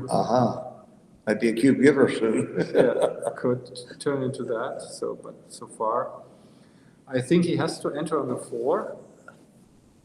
And then the question is the ace, because sometimes against the stripped ace point, it's nice to play 24, 23. I just don't know if that's the spot. Okay, he does it. And it was a slight mistake, it seems, but nothing big. No switching here? Yeah. Would you think about a double switch? I would. Yeah, it seems, yeah, or this, but this surprises me. That I thought this is a situation where you really have to think tons of options. Look how fast he played it. He played it super fast. He's getting low on the clock. He's down to a minute. Maybe that's why. Okay. I didn't notice that. Yeah, So- he's down to a minute on the clock. Okay, yeah. I think the double switch was right, by the way. Yeah. That was my I mean, first it's your instinct. How can that be wrong? I was wrong once before. Yes. When did that happen? Well, I don't want to talk about my personal life. 6-2. Wow. Wow. That's hard. Yeah, you get primed, so jump over the prime. Wow. That's a great find. I know I would have missed that play. I would have played off That's the just a 18. great find. I Just absolutely would have blown that play. mobilize your back checkers, and he gets rewarded for it, by the way. Wow. So yeah, this is, I think, the best option. It's now a fight for the outfield. 5-4. That does it hit? Yep. It's a little bit. Yeah, it hits, but is it correct to hit? Oh, I mean, it's 2 blots, good call. It's wrong by a lot to hit. and I hit first to think later. I know. So Wow. I have to see the position again. So is there? Oh, he hit. He did hit. Quite wrong. Okay. Yeah,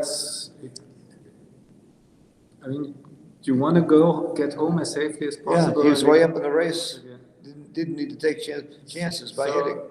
But that makes the PR race again interesting.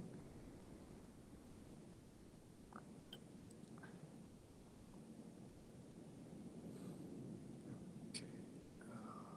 Missed another play, the priming play. Yeah, it's so too bad that he's low on time. I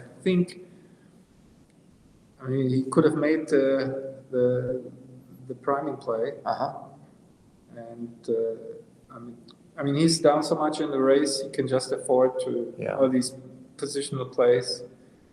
And yeah. Yeah, he's a minute and 14. Yeah, See, and it's Mochi has 2.5 minutes.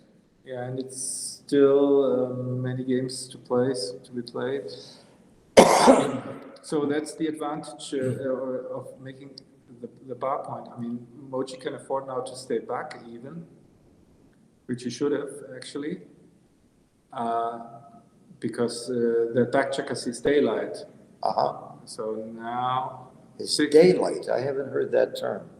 yeah, daylight, isn't that in the book?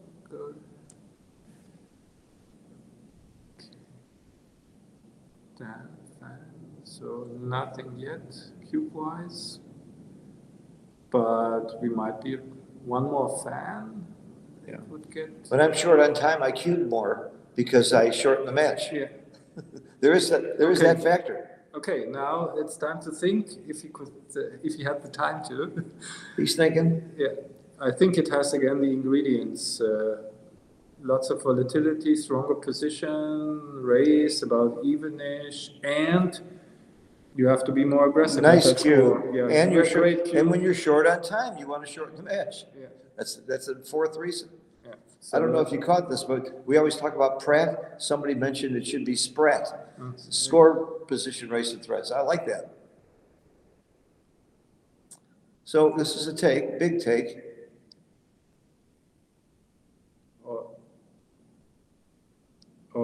Pratt with a double T in the end, threads and time. It's Spretetet. Okay, so Big take. big take, still a strong prime, lots of work to do, but Mochi knows that he has to be more conservative than for money, so that could be, if he misses this take, that could be decisive in the PR race. Why, I mean, the gammon value is the same as money, it's 0.5. Yeah, but the take point is. It's only a slight difference from 22 to 23, 25. I will show you later. Okay, I can assure you, I believe you, I just don't understand it. That is why I do the money game adjustment thing. I have a rule that it's at least an adjustment in the sense that if it's not a blunder to pass for money, then it's a pass at that score. Oh. That's so if I don't think it's a blunder for So if it's less than 0.08, then it's a pass. absolutely. I see. So I try to do this. Oh, this that's adjustment beautiful. in that way. God, what a great tool that is. What a great, And that's a great shot, Oh, by yeah. the way. Wonderful shot. Wonderful shot, yes. So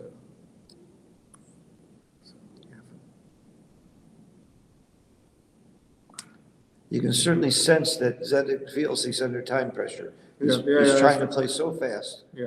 and that's a He's shame. now in super speed mode. So Yeah. probably he only knows two gears, either Yeah. either the normal or the super speed one. And Mochi's the one that usually gets in that mode. Mochi's the one that usually lets his clock run down way too far, Yeah. so often, and he plays super speed at the end. And I've never understood why. I've asked him, and he just looks at me funny, because he always looks at me funny. By the way, good not to recoup yet. Yeah. No, Recoup that take was a point. big six. Yeah. Yeah, of course out and yeah, great shot, well played. And Mochi starts getting into trouble with his back checker. I think he should stay back. Yes, Well, if he doesn't stay back the force, it's horrible. He had to. 6-5. Zizi has to come out and maybe hit. Yeah, that's perfect. You can even pick up some gammons if that plan works. Good find. So Zizi is a very strong speed player, by the way, so I don't expect him to make many mistakes in this position. Okay, ace and 4. Hit. Yeah, you have to. I mean, you've got a 3-point board. No, that's many shots anyway. I So now bet you you have he to- finds it. He's gonna hit. Yeah, he's gonna hit. Yeah, he's gonna hit. Mochi often looks at the wrong play When I first. play Mochi, sometimes he looks at really super weird plays, and Yeah. I'm always hoping like, okay, and he never makes the play. Yeah. He just looks at weird plays. Most of us make the play we think is right first and look at it. He makes a bad play first. Yeah. He's just the opposite of a normal human being. Okay, he missed the recube, by the way. But Oh, it's wow. very hard to Very find. close. And it's also very hard to find because we see all the gammons that we win, and we would kill the gammons with the recube. So a very good play, by the way, just tidying up everything. And now, what's going on now? It's right on the edge. Right on the edge. Now he Now he shifts it. knows. Yeah. He may have weavered him. No, he didn't weaver him because he had a take before also. And now I Nice think recube. it's since we don't need to be afraid of gammons. The question is just do we have 25% winning chances? And with that back checker behind our structure, I mean that has to be somehow. We can anchor. Is there any way to know if you have 25% other than your experience and references? No, There's no formula for No, this. no, there are no formulas. Yeah, this has to be just reference. Yeah, it's just also feeling. So. Because I can't There's tell. only one checker on the bar. I can't tell by and looking. Mochi cannot do everything at once. So if he runs out with the back checker, you have the chance to anchor. If he blitzes you, first of all, one hit is enough. So he hits, you lose, you hit back. So take it. 19 seconds on the clock, I take it. Then okay, That's another reason to take. Okay, Really? great shot, and he will just make the point, Yep. of course. And unfortunately, it looks like Zizi will lose another PR race because that's only now fairly easy decisions for Mochi.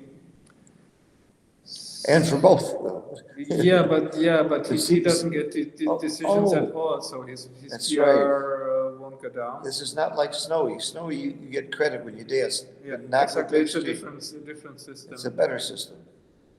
This is better by far. So, What's the right play here? I'm bad on these. I only know it's no big difference. They're all within 1%, yeah, okay. I just know that you don't pick up the third checker because you don't need a gammon, so Uh-huh. it's, yeah, so. And this is a play you would only make when you don't need a gammon. Exactly, and I Including think the he six. should. It's close. It's close. It's very close. Yeah, I like it actually, although XG doesn't. No, But this is, yeah, normally you never make such a play, so. This is just a normal one and great find. I think I would have been inclined to make the fancy play. So nothing extraordinarily happens. Then Mochi's gonna go up 5-1 in this 5 to match, 1, in this contest. and only needs It's 2 more huge. points, so that's huge. Huge. You're gonna like Mochi's chances for meeting Sander. Again. At You lunch. you always meet twice, but no, they met already twice. Yeah. I asked Mochi when in December he would play Sanders. He says, I don't want to think about December yet. He says, I'm thinking about 2:30. He wouldn't even answer me. Which is the right attitude, by It the way. is the right attitude. I was trying to get him into the wrong attitude and it didn't work.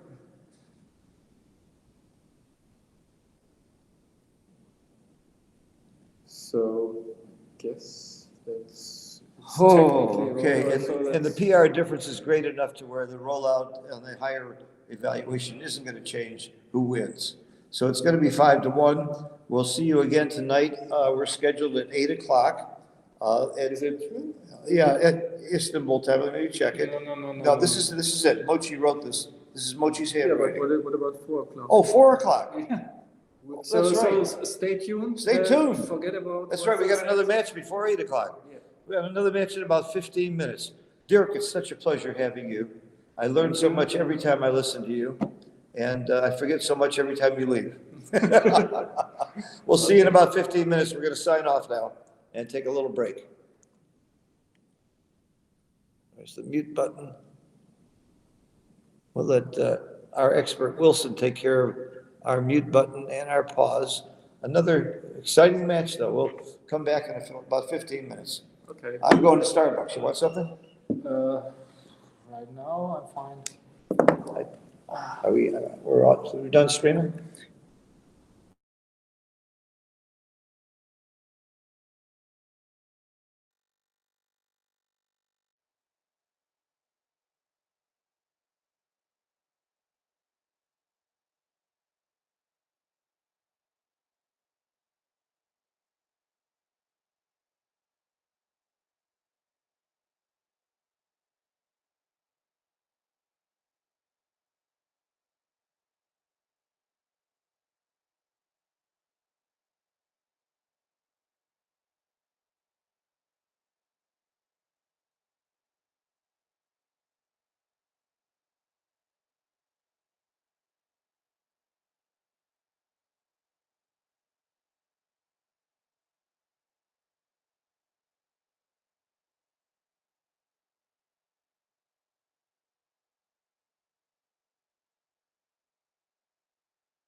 Dirk.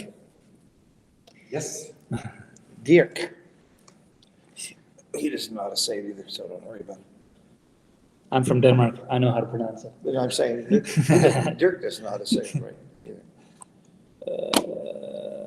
I think that's it. Yeah. In Costa Rica, they have a hard time to pronounce it. Costa Rica? In Costa Rica, so you're live now? You're live. Ready? You're live. We're live. You're live. Okay, I'm coming back again with Dirk. We're gonna catch the fourth match with Mochi leading 5-1 and needing 7 points. It says 4-1 because they haven't done the full analysis of the PR in the last match, but we're fairly confident that Mochi's gonna get that point. So it's gonna be 5-1, and you need 7 points to declare a victory. So it could all be over in this next match if Mochi wins both the PR and the match. I'm sort of hoping it doesn't, not that anything against Mochi, but I'm enjoying the play so much, and I'm enjoying doing commentary with Justin and Dirk. Just really fun to be here. Of course, when they lose, I can hop over and play speed gammon in the big tournament, which is what I'm really dying to do too. At the end of the match, there were 19 and 25 seconds on the two clocks respectively. And Mochi said the same thing I said. He said, I knew he was taking that last cube with 19 seconds on the clock. He had the same thought that you and I had. And it was correct anyway. It was correct anyway, but you grab cubes and give cubes for time. But really, to make it exciting, actually, Zizi has to win both points because it would be so tough to come back from a 6-2, being down 6-2 if he only makes 1 point, and trailing in the overall PR. Yeah, the overall PR is the tiebreaker, which is not likely to happen. It could be, but if they both tie in total points, then overall PR wins, and certainly Mochi's ahead there. Yes, significantly, not insurmountable. I mean, if Zizi wins the PR here, so then they would get closer in the next match. That is, so. I think it is insurmountable against Mochi. I just talked to Zizi. What's the problem against Mochi is it's so consistent. I mean, Zizi, I think, played so many matches below 2 in the quarters and in the semis. Yeah. And, but Mochi, if he plays a bad match, it's still a 3.3. Let's say. So Right. still you have to beat that. So Right. it's a consistency. Yeah, which is why I he's, pointed out that every single player just about that was in the 24 group might outplay Mochi one match, but the odds of the consistency is unbelievable. Everybody can get hot and have a good match, but you're right. In the last semifinals, see, I think he had 3 out of 4 matches under 2. I think it was. Yeah, Zizi. Yeah, Zizi. And in the quarters as well, I think. Oh my God! So Yeah. Well, in the quarters, he barely beat Thomas Meyer. Yeah, because Thomas Muir really played exceptionally Amazing, well. Amazing backgammon from both. I think actually- probably that was the best matchup, Yeah. PR-wise, Absolutely. of the whole tournament. I felt sorry for Thomas because of the way he lost. It was on the Yeah. technical change of the rule that gave within .02, gave it to the total to Yeah. Zednik. But that's the rule.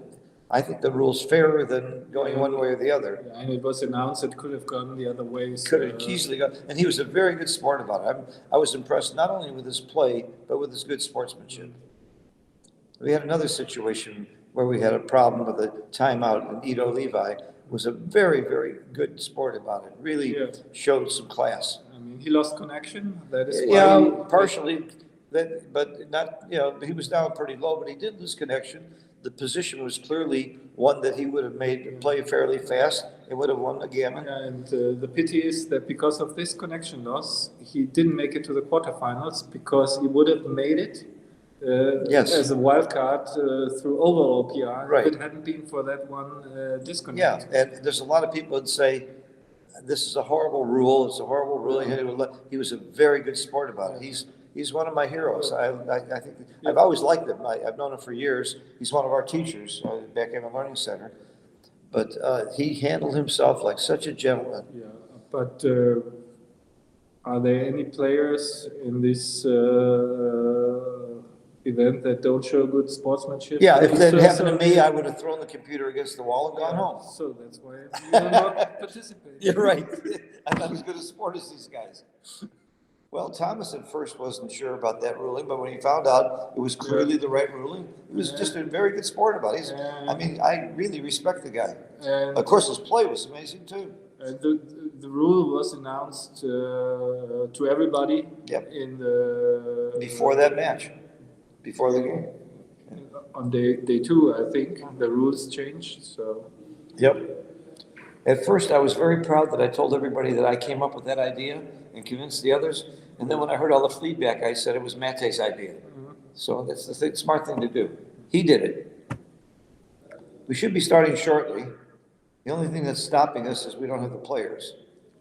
That's just a technicality, right? yeah. Well, poor Thomas, if he had been up against almost anybody but Zitnik, and he may be sitting here today. Yes. So There's always just There's always details. next year. Or Darkfin played an incredible Darkfin. quarterfinal, and Yes, so yes, Dogfin really impressed me this whole, he was the one that I didn't know. My stupidity. Everybody, all the Europeans knew how good he was. I didn't know. wasn't surprised at all. I didn't know. I mean, he's a G1, so Yeah, I should know from that. He played great.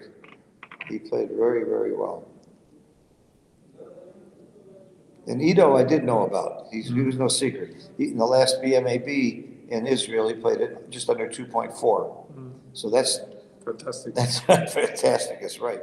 And here's a young man that's got a full-time job, a wife who's pregnant, and family on the way. Doesn't have time to travel. He teaches on the side for the Backgammon Learning Center.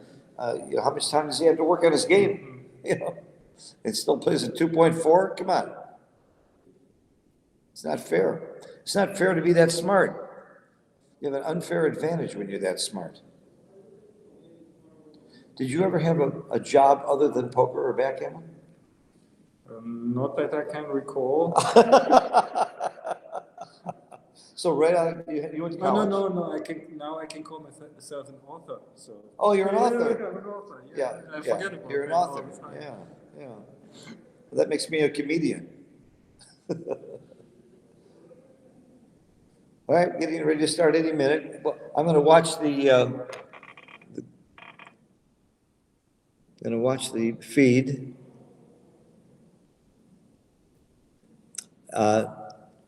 Backgammon news, he didn't disconnect, his clock ran out. Could we get the camera on, please? Very difficult to determine whether Dirk or Phil is talking. It's real easy. If you hear something intelligent, it's Dirk. The camera's on now, though. Let's go. Okay, let's go. Match number 4, and Zizi under a lot of pressure. He's not going to change his game, though. He's got one game plan. Make the right decision as much as possible. That's the same in every match. Okay, here we go. That's my play. Split. I always split when that 8-point is stripped. And Mochi's already threatening a prime, Zizi that is. That's now if Mochi doesn't perform well with next roll, that would be cube territory. I think this is considered performing well. Yeah, and I think it's still cube territory. Really? Maybe. Really? I mean, you have the threats, you have the advantage, you have the threats. Wow, I would have missed this cube. So, Wow, because that was such a good response I mean, by Mochi. always 6 and 3-1 plus 3-1. It's the other good cube. That can't be a big mistake, and sometimes you should think the other way around. How big a mistake can it be to cube this? Well, I use Dirk's Law all the time.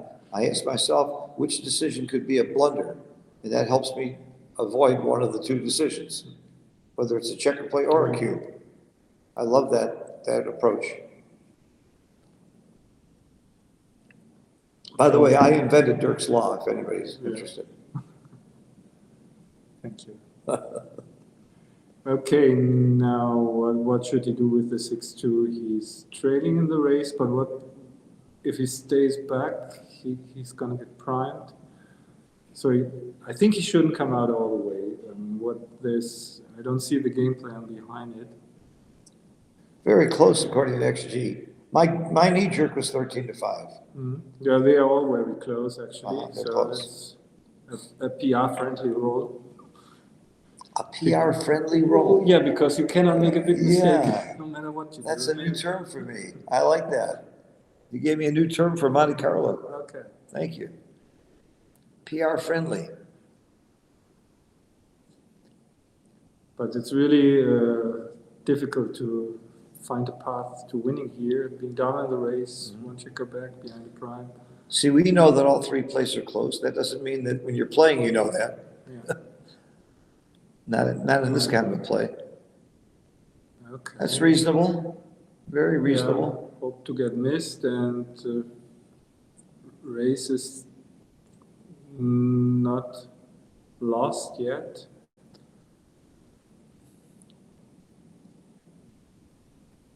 Yeah, I wouldn't know how to decide, or I don't. Of course, obviously, I don't know what he's thinking, but it's just like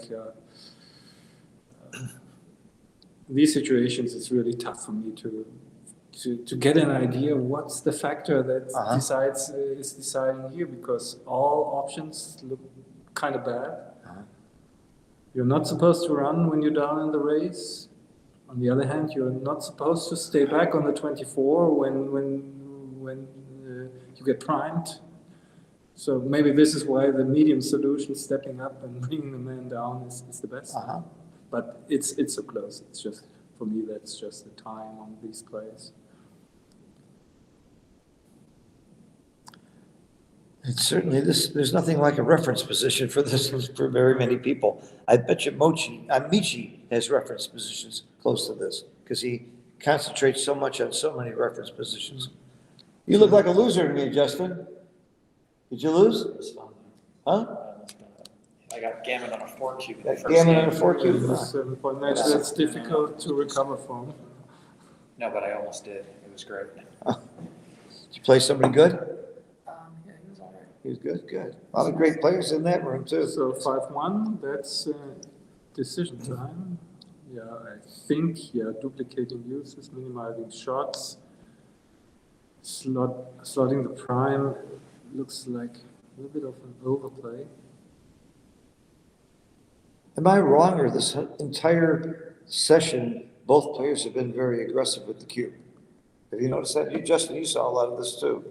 They seem to be more aggressive. They're not timid with the cube. Yeah, I think there was one missed cube Yeah. emoji that I can remember, but nothing else. I mean, Mochi just gave a cube that was a double by less than 2%. Zizi. Oh, In Zizi. this Yeah, game. Zizi gave the cube. Yeah, That's right. great play, by the way. Not the right move. Still playing perfectly so far. So now bring the checker to safety. Yes. And now 13-7, 13-10 maybe, building the counter prime. Oh, 9-6 even. Why 9-6? I would have slotted the 3.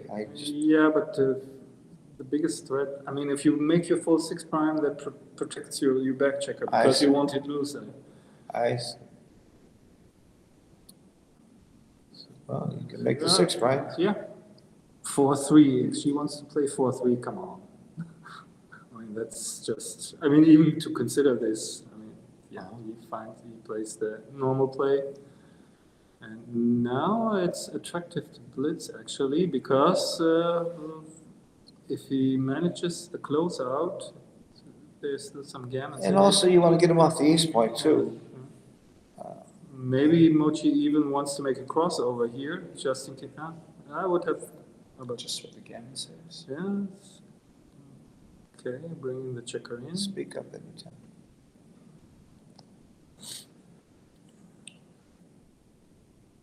So what should Mochi do if he rolls a 6? Probably still stay. but he doesn't.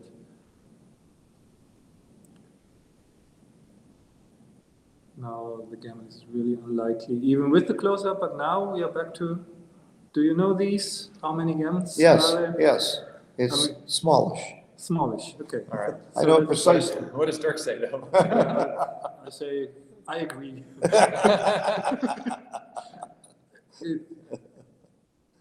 I mean, the gammon saving chances just got a lot Well, I better. know if all the checkers were in, it was 3% gammon, so Yeah, those to 4 10, checkers outside, 10, yeah, 10, 10%, 10%. 11%.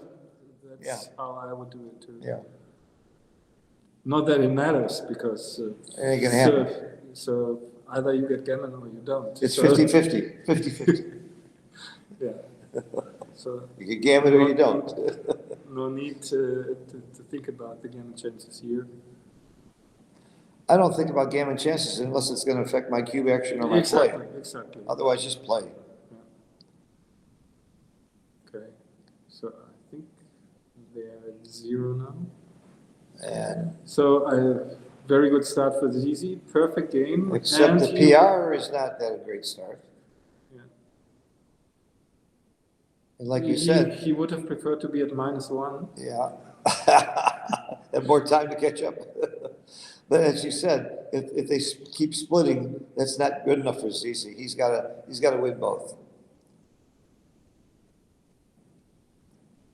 To stay in this competition.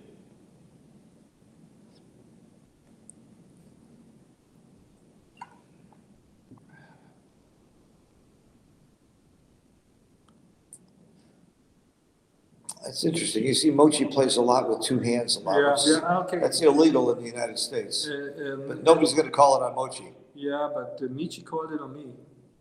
When we were playing the Uh-huh. quarterfinals. You did? I do it also sometimes. And I did- never do, because I know it's wrong. I like doing it. Yeah. If it bothers your opponent, why not? It feels good. Yeah. But- Michi had to tell it to me twice, because when you're used to something, it's just Well, different. at your level, you should know better. You should be playing with 1 hand.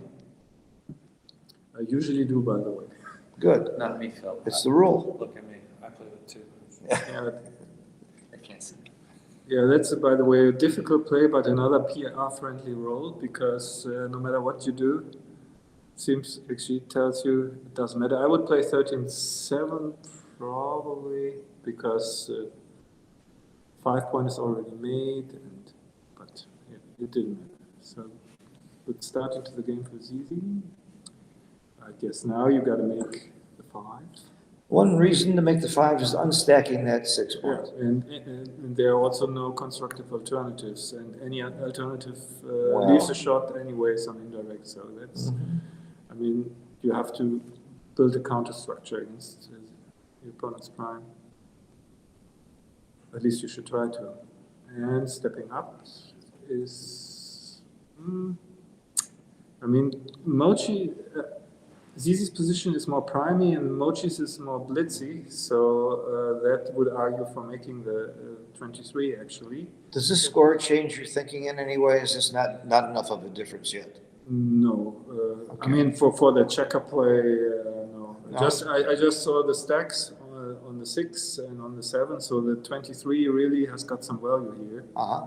So okay, but now double 5s out and in, yes. Good play. 2 man. So maybe you even want to. I guess you want don't to- split, right? That's one thing you know you don't do here. Yeah, especially. You're outboarded. You're outboarded, and the bar point will remain open, so you see daylight with your back checkers. So Splitting just is an invitation to get hit. yeah, Okay. especially if ZZ rolls something non-constructive, he can use the roll to attack you. And Uh-huh. so 5 ace, okay, 17-11. Double deuces, make the 2 and down. Keep the mid. You got it.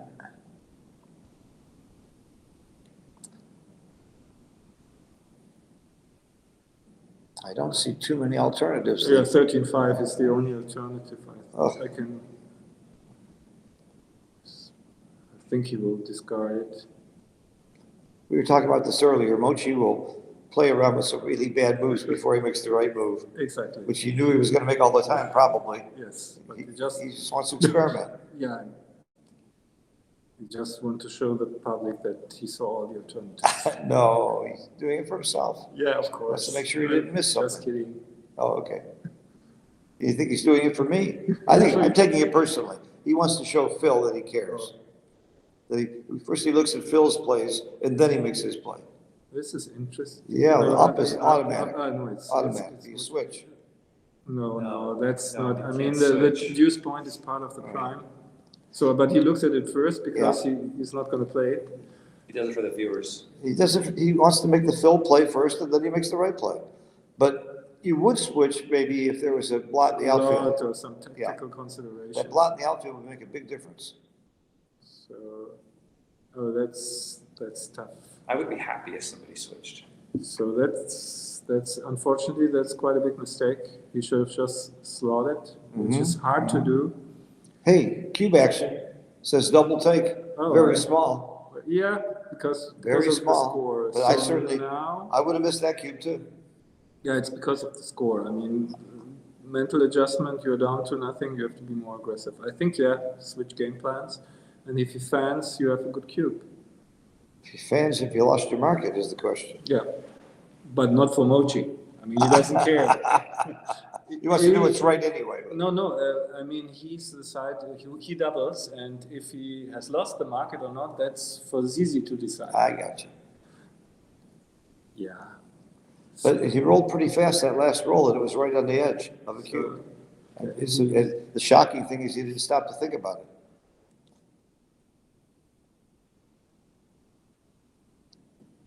Because Mochi's not that kind of player. He thinks about it.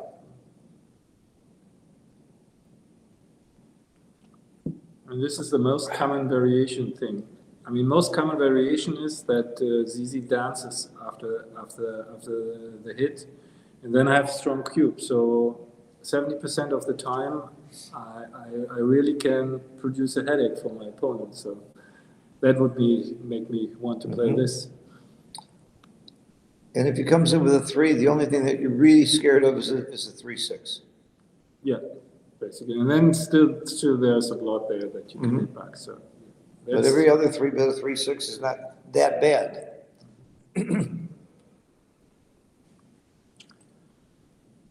So now he played the correct play move. Yeah, now finally, the third time it will stand. You want that with me? I Yeah. don't know. Maybe You it know, takes you a got a back. bet. I'll bet you Bucky's going to move it once more before he makes his play. Okay, I think he will press the clock. Okay. Let's see. I How know, much are you I know pushing you're to? wrong because the black checker's underneath that white one. It wouldn't be legal to plus the cock. Legal moves. You have to put a checker on the bar first. Ah, you won. Oh no, now he presses. Okay. He still hasn't pressed the clock. Has he? No, No. he's still thinking. Yeah, I hope so because 'Cause this that is would really be wrong, yeah. Blunder potential Yeah. here.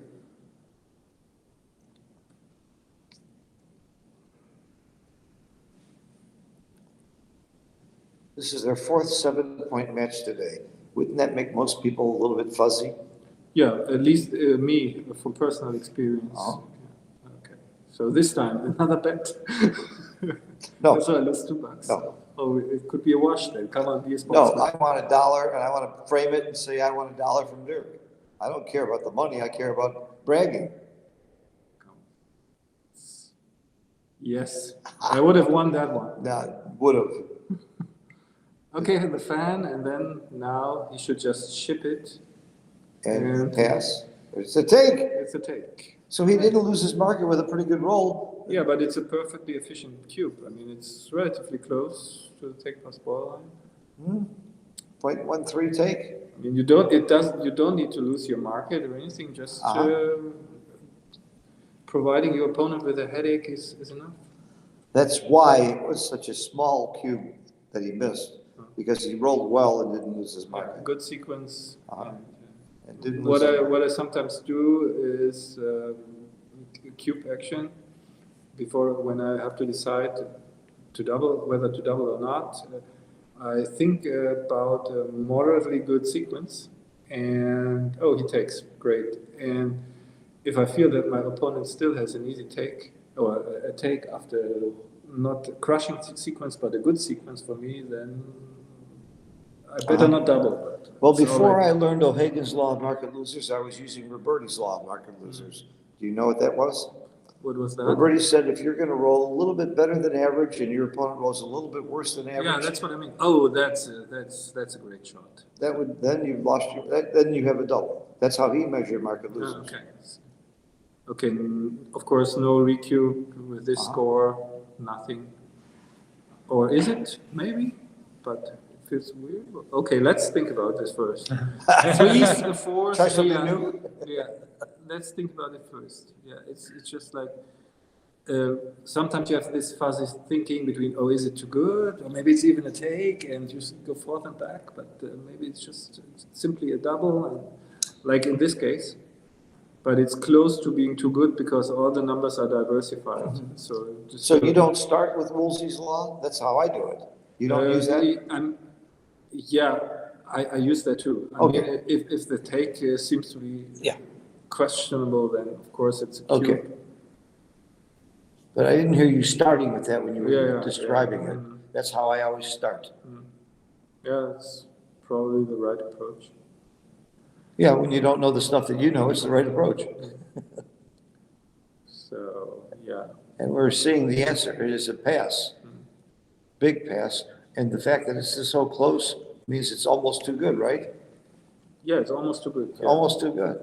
Yeah, but great cube and some blunder potential here because of the score, I would say. Because you don't need much to take a 4 cube at that score. Moji still has the anchor. No, but he passes. He passes. So Very you good cube. don't know precisely what the take point is on the recube, you just know that you don't need much, right? Yeah, Is that right? exactly. Exactly. Would you stop to figure out the take point, or would you just, Yeah, sometimes when it's like If it's a more race. like a race, It's a race, then it's Okay. you have to do the math. okay. But See, O'Hagan would do the math every time. yeah, I cannot do that. Yeah, I can't do that either. But so that's why I have all my personal rules, how much to deviate from normal money game strategy. So It's a much easier way to get to the answer. no, but Does did Macy once tell Gimble? did once a PowerPoint presentation on that subject where I actually invented some of the rules, but maybe I should condense it into a book. Yes, please. It sounds like a wonderful approach. If I can have, anytime I can have a shortcut that works and not have to do the math, I'm a happy camper. Yeah, especially if you are at day 5 at the UBC, you need some shortcuts. I mean, at least my brain is really under functioning at that stage. Okay, we overlooked a mistake by all that talk that we did. Was Zizi missed something here? So again, at 4-0, you just need some threats, a little bit of an advantage. You chip it, and it can't be a big mistake. If you have like a point made, some blots to shoot at, you double, even if it's a mistake, it's never going to be a blunder.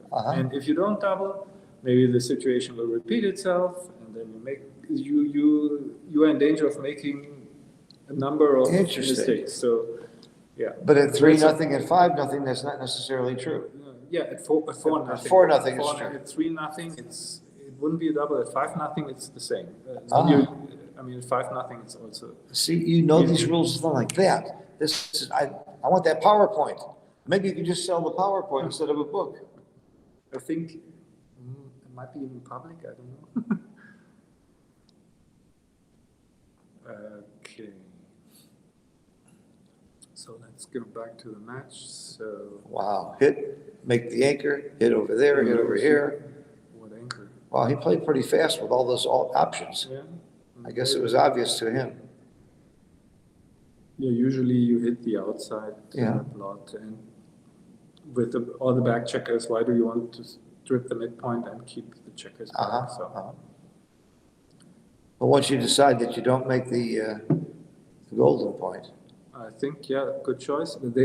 Zizi is playing now really fast. I mean, probably he got like annoyed with himself that he got into time trouble, which made him overlook some plays. or maybe he thinks he overthought himself too much, Yeah, second guessed yeah, himself. and just now he just tries to play natural. Justin told me he had the same problem when you first started this tournament about not going with your gut reaction enough. Yeah.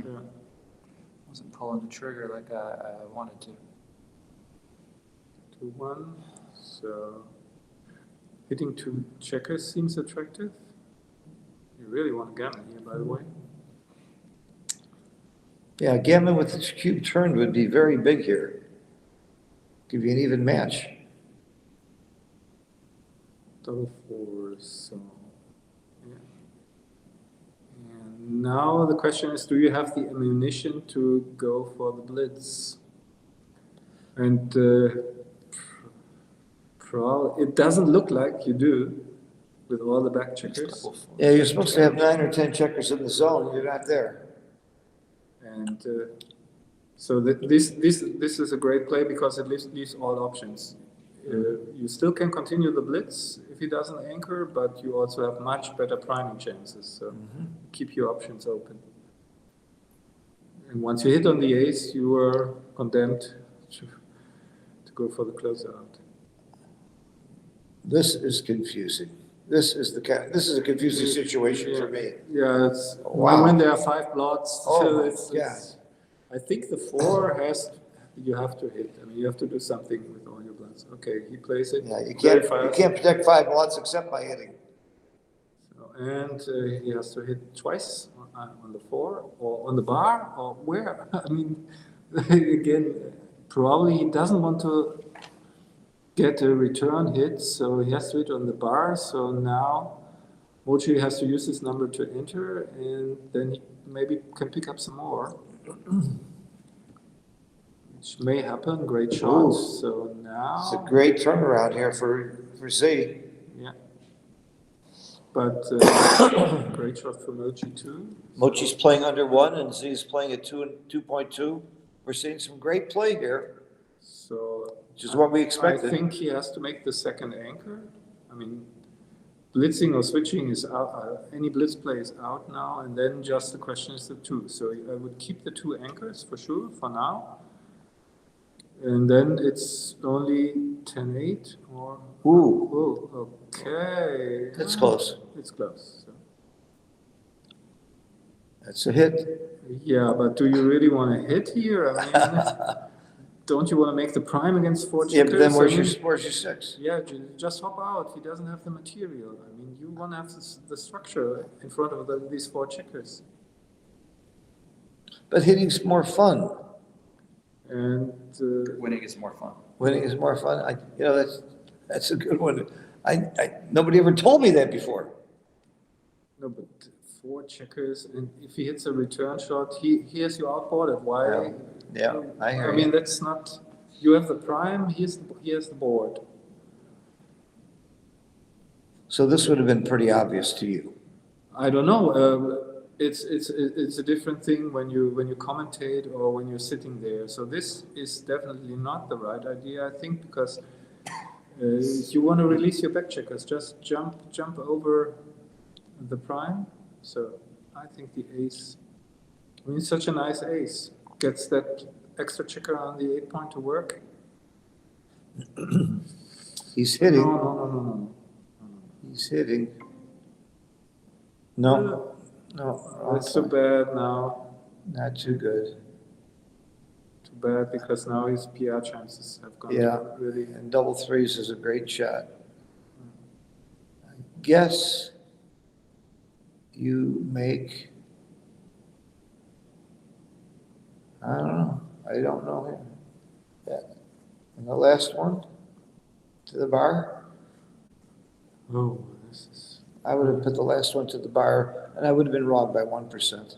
I'll take that. 2 5s.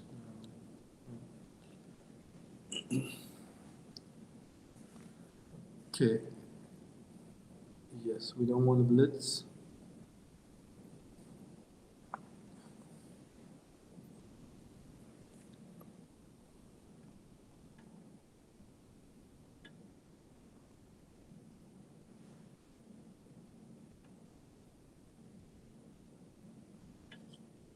Someone made a comment that CC plays like he doesn't care anymore, and that's, I totally disagree. I totally Tor, disagree. that's you're way off.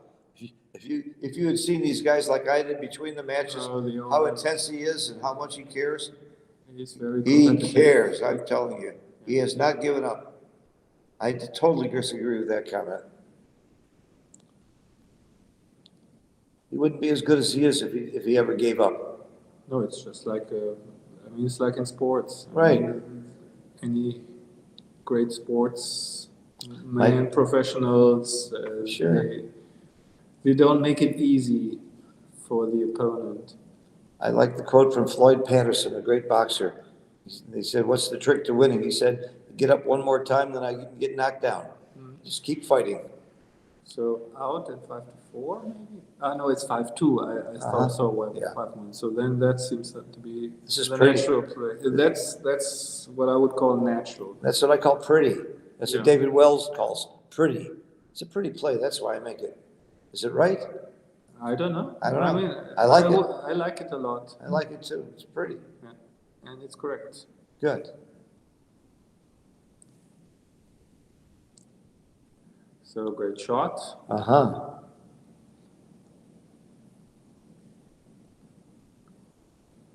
Two in it and Yeah. split. Step up. Step up. Split the backman. Step up. Sure. Great. It's a great roll.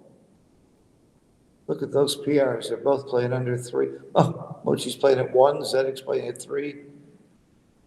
Wow. This is another difficult one because you really want to get out of there. But the deuce point, it's not so bad. At least it freezes the 8 point. Like if Mochi wants to cover, he usually has to break the 8, and so more daylight for the deuce point. And also when leading for nothing, you have to be a little bit more conservative with regard to gammons. So you are rather trying to achieve less blitzy positions. Mm-hmm. But you get gammon 7% more by coming out. So coming out would be a typical DNP play, I think. Then you just release the checkers. You're so smart. It's 2% better than it is a DMP play. You're right. And, Wow. DZ is even smarter because he found the correct play over the board, which is, believe me, it's a lot more difficult when you're sitting there. Okay, 3 is clear, and my feeling. Usually you just come out with the other checker as well, but here I think because the 8 point is stripped, so yeah. But now he has to run out. I think I couldn't bring myself to playing 6-1. And XG prefers it. Wow. No, not really, but That's a tie. It's a tie. Sorry. It's a tie. It's a tie at plus. I think there's a big difference between plus and plus plus. Yeah, I mean, I like this play. I just couldn't bring myself. Uh-huh. So now some problems for Mochi. What are you going to do? You cannot hit on the 7. That would be just an overplay. So then you hit on the ace maybe and bring a checker down. Is that the right idea? It is the right idea. You're as smart as XG. Very nice. No. It's like No. too many numbers. But he won't. He's just that's the Mochi show. Okay. The Mochi This show. This is wrong, guys. Look at it. This is wrong. I can do better than that. Yeah. A lot of people, I like to joke with people and say, think of a really bad play and do the opposite. Well, Mochi actually makes a really bad play and does the opposite. Yeah, but it can be really sometimes, I mean, when you're sitting there against him and you see all these options that he's considering, well, you know, this must be a mistake. Come on, do it. And he never does it. Too bad. That's why he's Mochi. If he did it, he wouldn't be sitting here now.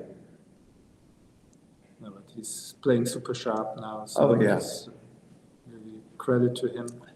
He was so relaxed between the last two matches. I guess when you're winning 5-1, you get a little relaxed. He was joking with me. I had to. He's in the flow. Yeah, he's in the flow. In the zone. He's in the I zone. call it.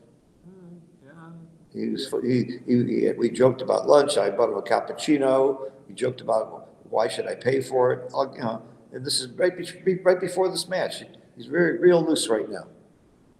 Winning 5-1 makes you loose. And playing well. He's playing well. Yeah. I don't think he cares about the score. He knows he's playing well. That's what he cares about. But it's all the other way around. It's also true. On the last day against Mochi in the final, I mean, I was dead, basically, for all practical purposes. So I was completely relaxed and I played my best game the last, because I just wanted to. What was your PR? On the last game? On the last game? On the last two, it was like, they were both around 2 on average, like. Okay, 1.9. so now I can tell you how you can win more. Yeah, Pretend you have no chance. Thank you. By the way, Zizi is trying a turnaround here. Uh-huh.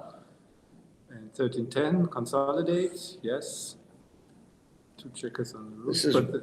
This may be the turnaround. No, you don't want to build the inside points. What for? You want to release your back checkers and Really? block the opponent? With 2 on the bar, you don't want to make the inside points? That's not, your plan is to escape the back checker.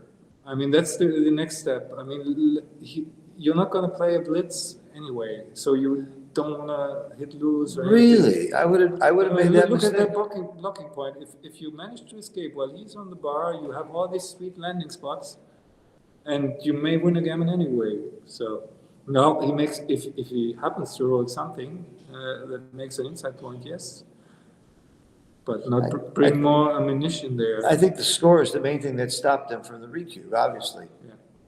Yeah, of course, at this score, there are no recubes, Yeah, basically. yeah. The score were reversed. It was been recubed, passed a long time ago, or a few rolls ago, anyway. It wouldn't have been doubled in the first place. Yeah, well, that's true too. Yeah, good play, consolidating, but I mean, he has to put him on the bar and consolidates. Great. Okay, but just Mochi refuses to. He needed that too. To lose. He needed it. That was a big swing, that too. Yeah, 2-6, not a bad shot. Releasing the back checkers is great. Or at least one of them.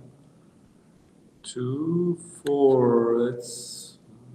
Well, I immediately see the 4 hit. Where? 5-1. Not great for Mochi. In fact, this is one of his uglier rolls. Yeah. Wow. I guess I play off the 18 and safety the checker on the 9. Yeah, what else is there? Yeah, there's nothing else. Now, I see, even XG agrees with me. No, why leave the shot? Yeah, but no, that's your play, wasn't it? No. Really? That's what it sounded like your play was. No, I play 18, I play the 4 and the 2 off the Yeah. 9. I would have played the opposite, which one Yeah, was the but- 4? But Okay, you that's get more contact with the gun. more numbers, and I don't know.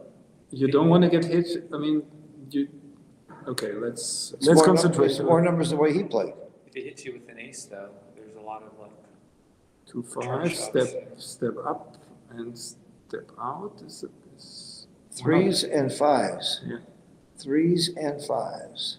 There's the 5, and 6 is down. 6 is forced. Okay, that's a good number, I believe.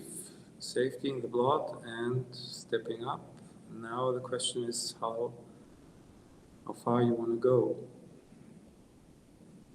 I never know these. If you stay. Nobody knows those. Oh, that's a bad number. So now a big 5 or 6 from the ZZ and new favorite in town. Yeah.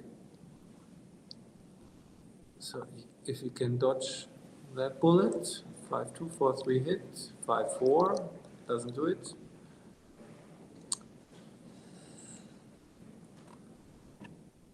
Okay. So question is, do you really want to step out? It's an awful lot of shots. It would be more attractive if you had your board already made. Yeah, inching closer to home. What's the race? He's up in the race 16 pips, okay. So he just wants to bring him home. 6-2, only Yeah. theoretical hit. So now, the bad news for Zizi is, and of course he doesn't know this, even if he wins this game, he gets to Crawford, and it's very difficult to make up 6-1, 6-2, yeah. the PR difference in Crawford and post-Crawford games. That's just really difficult. So that's the bad news, of course. He doesn't know that. Continues rolling well. Well, he went into this game losing 5-1, and you have to believe that Mochi's a favorite to win the PR. So he doesn't have a lot of chance anyway. But I refuse to believe that he isn't giving it everything he's got. Yeah. You just play your best and hope you win.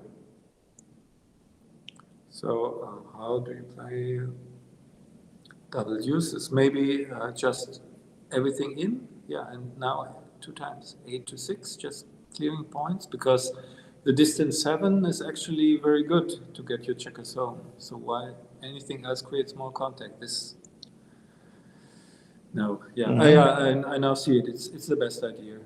Distance 7 and you're fine. Yeah. Press the At worst, you leave it indirect. Yeah.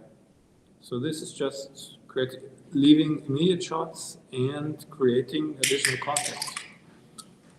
But for sure, he has counted the race and he sees the race is actually reasonably close. So maybe he thinks he needs some more blocking power. So that if the race had been close, was closer, then his the blocking play makes perfect sense. Yeah, this is harder to bring home without a shot. Yeah. But it's very hard or impossible almost for humans to know where's the tipping point, how far ahead in the race you have to be to... I get these right half the time. Okay. Because I think it's 50-50 in that one. Small mistake. Okay. Okay. Now he doesn't want to roll 5s and 2s. You want to clear from the rear. So Z would like to roll anything but a 5 or a 2. I think he has to make the ace. Running is a bad idea here. Makes the close board.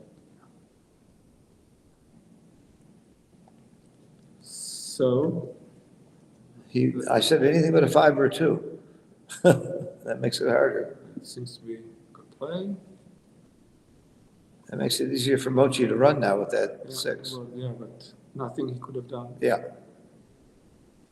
4-2. That's another. Not so. Yeah, clearing the 5.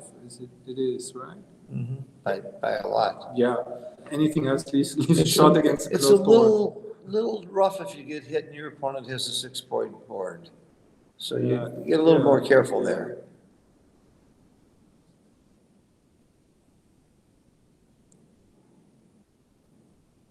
So Mochi will stay back, of course. Yeah, you know, getting gammoned at this score for Mochi isn't that terrible because he's in pretty bad shape if he just loses 2. This is, So he's willing to risk some gammons by. yeah, and what gammons is he risking? Like 2% instead of 1%? But anyway, even if he were risking more gammons because of the score, you take the risk. True. That's true. I mean, you're more focused on winning than avoiding. Right, you should be totally focused on how do you win the game. Okay. Oh my he God. goes for the race. It's just understandable because of all the wastage Danek has. But also, like staying back might slow standing down even further. So I would not have run there. Did we see what was right? Staying back was right. Okay. That's one play this week where I got it better than Mochi. Yes, it is, two.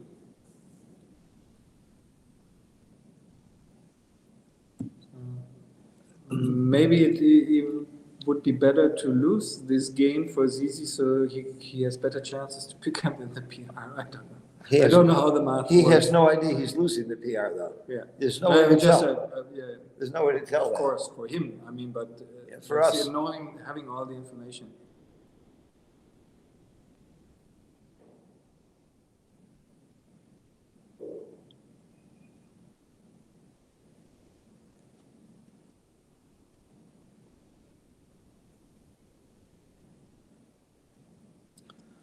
So Z has a recube when he's like 95%? No, when he's like 89, then Oh, he gets into market losing territory. 89%. Yeah, then he gets into the window. Okay, So because the Mochi's take point is 9%. okay, that's about what I figured. Okay. Yeah. So, but when you lost your market when you are 95. But don't you want to lose, I guess, Yeah, there's a small window, like Yeah. when you're at 90, you probably have a double. so That at 10%, you don't lose your market, you would give the cube yeah, that would be a double take. and let him recube to 8? Yeah, probably. That would be my best guess. Wow. So here you see it. We have an instant of that. We just have the Wow. verification of it's 10%, Wow. 90%, and it's a recube. Wow. I'm telling you. Well, I'm prescient. I'm not sure what that means, but I'm prescient. So this is a redouble take. Yeah, and that's very rare at this Very point, hard because to the find. window Oh, is so small. Yeah, it's between 11 and 9%. So you're saying the doubling window opens at 11 and closes was at just- 9? Yeah, like Wow. pretty much. Okay, he misses the cube, which is really bad. It Because wasn't that's another really bad, it was 4%. Yeah, but he has to catch up. Hey, Mochi might have passed. He was losing the PR. Oh, I see, that's what you're saying. Yeah. If Mochi passed, he could have gained. He might have gained on that PR. Yeah. Plus you get to play another game. Yeah, exactly. Well, they're playing another game anyway. Well, that's right, you don't get to play another game. Mochi takes, as he should. So now, It's tricky. Look at Mochi playing at 1.6. Come on, guys. I know. That's worth something. After all these matches, all this, I mean, Mochi now is very much in the game. oh, yeah. Makes me not even want to show up next year, you know? Okay. So 2 big numbers, and he becomes the big favorite. Okay, that's not so bad. Two That is- small numbers is also good, I forgot to mention. Really? Just as long as they didn't roll a 4. So, No 4, Mochi might be the favorite. no here. 4. No 3. Oh, I'm seeing, I'm at 3. 3 and 4, Oh, same. that's- 3 and 4 are the same, aren't they? So this is definitely not a cube. And Zizi knows that. We all know this is Yeah, 14%. it's- yeah, and So it's a that's- reference that's position. out of the window. Right, So right. this can't be a cube. Right. I mean, I'm sure Zizi won't cube this.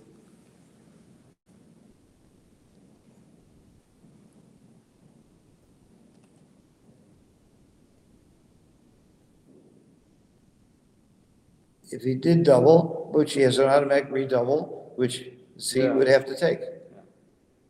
At 14%, it would be only a cube if the recube is dead. I mean, if Yeah. Mochi doesn't have a chance to recube to 8, Uh-huh. And this is not a dead cube. it's not a dead cube now. So, There's only one thing that Z is thinking now, and that's what's correct Yeah, for his he's- PR. That's he- all he's thinking. What's the yeah. right decision? he should be figuring out that window because you can actually calculate the window where it opens. I almost did before you helped me. I was on the verge of it. I was close. So,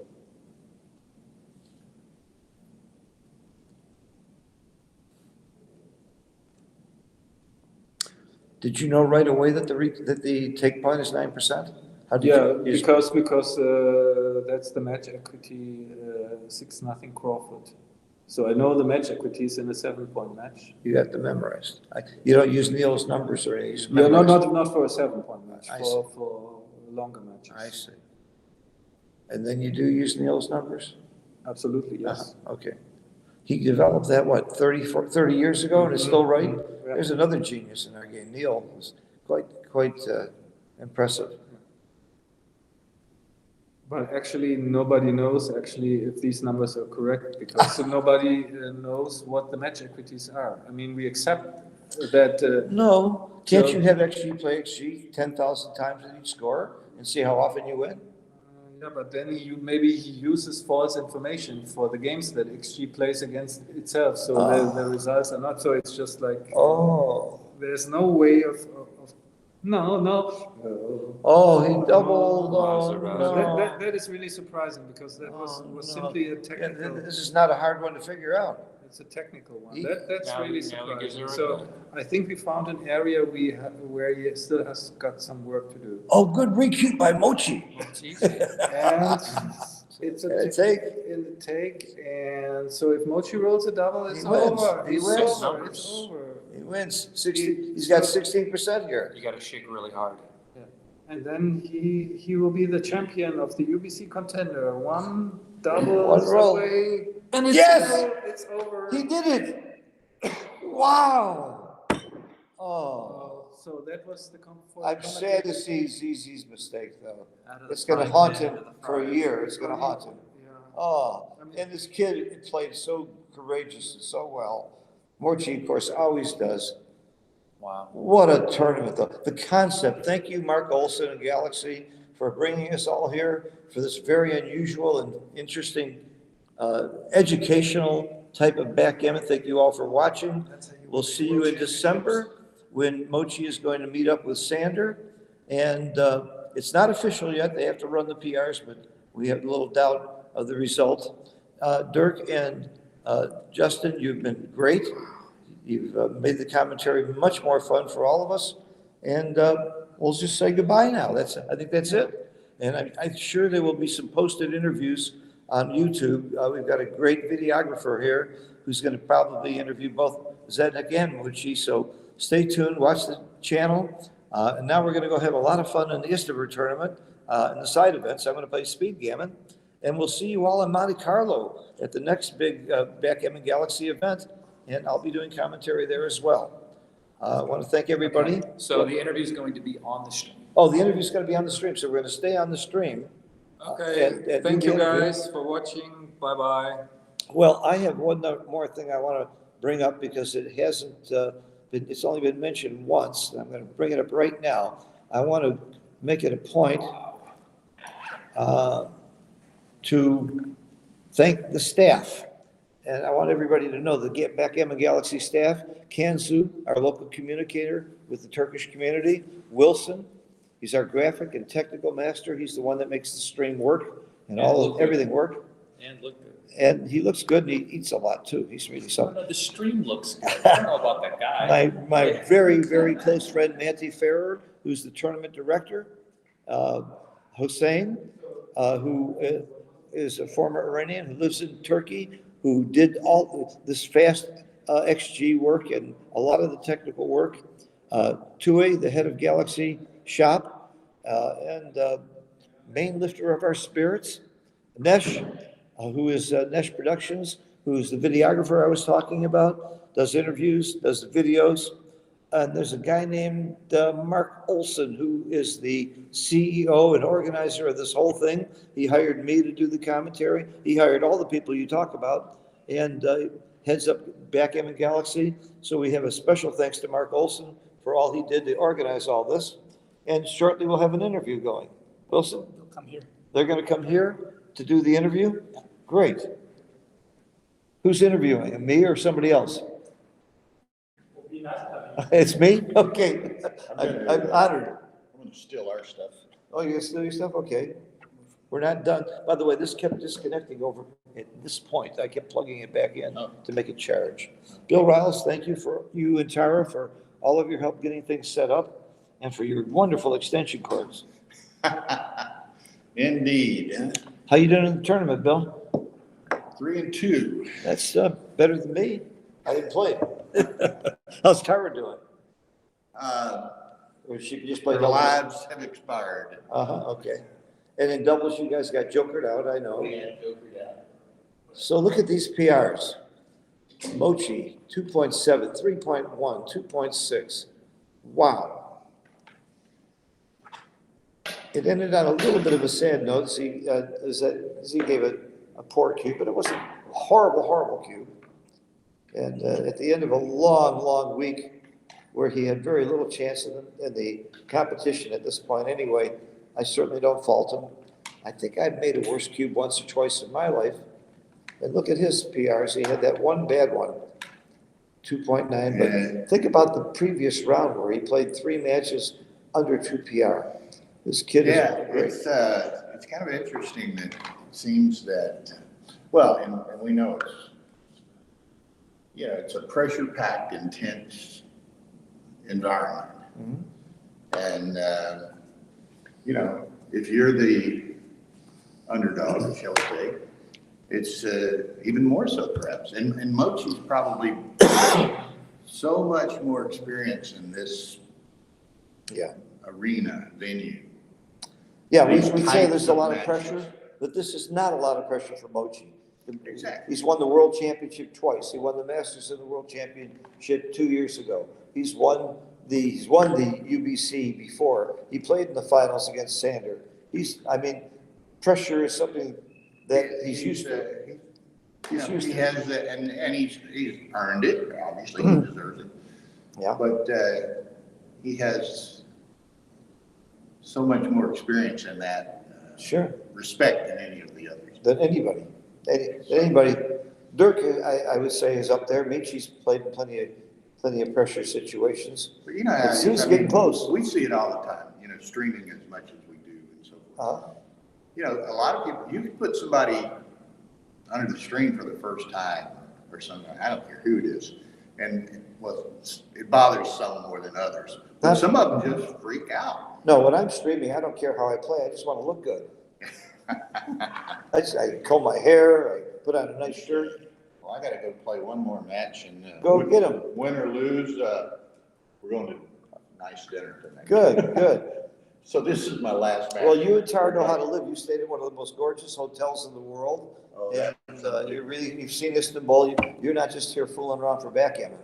So I wish I had the time to do it. So it's going to be fun here. We're going to, streaming Monte Carlo. We're streaming Dubai. We're going to Cyprus.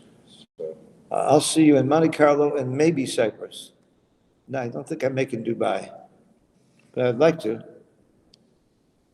That's going to be a very nice tournament. They had 50,000 euros. Yeah, we're still streaming, Yeah. Okay. 50,000. Yeah. Okay, I just want you to. 50,000 euros added. 50,000 euro. Got to be a big casino there. There's no way you have that money added without a big casino. I don't know. It's in a Hyatt now. Whether there's an associated casino, There must be. I don't know. There must be. That's the only time I've seen that kind of money added. Because you got to get a couple whales down in that casino. Okay. Good seeing you. Well, I'll see you some more. I'll see you later.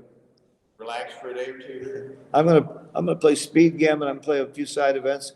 Maddie and I are gonna play some tennis. I'm looking for somebody other. I'm gonna play some ping pong. I'm going to New York on Monday. I'll be in New York for 8 or 9 days. I've got some lectures and some lessons and some good money games in New York. We're going on Monday.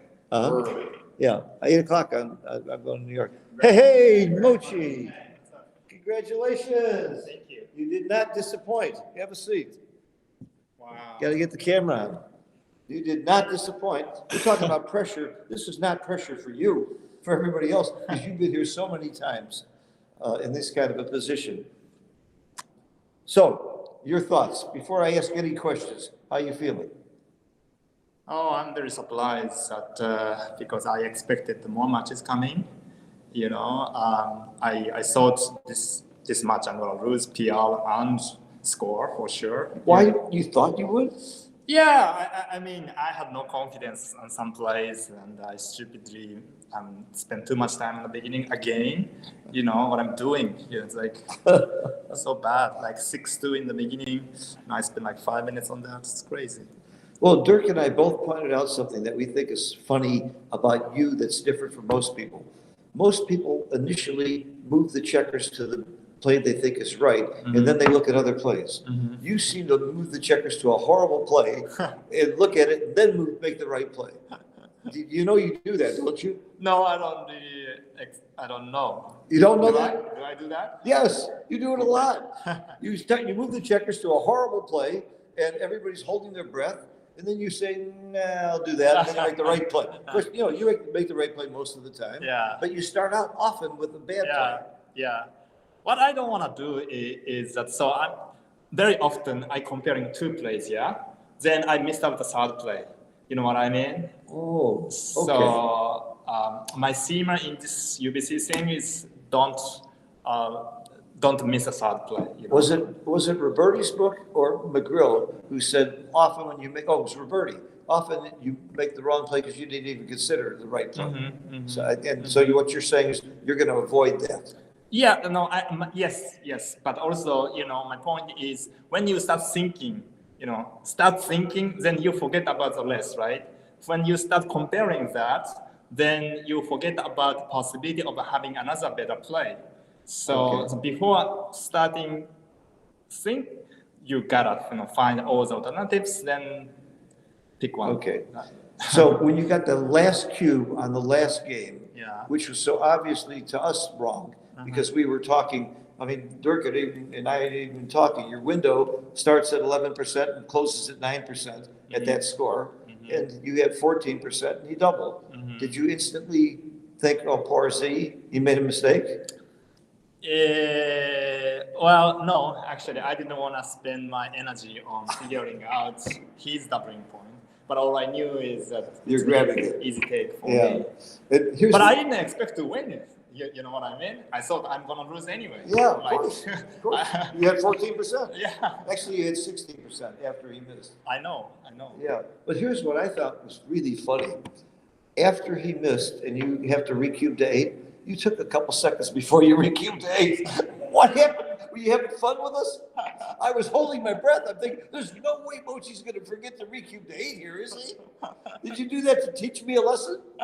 No. I take it personally too much, I guess. No, well, for the moment, I was, thinking that it could be the last moment of the UBC Contender tournament. You know what I mean?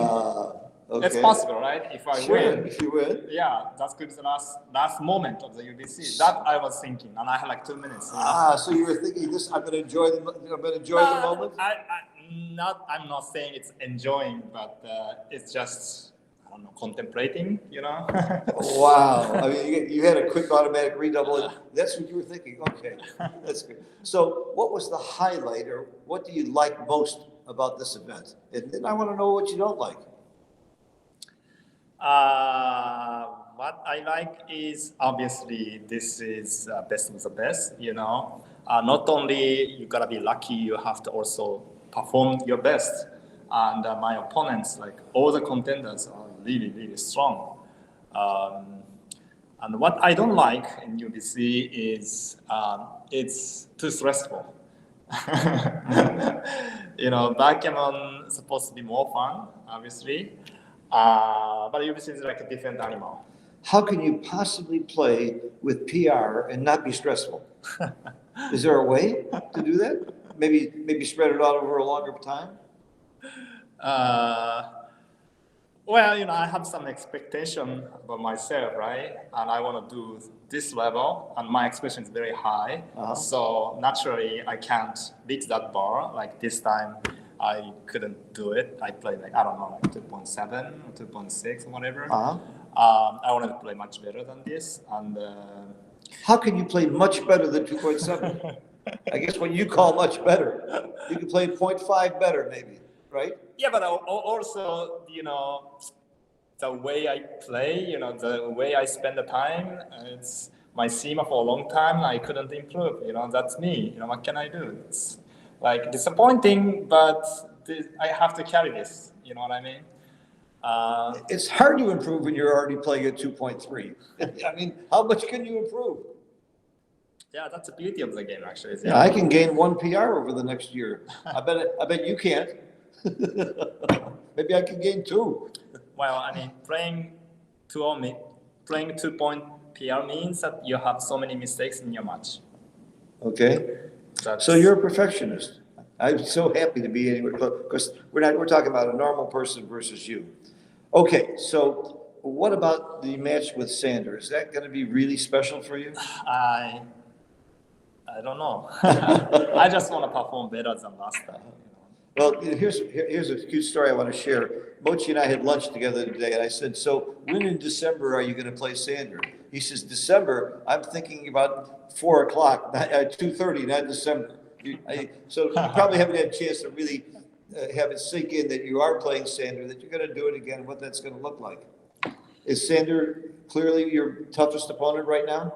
Yeah, sure. Without question. Sure. Okay. So he's the one chasing you the closest. There's a bunch of guys that are close, but he's the one that's up there. Mm-hmm.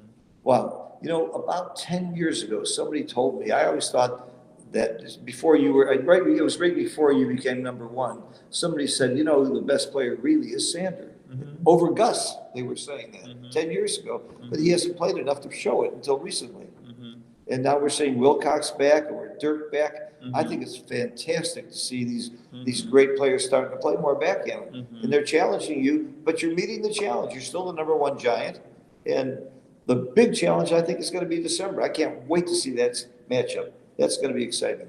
And I can't wait to see in Monte Carlo, too, because that's going to be a big one. Yeah.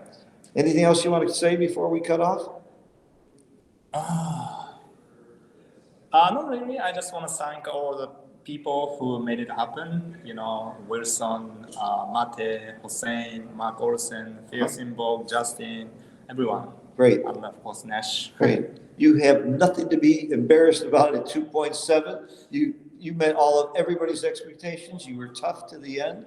And I want to congratulate you again. And thank you so much for showing all of us what real backgammon is about. Thank you very much. And real sportsmanship is about. Thank you. Goodbye, everybody. Goodbye from Istanbul. Zednik, come sit down. My second hero of the day that I want to talk to. I still want to congratulate you. Believe it or not, you are still one of my big heroes. I shouldn't use still. You proved this weekend, this whole week, you proved that you're a great, great player. You just, the last series in particular, 3 matches under 2 PR. How many people in the world could do that? So you mean weekend? We just played Monday to Friday. It feels like a month. It feels like we've been playing for a month. Doesn't it feel like that to you? I understand its expression in English, so I'll just go with it. Yeah, you're right. Okay, this weekend was... Usually, backgammon tournaments are over a weekend. But it's so great to see. It was great to see you in the finals with Mochi. And we all wanted it to go more games. I guess you did too. Kinda, yeah. Well, to be honest, after the last game, after the first 3 games or what I just played was just the worst. Oh, you played better. So, we know that. So, what did you like most about this event, and what would you change? That's a question I didn't expect at all. Well, we'll do that tomorrow. Okay, so hang on. Once again, what I like? What did you like the most about the experience? Well, what would you change? Well, I play UBC for whatever 4th time now. So I always like the competition. I really enjoy playing this system. Like you get, qualifying round, which was great. We just played. Did we play 2 days or 3 days? 2 days, right? 2 days. Before we just played 2 days like a warm-up, right? Which was great. It was great on the computer. You didn't mind that? No, I enjoyed. Well, I think it was actually for the good. I think it was a good idea because many people could join, anybody could join, and we got more matches. We got immediate analysis. So for me, it was way better comparing to last year where we just played I think 5 matches a day. We played 3 days. And we were just all so exhausted. We didn't get the PRs on time. So, it was great for me to just get the PR right after it. And I loved it too, but there's a lot of people say, oh, I'm not even coming because I can't play on a board. There are of course positives and negative sides, right? But I mean, we don't have like endless time, so we just, I mean, honestly, I wouldn't want to play for 3 days. And if we just play 2 days on boards, on real boards, 2 days, what would we get? Like 9, 10 matches, Yeah. and that's just not enough, right? So you would have to play 3, 4. We would be also exhausted, and there would be like no time for quarterfinals because, well, anyways, like honestly, I don't want to be honest now, but I already started. But I mean, most of the time, let's say if you look at the board, I mean, people just love to compete with best players, right? So they can just try this system, you know, just play first round. So they appreciate that they can just play against everyone, play as many matches, meet as many opponents as possible, play against Mochi, Michi, Derek. I mean, that's why people came. That's why even some people joined the. That's why I'm here, to see you guys play. I want to see the best. Well, and I did. I saw the best. You came to come and say that. Yes, I came because if I wasn't a time. commentator, I think I would rather have watched this than play in Istanbul. This is really exciting Well, now that's that I've what seen it. Yeah. Now let me ask you a question that somebody else brought up about the preliminary. You played against one person in the first day, right? What do you mean? You played against one other player.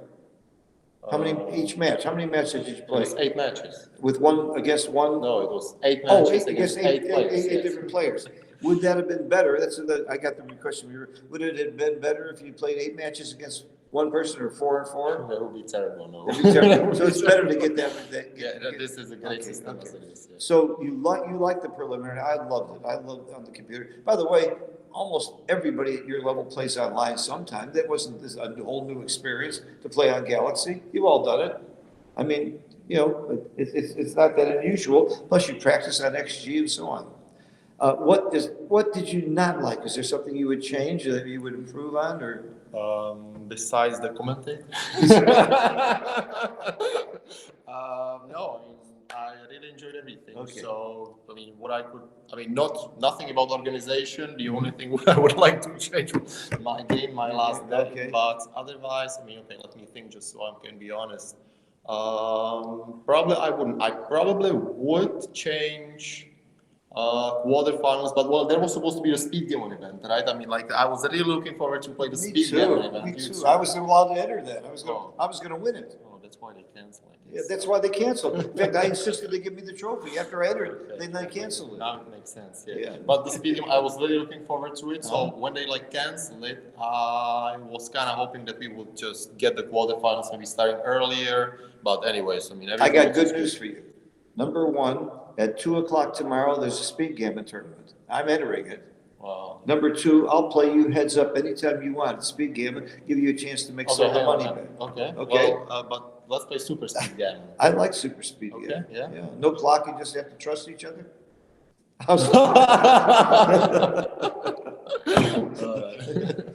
Okay, the other question I have for you that's been burning, when I walked in the room after your previous match where you had some really bad cube decisions, you know that. You took a too good to double, but it wasn't that much too good, but you took a bad cube. I saw you practicing by playing both sides with rolling the dice. Is that something you do often? I've never seen anybody do that. Yeah, well, so I just try to change everything, right? I mean, we had, after 2 rounds, we had a break, like 2 hours or something. So, well, I changed my clothes. I changed the style. I put on headphones. I had music, Eye of the Tiger, Survivor. Nothing helped, you know. So I don't know. I mean, sometimes you just cannot get into the zone. I was just playing super bad, and I mean, all I made was just blunders. So first 2 games, 2 matches, I just messed up the cube. And then the third match, cube was okay, but everything else was just crazy. I just missed plays. I mean, like, Wow. it was not good. All right, let me ask you, let's change the whole direction of this interview a little bit. One of the things that really, really struck me, in fact, brought tears to my eyes, when I walked in that room and saw that falafel poster, bigger than life, it really hit me. I know he was your mentor and friend. Is there anything in particular that falafel taught you that you think about all the time, that you remember while you're playing? Well, he taught me so much. I mean, he taught me everything. I mean, what I am now, I'm a lot thanks to him, because I mean, he just gave me so much. I mean, he just gave me the style, the confidence, way how to think. He was he was the best. And yeah, I mean, when I saw the poster, I think last year for the first time, I mean, Yeah.